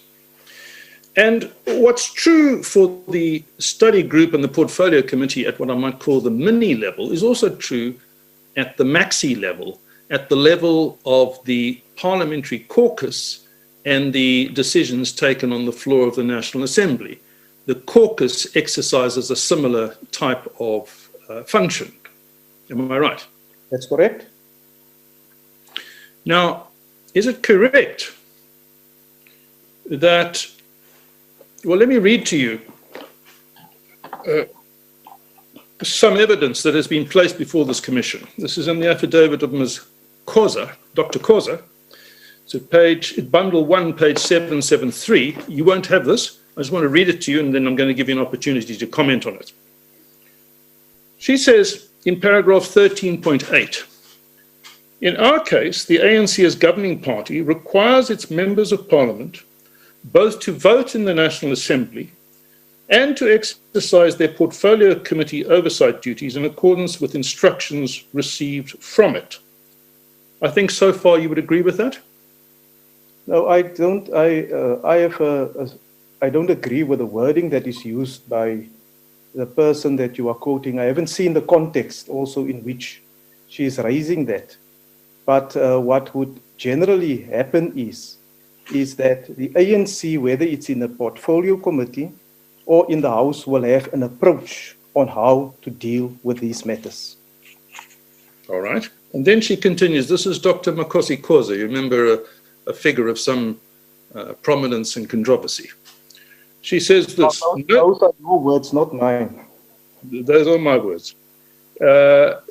She continues as follows.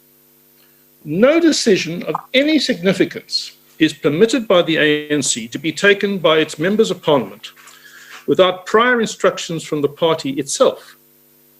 These instructions frequently emanate from office bearers who have not been elected as members of parliament.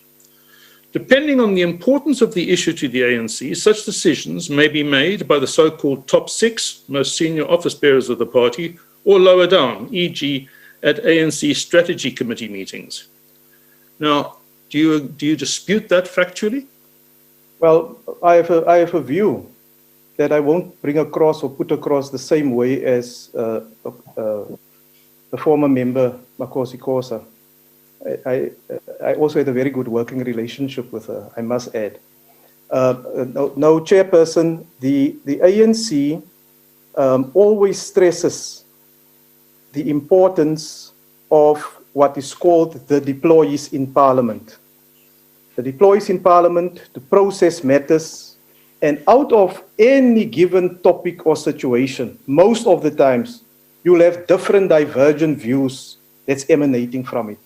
Now, our constitutional design is of such a nature that political parties and the leadership have a lot of power and influence in terms of what is happening to their elected representatives in the different legislatures, whether it is local, provincial, or national government, whatever they are doing.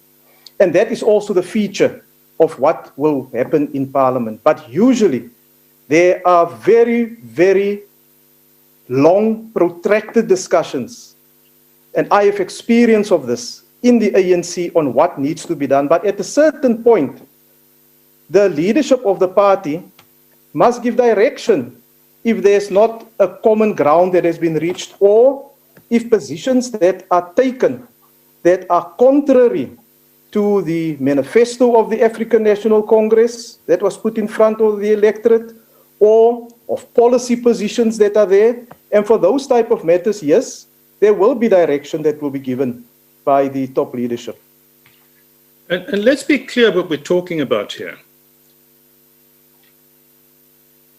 As a matter of routine, the Secretary General of the party and or the Deputy Secretary General of the party attend meetings of caucus at which they convey instructions to members of Parliament as to what stances they should adopt. Is that correct? Well, there is not a regular routine as far as that is concerned. the chief whip of the majority party is the leader of the ANC in Parliament and serves as the contact point between the members of the ANC in Parliament and the officials of the African National Congress that are commonly referred to as the top six or the Thule House.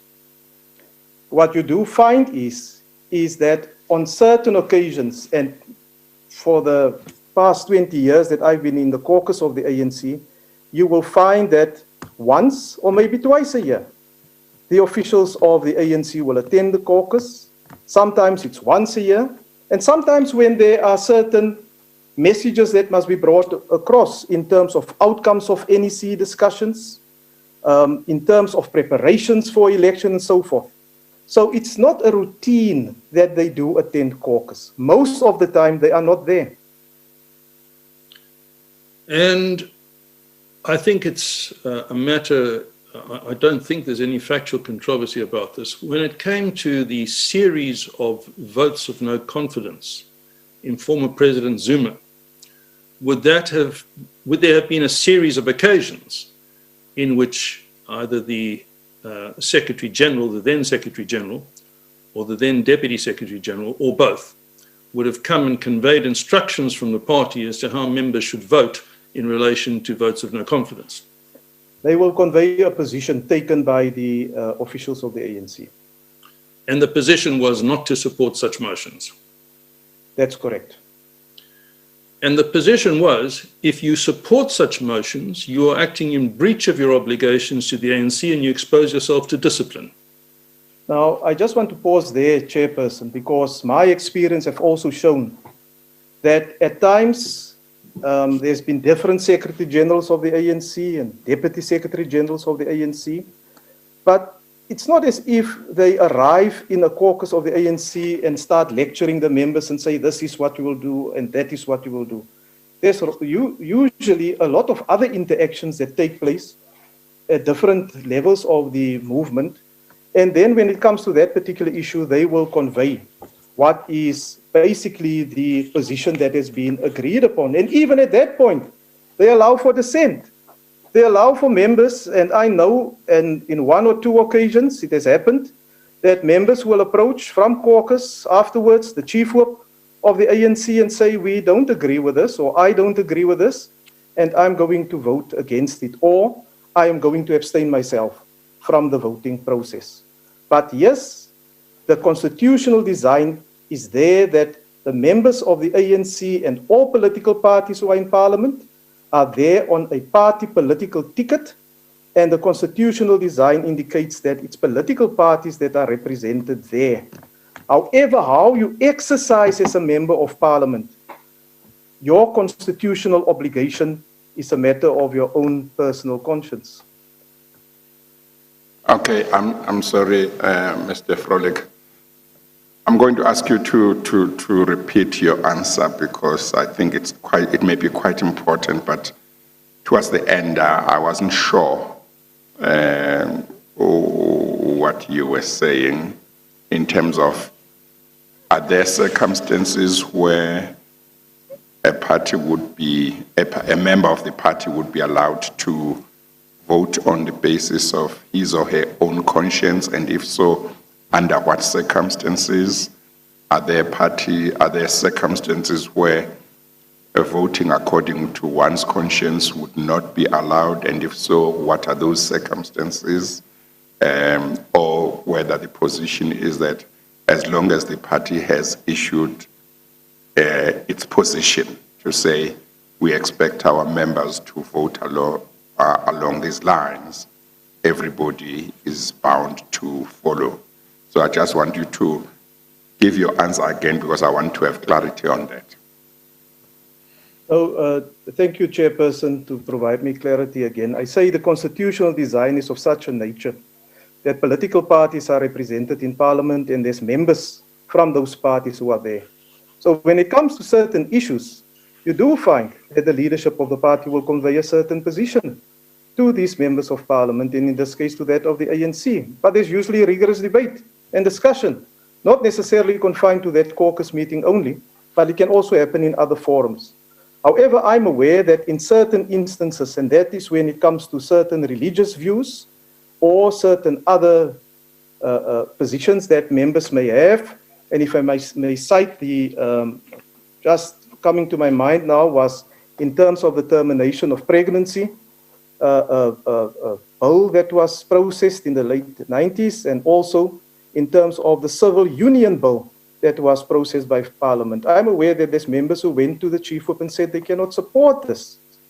And ultimately, when it comes to the different votes and things that are taking place there, it is the members arrive at their decision based, of course, on their party political positions that they hold, but also in terms of their constitutional responsibilities that they must exercise.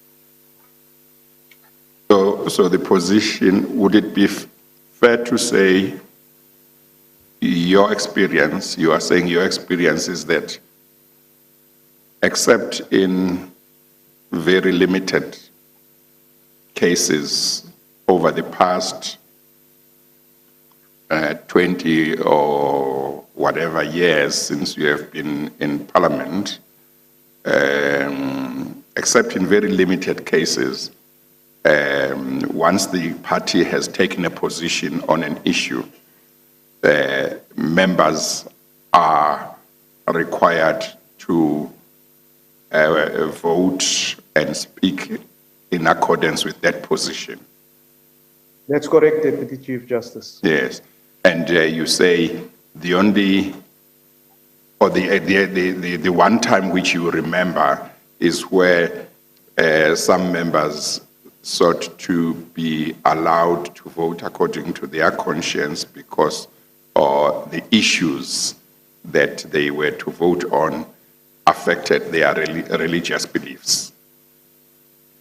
Those are the two, and then I also now recall, Chairperson, while you are mentioning this, I also recall that there was also an instance, and I remember the Honorable Ben Turok felt very, very strongly about a certain situation, and he decided not to, he abstained from voting, he absented himself from the National Assembly. So of course, when that happens, there will be a discussion, yes, but which members didn't vote for the party? The opposition also does it. If you vote with the ruling party, then you have sold out on your principles. So that is part and parcel of this political climate and atmosphere of proportional representation that we live in. And yes, the constitutional design of proportional representation gives power, a lot of power, to the parties and the party bosses to determine ultimately, especially when it comes to a motion of no confidence in the leader or the head of state, to come to caucus and to give those type of directives. Maybe when one takes into account a situation where the issue that is going to arise in Parliament on which members would be required to vote relates to a policy issue, an issue on which the majority party has a particular policy. Maybe it is understandable for the party to insist that its members should vote in order to defend or promote the policy. And maybe members can't complain about that because when they came to Parliament knowing what the policy of the party is on those issues. But where it's not really a matter of policy, maybe it's a matter of saying there are too many allegations of corruption directed at the president, who happens to be the president of the party. there is just too much that we hear. That appears to me not to involve policy of the party. And then there is a motion of no confidence in the president.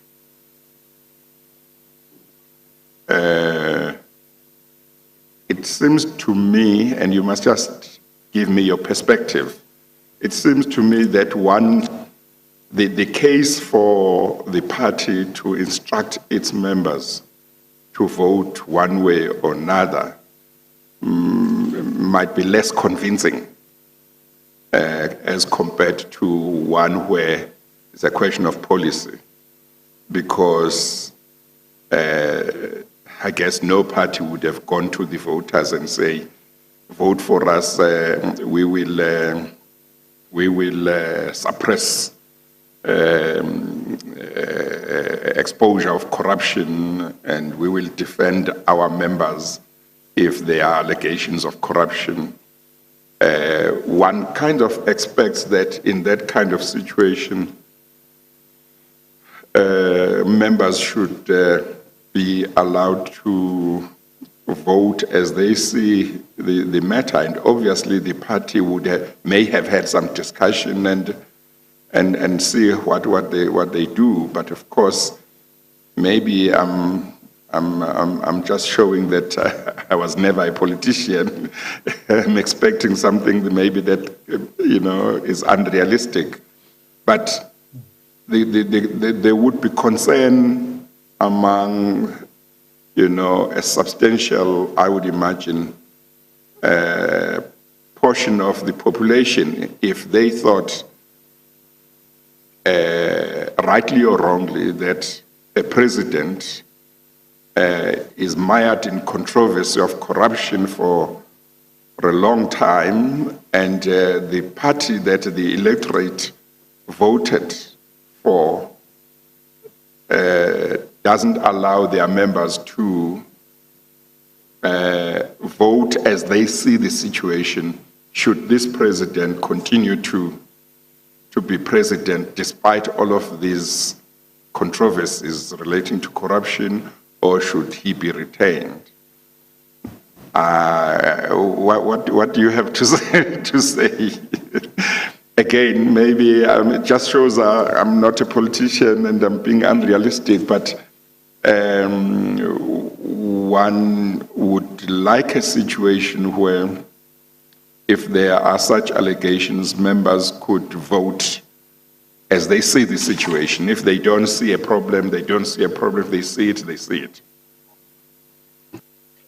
The Chairperson, you have an idea of the complexities that is brought about in terms of representative democracy involving the proportional representation, a pure proportional representation system.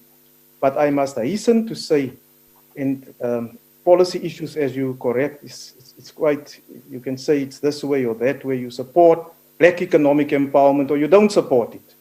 And if your member supports it in the House, and then you still fire them, you get rid of them, you move them sideways. But when it comes to motions of no confidence, in terms of the head of state, it's a political, it is a political matter, a heavy political matter that is processed. And I can say that there are a range of different views when it comes to that point. Some believe that they will agree with this motion, and others will say, no, we are not ready in terms of effecting a change in the head of state at this stage. We are not prepared. Do you understand? And the former chief who have also said it in a certain motion that came at a certain time when I think he articulated it, if I'm not mistaken, to say that it was sent shockwaves through the electorate because simply the country is not ready for it. So whichever motion of no confidence there is, it is a political motion. And in that motion of no confidence, there's instances, yes, that are mentioned, this, that, and the other.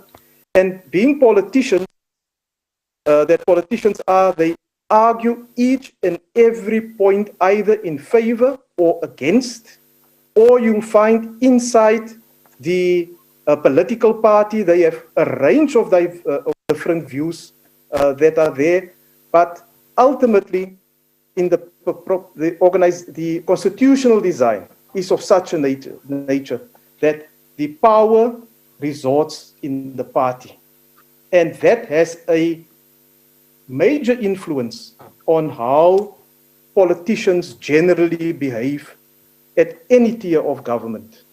I recently had experience of where at another tier of government where there was a change in the executive mayor, that all these, it's even worse at that level that is happening. So we must look at our electoral design. It will be an opportune moment to reassess and to see, but also something that becomes very important is the power that is exercised by the presiding officer, in this instance, or in the absence of the speaker, the deputy speaker, when these type of motions are dealt with. Because I can recall that there was such a motion of no confidence. It was a secret ballot that was conducted to give that type of, for the lack of a better word, Chairperson, protection to members of parliament to decide how they want to vote. But still afterwards, they, based on various reasons, people found out one way or another, rightfully or wrongfully, who voted in a particular way. So it is, unless we look at the design of our representative politics at national and provincial level, we will sit with this challenge and dilemma that we have as to members of these legislatures of parliament to exercise their free vote as they wish.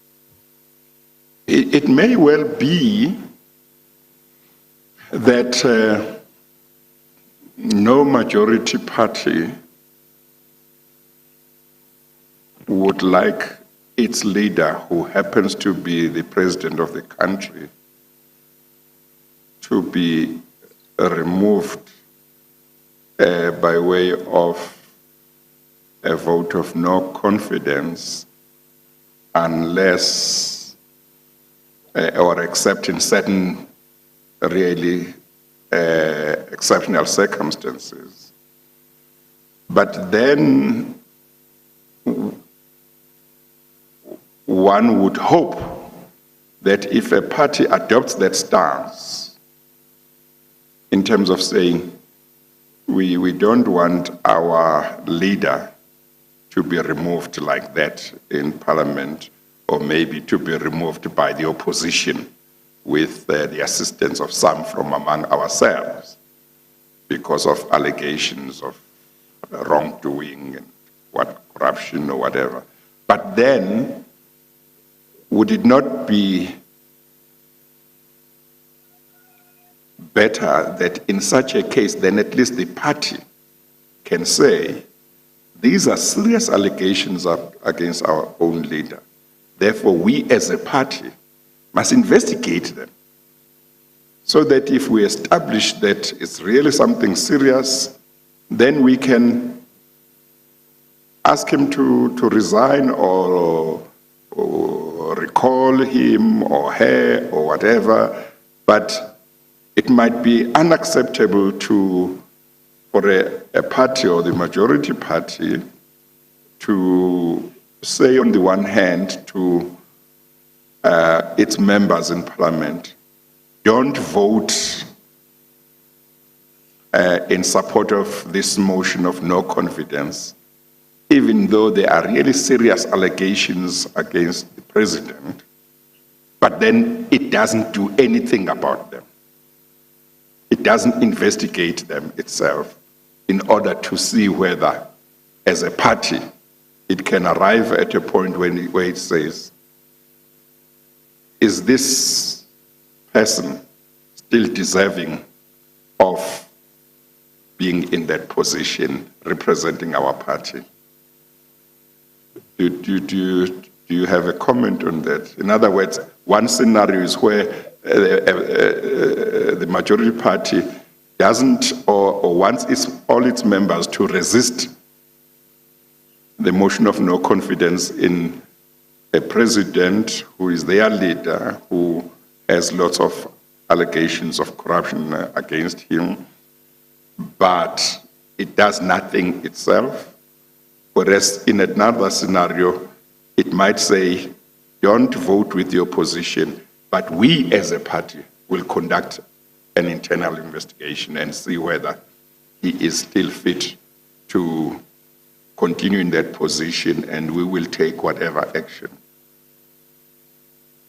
Yes, Chairperson, my response will be very brief. There's something that is called intra-party dynamics, and the ANC is no different than any other political party when it comes to dynamics inside the political party to arrive at that specific position. And from where I sit, that I could see that that is a debate that started quite seriously at that stage amongst members of parliament of the African National Congress and into 2017. But there's another dynamic, Chairperson, that I just want to briefly refer to. And that is your intra-party dynamics goes with conferences of the different political parties. And in that whole political climate, you have those who feel firmly that you must go this way, and then there's others who feel, no, wait. You want to abuse the situation now to deal with either whether it is the head of state or with a certain member of the executive. Because better lines usually get drawn as you go towards these intra-party platforms and conferences that are taking place. And that has an influence, but I do agree, it is better for the political parties self to, and in this instance, the African National Congress, to have that mechanism in place so that it doesn't matter who the individual is who's occupying the office, that at the intra-party level, we do have the necessary mechanisms in place instead of waiting for the opposition to do so. And of course, I guess that in such a situation where, it would be important that maybe you have disciplinary structures and processes which are beyond reproach, and the people who make decisions of a disciplinary nature should be people who can't credibly be accused of advancing the interests of any faction. Maybe it would be people who no longer want any positions in government or in the party, maybe very senior people and people with credibility, so that you might have a situation where most reasonable people would say, if those people have made a decision that so-and-so must be subjected to a disciplinary hearing, we won't question it because we know we know their level of integrity, and we know that they are not going to be manipulated by anybody. Even if some people can make some accusations, because there will always be people who make accusations, but the majority of people will say, if those decisions are taken by those people, everybody must accept that there is no factionalism involved, there is no political agenda involved. All that they are looking at is the discipline of the party and its members. That is what may well work. That is the ideal situation as you have articulated it, Honorable Chairperson. But in this terrain of politics, I can tell you that unless political parties in the current system, constitutional design that we have, continuously evaluate and re-evaluate the internal disciplinary procedures and move towards that point, then we will be the correct direction, moving in the right direction. But not only putting such structures in place, making it part of the constitution of the political party, to say this is it. right? You have joined. This is the constitution that you said that you accept and that you will support and that you will implement. And if you fall foul of that, then those type of questions shouldn't arise. But we must strengthen that and avoid a situation where interpretations can be made or may be made to say it is factional. I'm reminded, Chairperson, and I know we cannot compare the two situations with each other when it comes to this thing of the free vote, anyone voting as they can. Now, in the United States, in their Congress and in their Senate, you see what happened. Where a situation plays out where 7 Republican senators decided that the president should be impeached, and they are being hounded by their political party. But in private, some of them are supported, and then even beyond, find that the constituents, the people who voted for them, say to them, we're not going to re-elect you because you went against the party. So the party system, in terms of politics internationally, is so deeply entrenched that it allows for this type of situation to play itself out into the open. I guess that as the Commission looks at what went wrong for certain things to happen over a certain number of years, and what measures should be put in place to minimize the prospects that there could be a repeat. As the Commission looks at that, it needs to accept that there are certain realities that are there, whether one likes them or not. And that includes the role of parties in the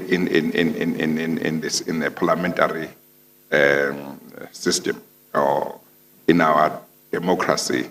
They play a very important role, and there are certain things that might be difficult to change unless the change comes from within the parties themselves. No, Chairperson, I'm with you on that point. I want to say that there's an opportunity that is currently presenting itself to all the political parties represented in Parliament and also stakeholders in civil society and outside. The Constitutional Court made a ruling to say that independent candidates may be elected and stand as candidates to be elected to the National Assembly and the provincial legislatures. That is opening up a platform for debate, where amongst others, these type of matters can also be exhausted so that we get more input. We get input from all the different political parties, from the largest to the smallest, to see in terms of implementing this decision and ruling of the Constitutional Court, the impact that it will have on our arrangements, democratic arrangements in the different legislatures. How is it going to be done? Isn't it also an opportunity to relook the entire electoral system and to arrive at something else so that we can start dealing? I'm not saying it's going to solve all the problems, but dealing with some of the problems and challenges that have manifested itself due to this constitutional design of representative democracy. No, thank you. Mr. Freund? Yes, thank you, Chair. Chair, I'll try not to be too long, but there were some issues that we digressed from. Yes. When we got onto the macro level. And they are much the same issue, but looked at a slightly lower level. Now, I want to put to you, Mr. Froelich, what Ms. Ranto said. You will recall Ms. Ranto was the acting chair of the Portfolio Committee on Public Enterprises, and she spoke about the divisions within the caucus in relation to this very issue of investigating allegations of the type we're currently concerned with. And she says, whilst members of the ANC's PCPE study group, that's that particular study group, supported the idea of instituting an inquiry, there was a push to scupper the inquiry from a substantial number of members in the ANC Parliamentary Caucus, who argued that the inquiry would cause divisions and would taint the integrity of the ANC. Of particular concern to some members of the caucus was the risk to the reputation of the party. These views were openly communicated to me in clear and emphatic terms. Now, can you confirm that you also observed such pressures?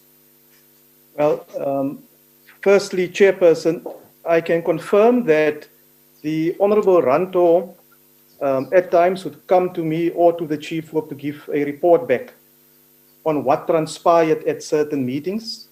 I can also indicate that she shared some of these concerns with me. At one stage, I had to inform the Secretary because she was giving an explanation of an incident where she thinks she's being intimidated outside of Parliament, or the place in the Parliamentary village where she was staying. I brought it to the attention of the Speaker, and the Parliamentary Protection Services, the acting head of those services, were asked to look into the matter with the relevant law enforcement authorities so that it can be established whether it is real or not, if there's any physical threat to her. But I think you're missing the point of the question, aren't you? The point of the question is whether there was political resistance expressed by MPs. We should not be doing this because it's embarrassing to the party. There were different political views around that, and that is one of the views that was there, Chairperson. And those views, some of the members felt very strong that it should not happen in this way. Some of the members queried where was this decision taken, where did it come from, and also who gave the final authority for this to be done. Whether it was now, as you have stated earlier, Advocate, the Public Enterprises Committee that started with some of the work around the allegations that was made, or with the other committees that was there. It surely came across as a something that was not supported by all ANC members. But as I said earlier, ANC members have different views around these issues. And personally, I can attest that there were serious questions that was asked as to why this is done, who is being targeted, and why are we doing it in this particular way, as it was never ever done before. Yes. Now, Ms. Ranto does go on to say that although she experienced that kind of pressure from a substantial body of members of the ANC caucus, she says, on the other hand, that amongst others, Mr. Mthembu supported her, encouraged her to proceed. And if I hear you correctly, you would consider yourself one of those persons who was encouraging her to proceed. Would that be correct? That's correct. But she also says this. This is in paragraph 11.5 at page 553 of volume 2. She says, I should note at this point that some ANC caucus members made attempts to stop the inquiry. That's the inquiry of the Portfolio Committee on Public Enterprises. Call it the ESCOM inquiry. Some of them approached the public protector to try to get her assistance to stop the inquiry, arguing that its work would duplicate the work by the commission yet to be appointed by the president. I'm not aware of any response by her to this, that's the public protector. When the issue was raised in caucus, the chief whip reprimanded those members that they'd not been authorized to do this by the ANC. Do you have any knowledge of this incident? I cannot recall a specific request being made to the public protector to get involved into that type of situation.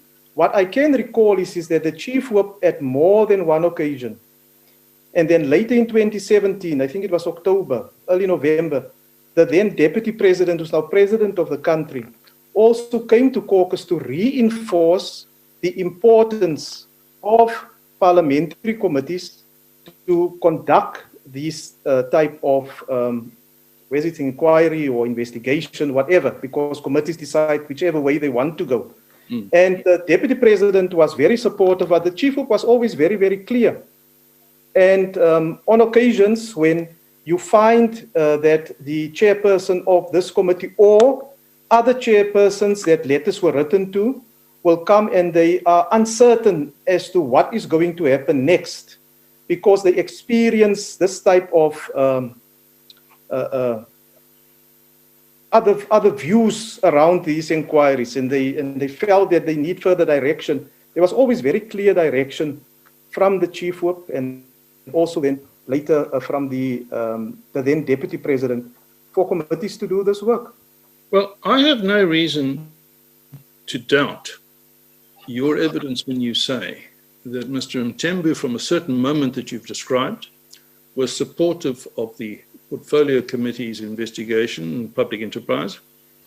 I have no reason to doubt your evidence when you say that he was party to the discussion which led to your June 2017 letters. But by the same token, I want to put to you for your comment that this was not a new problem in June of 2017, and that one of the features that best explains the failure of Parliament to have acted sooner in a proper and appropriate manner in the exercise of its oversight duties is what is described by Makosi Khoza in paragraph 13.6 of her affidavit. This is bundle 1, page 773. She says this: I am convinced that the state capture and corruption events of the recent past could have been far better addressed and perhaps resolved had it not been for the political culture of trying to please the leadership. But this requires brave MPs working with skill and determination in the face of formidable obstacles. So she's really identifying, firstly, the power relations between senior and junior, and secondly, the political culture. And she's saying those two factors together actually go a long way to explaining what she regards as a failure by Parliament to have properly exercised its oversight duties in respect of the issues we're presently talking about. What's your view on that? Well, my view, firstly, is on the previous occasion, Chairperson, I mentioned the issue of power relations between not all that I've experienced and seen over the years, between study groups, committees, and members of the executive, and so forth. But in terms of the culture, or political culture of the ANC is the political culture of the ANC in terms of how things are done and how things are being processed. So my view is that there was, especially after the Constitutional Court ruling in 2015, there was, and with the arrival of a new Chief Whip, there was a new dimension in terms of how does Parliament and, in effect, the ANC in Parliament do their oversight work to effect and ensure accountability by members of the executive. And when you refer to a Constitutional Court judgment in 2015, I'm assuming you must be referring to the Nkandla judgment. Would that be correct? That's correct.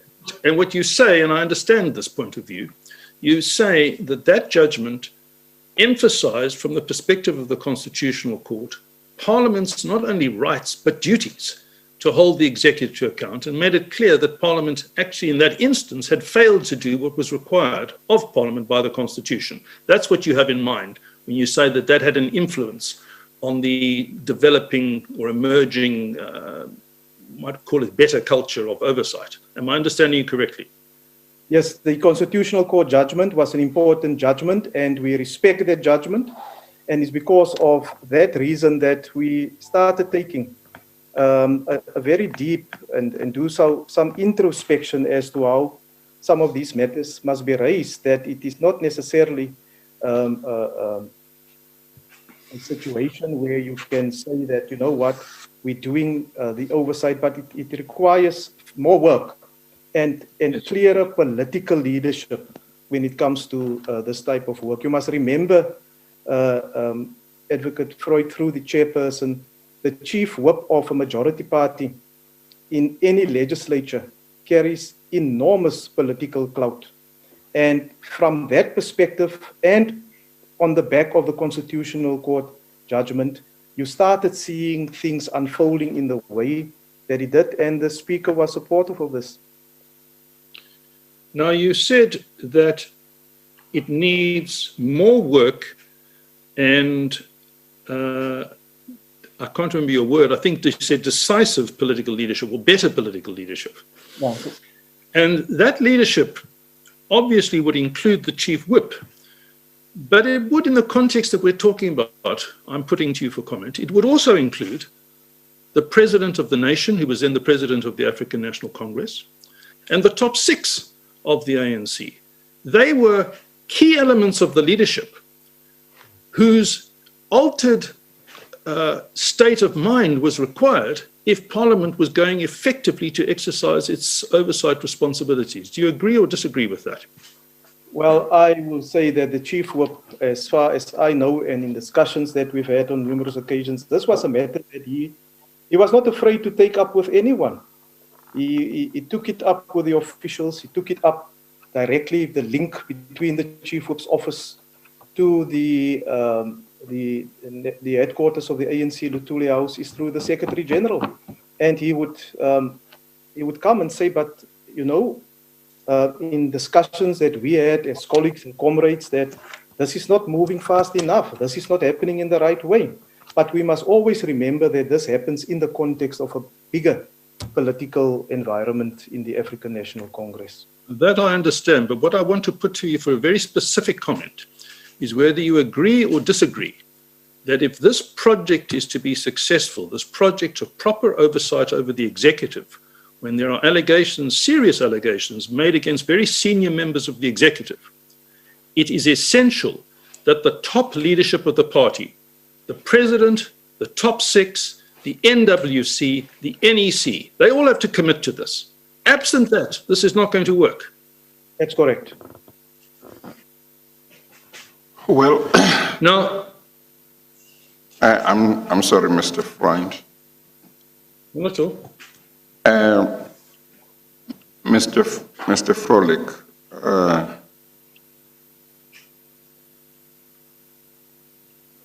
is it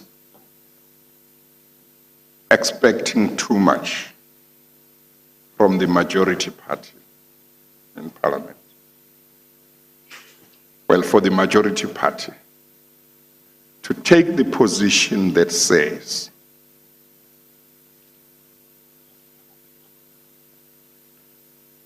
any member of our party who gets himself or herself involved in corruption is acting contrary to the values that this party stands for. Such a member is betraying the values that this party stands for. And it doesn't matter what his or her position is in the party, whether he or she is the president or just an ordinary member. And members of our party who are in Parliament are not expected to protect any minister, deputy president, or president of the party against whom there are allegations of corruption, because corruption is something that is totally at odds with this party's values. And actually, any party member of the party in Parliament who is found to protect from scrutiny any minister, any DG from scrutiny in regard to allegations of corruption would be himself or herself acting contrary to the values of this party. Therefore, we say, from now on, ministers who come from this party, the deputy president, president who comes from this party, they must expect no protection from any of our members of Parliament when there are allegations of corruption. And therefore, they must know that they'll be on their own, because when it comes to corruption, we expect our members in Parliament to really do their job. It doesn't matter what the minister's position in the party or what anybody's position is in the party. That is something that we will not tolerate. Is it expecting too much for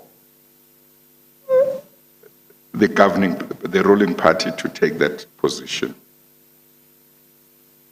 Honourable Chairperson, no, it's not expecting too much.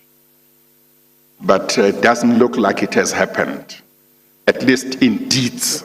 Maybe in terms of words speaking, maybe somebody has said that, but in terms of actions and in terms of the message to members of Parliament, the kind of evidence I've had has not told me that that is the message that has been put through.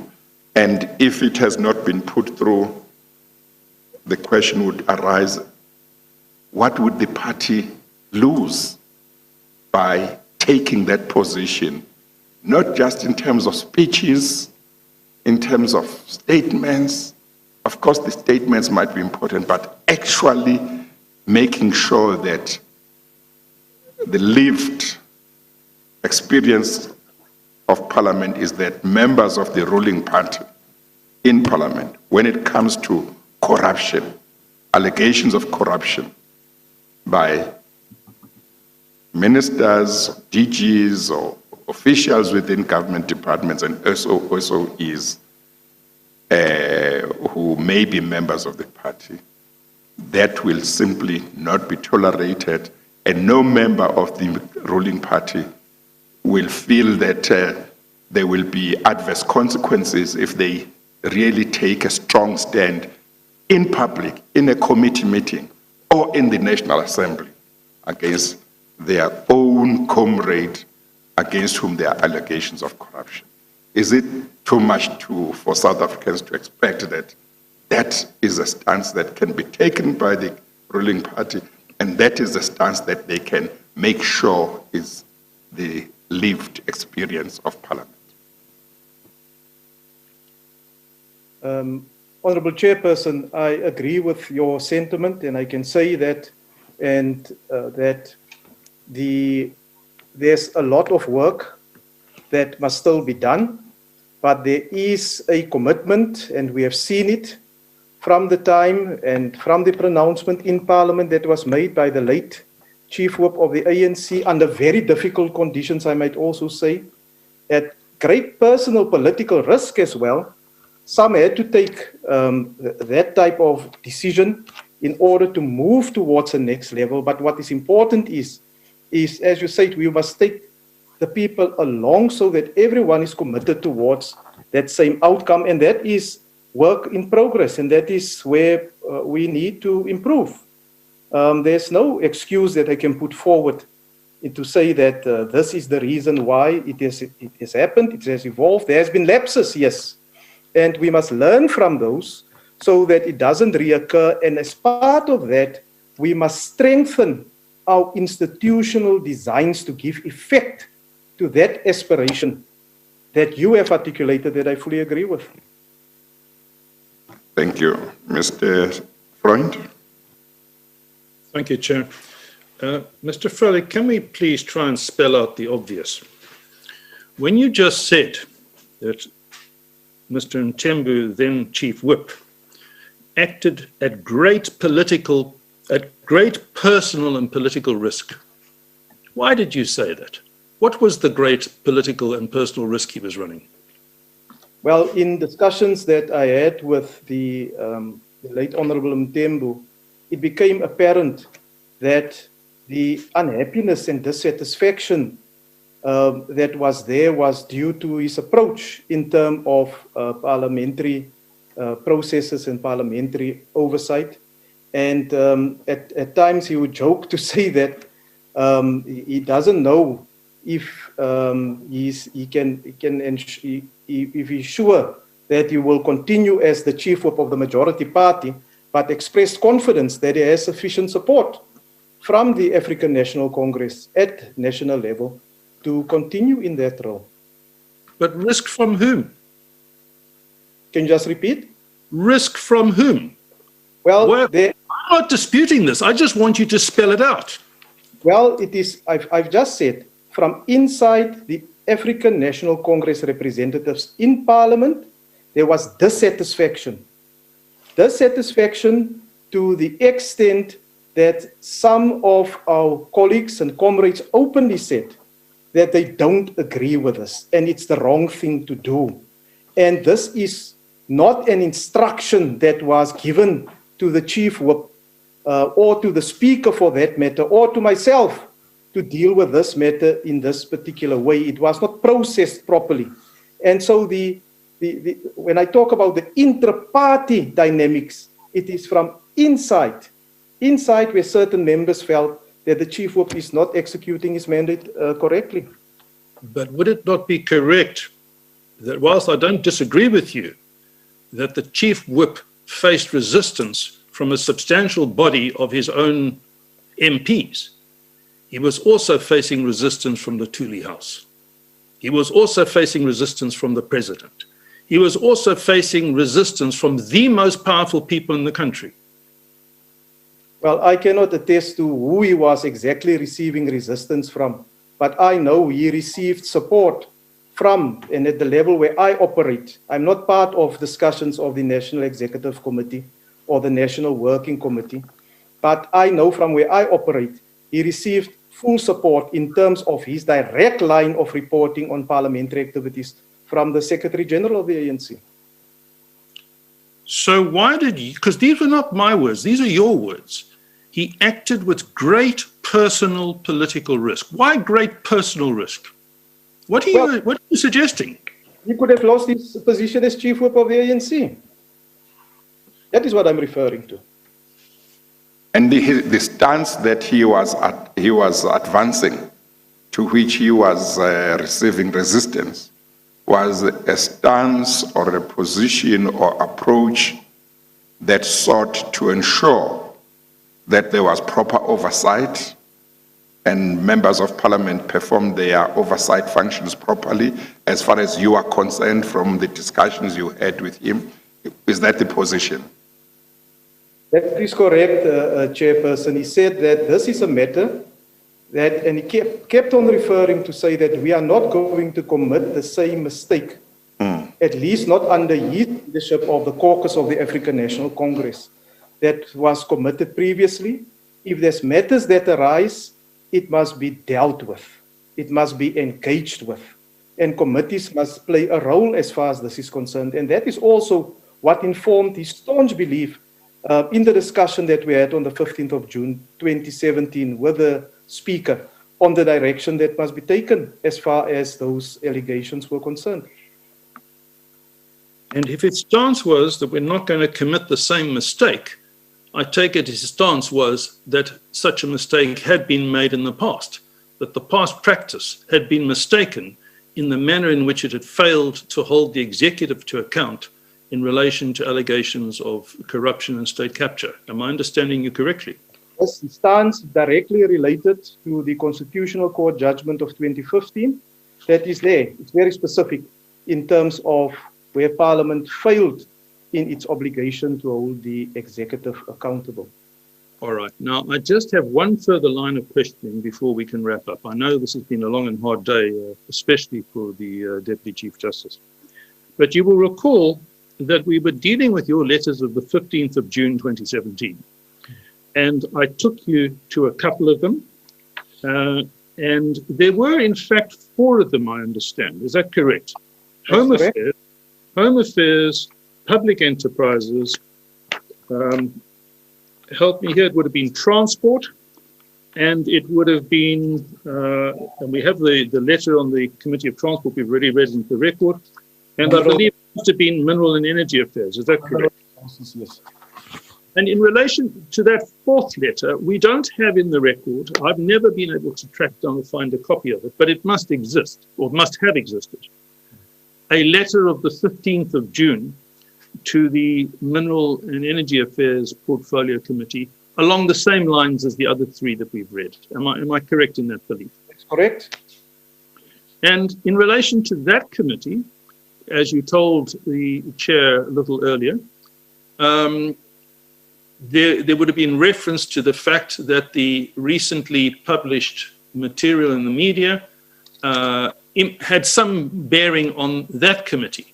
So what was it, as far as you were concerned, that committee ought to have been investigating or concerned about? There were certain allegations made around certain contracts.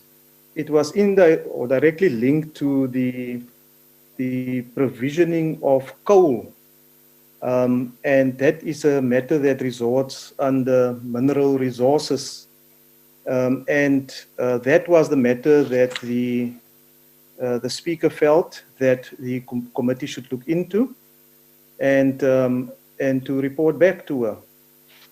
And were those the contracts, the ESCOM contracts involving, for example, Tegeta, and where allegations were made involving, amongst others, the Gupta family members? That's correct. Right.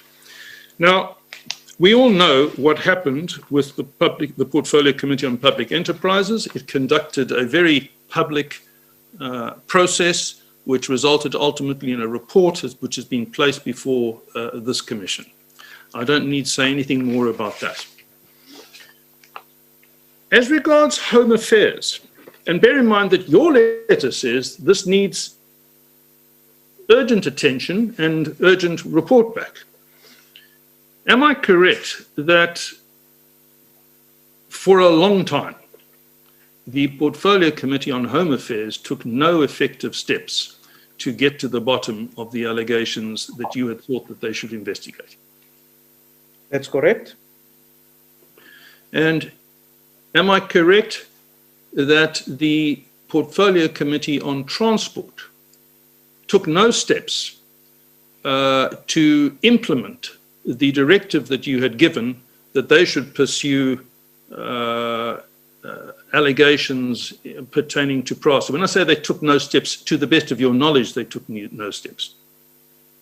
Well, I've had several interactions with the chairpersons of both those committees at various stages. Some of them are in writing, and different reasons were advanced as to why it is not happening. In the case of transport, it was non-cooperation being receiving from PRASA, and the chairman of the board and other political developments of the chairperson saying will report to the, that's according to the chairperson of that committee. She mentioned to me that he said he will report somewhere else and they were busy with legislation. Home Affairs eventually got going with some form of work that they were doing, and that was also after some time that was happening, that was happening. But all of this was happening within this milieu and political environment where you had members with different views.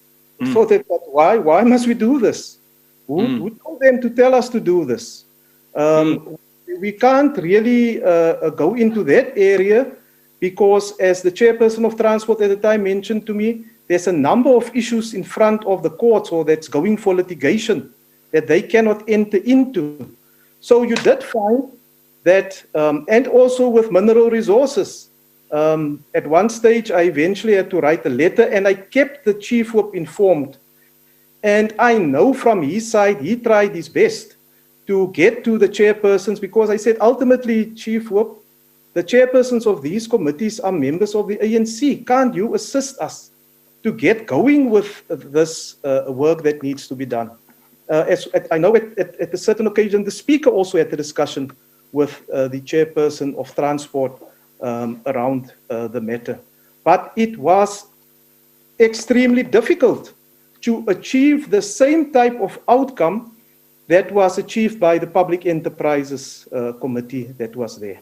And that has a lot to do with the different positions that was taken inside the study groups, probably of the ANC, or I want to call it at one stage, the chairperson of Mineral Resources told me they don't know how to get going. Where must they start?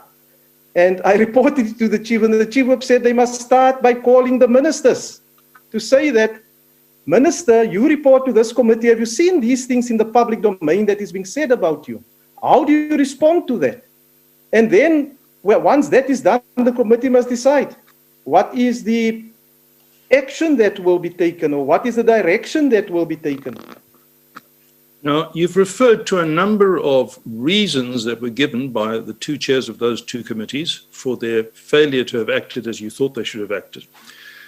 But I thought I detected, and I want to put to you for your comment, that you were not completely persuaded that those reasons were convincing, and that you thought that at least part of the explanation lay in the fact that they were extremely unkeen to exercise this type of oversight power in the way you thought it should be done. Is that a fair comment? Yes.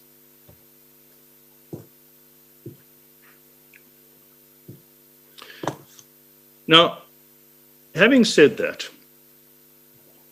I just want to deal finally with the ultimate fate of the Mineral and Energy Portfolio Committee's investigation. There has been evidence before this commission that, to put it bluntly, the then minister gave them the runaround. He appeared, he answered certain questions, he knew he had to come back, he was asked to come back, he repeatedly failed to comply with undertakings to come back or arrangements to come back. And what then eventually occurred is that finally, a long time later, the committee ultimately lost its patience and said, now we want to call the minister to account, and we want to deal with this matter. I think at that stage there had finally been a change of ministers, and they wanted to proceed with an inquiry, and they appointed somebody to assist them to proceed and to interview witnesses and start to prepare for an inquiry somewhat like the inquiry of the Portfolio Committee on Public Enterprises. And the evidence has been that you put a stop to it, that resources that were requested were refused, and that effectively it was Mr. Froelich that ultimately prevented that inquiry from taking place. What is your comment on that? That assessment is incorrect. And if I may, Chairperson, just give the background to the point that the advocate has now mentioned, to say, not put a stop to it. You can recall, advocate, in a pre-briefing that we had, I made reference to a certain letter that was written. And I don't know if you eventually, because I just managed to source this letter today, that was written to that committee. Because what happened was, and I will send it through to you, of course, and my apologies not for sending it through earlier. It's to spend some time today myself in the office to find this letter. What happened is that as far as this committee is concerned, the chairperson, after receiving the letter, came to me. And my view was that the reasons that was advanced, that the minister was not available, and towards the end of 2017, the minister came to the committee and various matters were raised. The minister was then supposed to come back but fell ill. But then events started happening very quickly, Chairperson. After the 2017 ANC National Conference at Nasrec, on the 14th of February 2018, President Zuma resigned. On the 15th of February 2018, President Ramaphosa is elected as president. And on the 22nd of February 2018, I received a letter from the chairperson of the committee indicating more or less that the committee have now got to a point where they say that they want to proceed, but they will require resources. And before I replied to the letter of the chairperson, he came to see me in person, and I said to him, what is the problem? What is the resources that is required?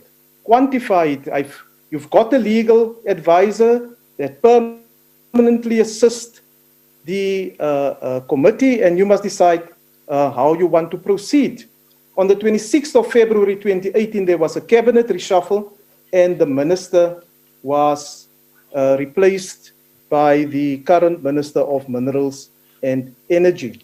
I can recall that afterwards the chairperson came to me again, and the chairperson said, no, what the committee now wants to do is, and there's correspondence that I have in that regard, is to have, and that is what was decided by the committee, is to have a overall inquiry over everything associated with mineral resources in the country.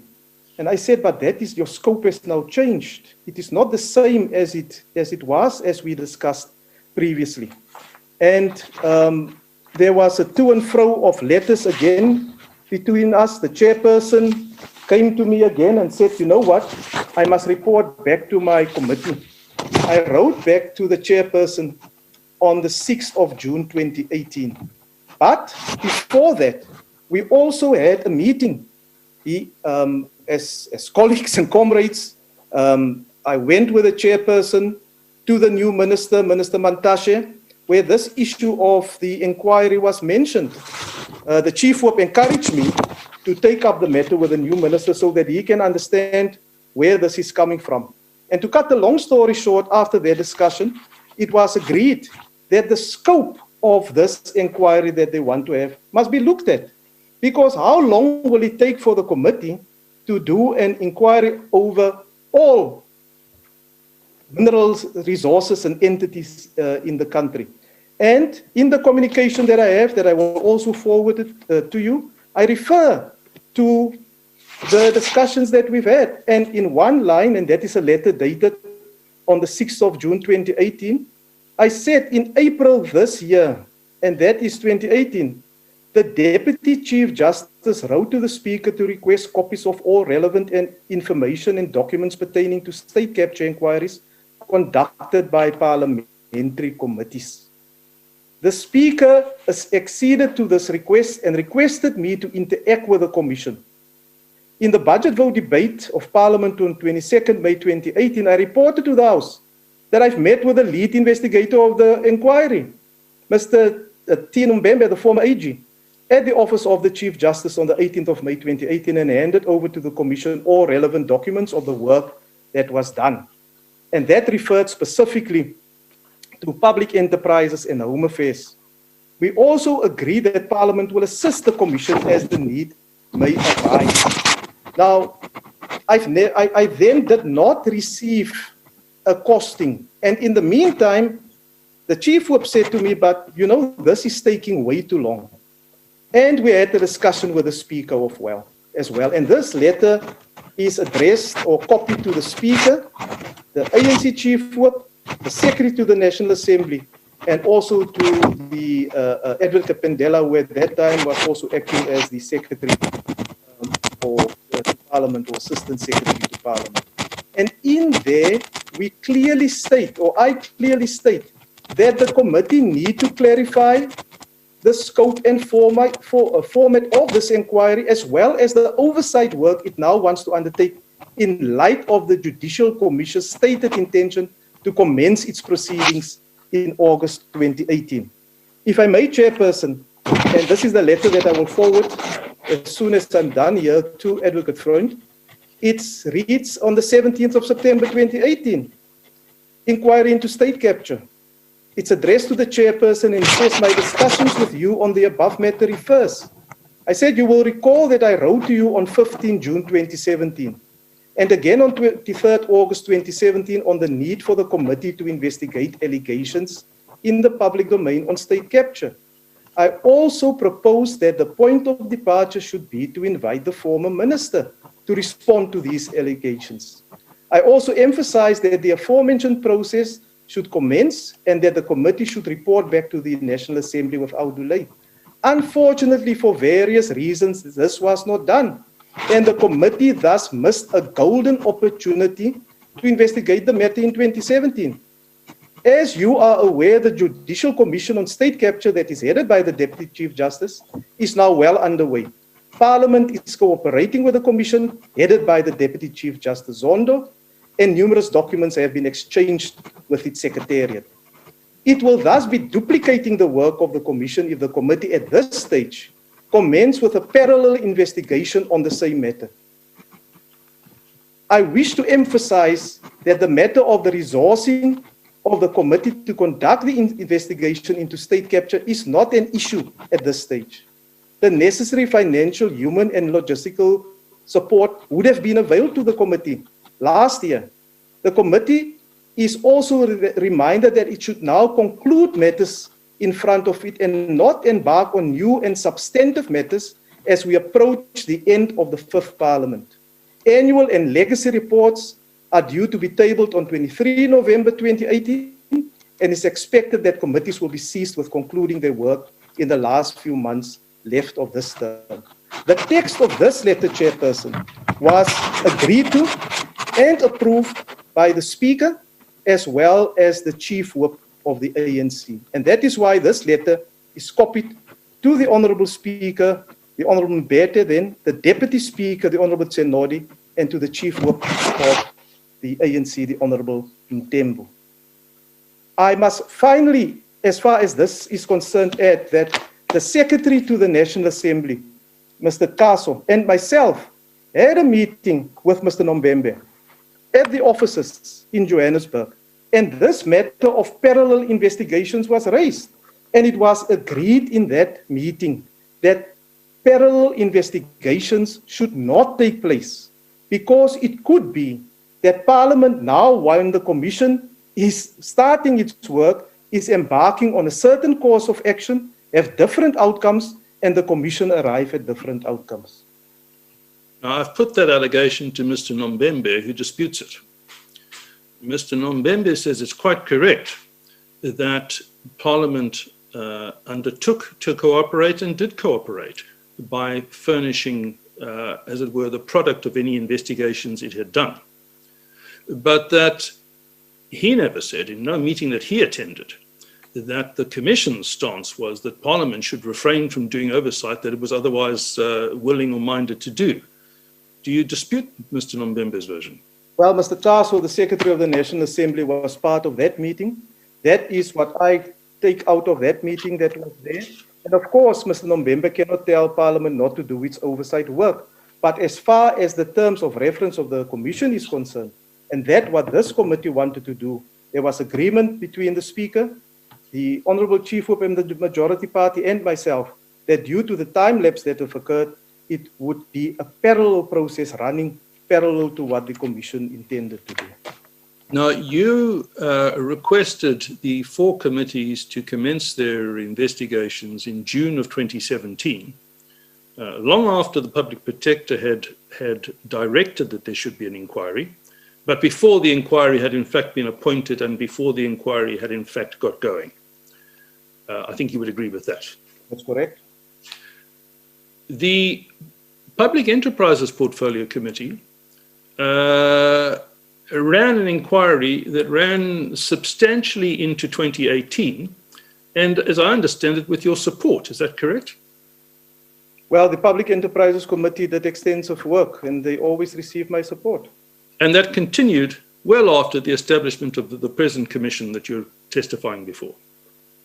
They concluded their work before this commission started their work. No, on the contrary. Their report was adopted by Parliament, speaking from memory, in about October of 2018. Well, if the report could have been adopted then, but it doesn't mean the committee worked up to October 2018.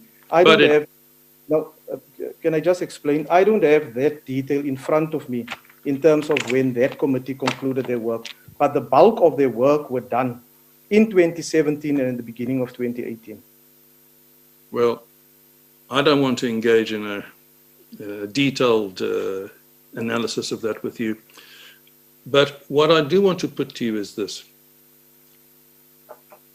You may be being unfair to the Portfolio Committee on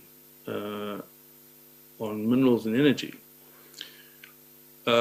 when you say to them, well, if you didn't get it done before the Zondo Commission is up and running, it's too late for you to do it now. You may be being unfair for this reason, that they immediately summoned Minister Zwane shortly after your letter. In fact, on the very day that the issue came up for debate, He didn't come then, but he came the next week. He then gave them a runaround for 2 or 3 months. From that time onwards, they were trying, now in the beginning of 2018, they were trying to exercise their oversight powers. And the record is replete with references to people who alleged that when they came to you for resources necessary to pursue this inquiry, your attitude was, there's no money for it. That's why I'm not approving it. I understand you deny that. I'm afraid I must disagree with you, and that's why I will forward the relevant letters to you tomorrow. And also legal services in Parliament was throughout part of this process. And I must also state to you that there was never a summons issued to Minister Zwane to appear in front of the committee. Your information is incorrect. If you can produce that summons to me, then I have not seen it. No, I haven't seen it either. I'm not saying there was a summons. What I'm saying is that there were a number of agreements and arrangements made for him to come, which for one reason or another did not come about. To such an extent that that committee became exasperated and decided to conduct an inquiry, and the inquiry was focused on allegations of state capture, Guptas, and the very allegations that you said they should investigate, and they say you refused them the resources to pursue that.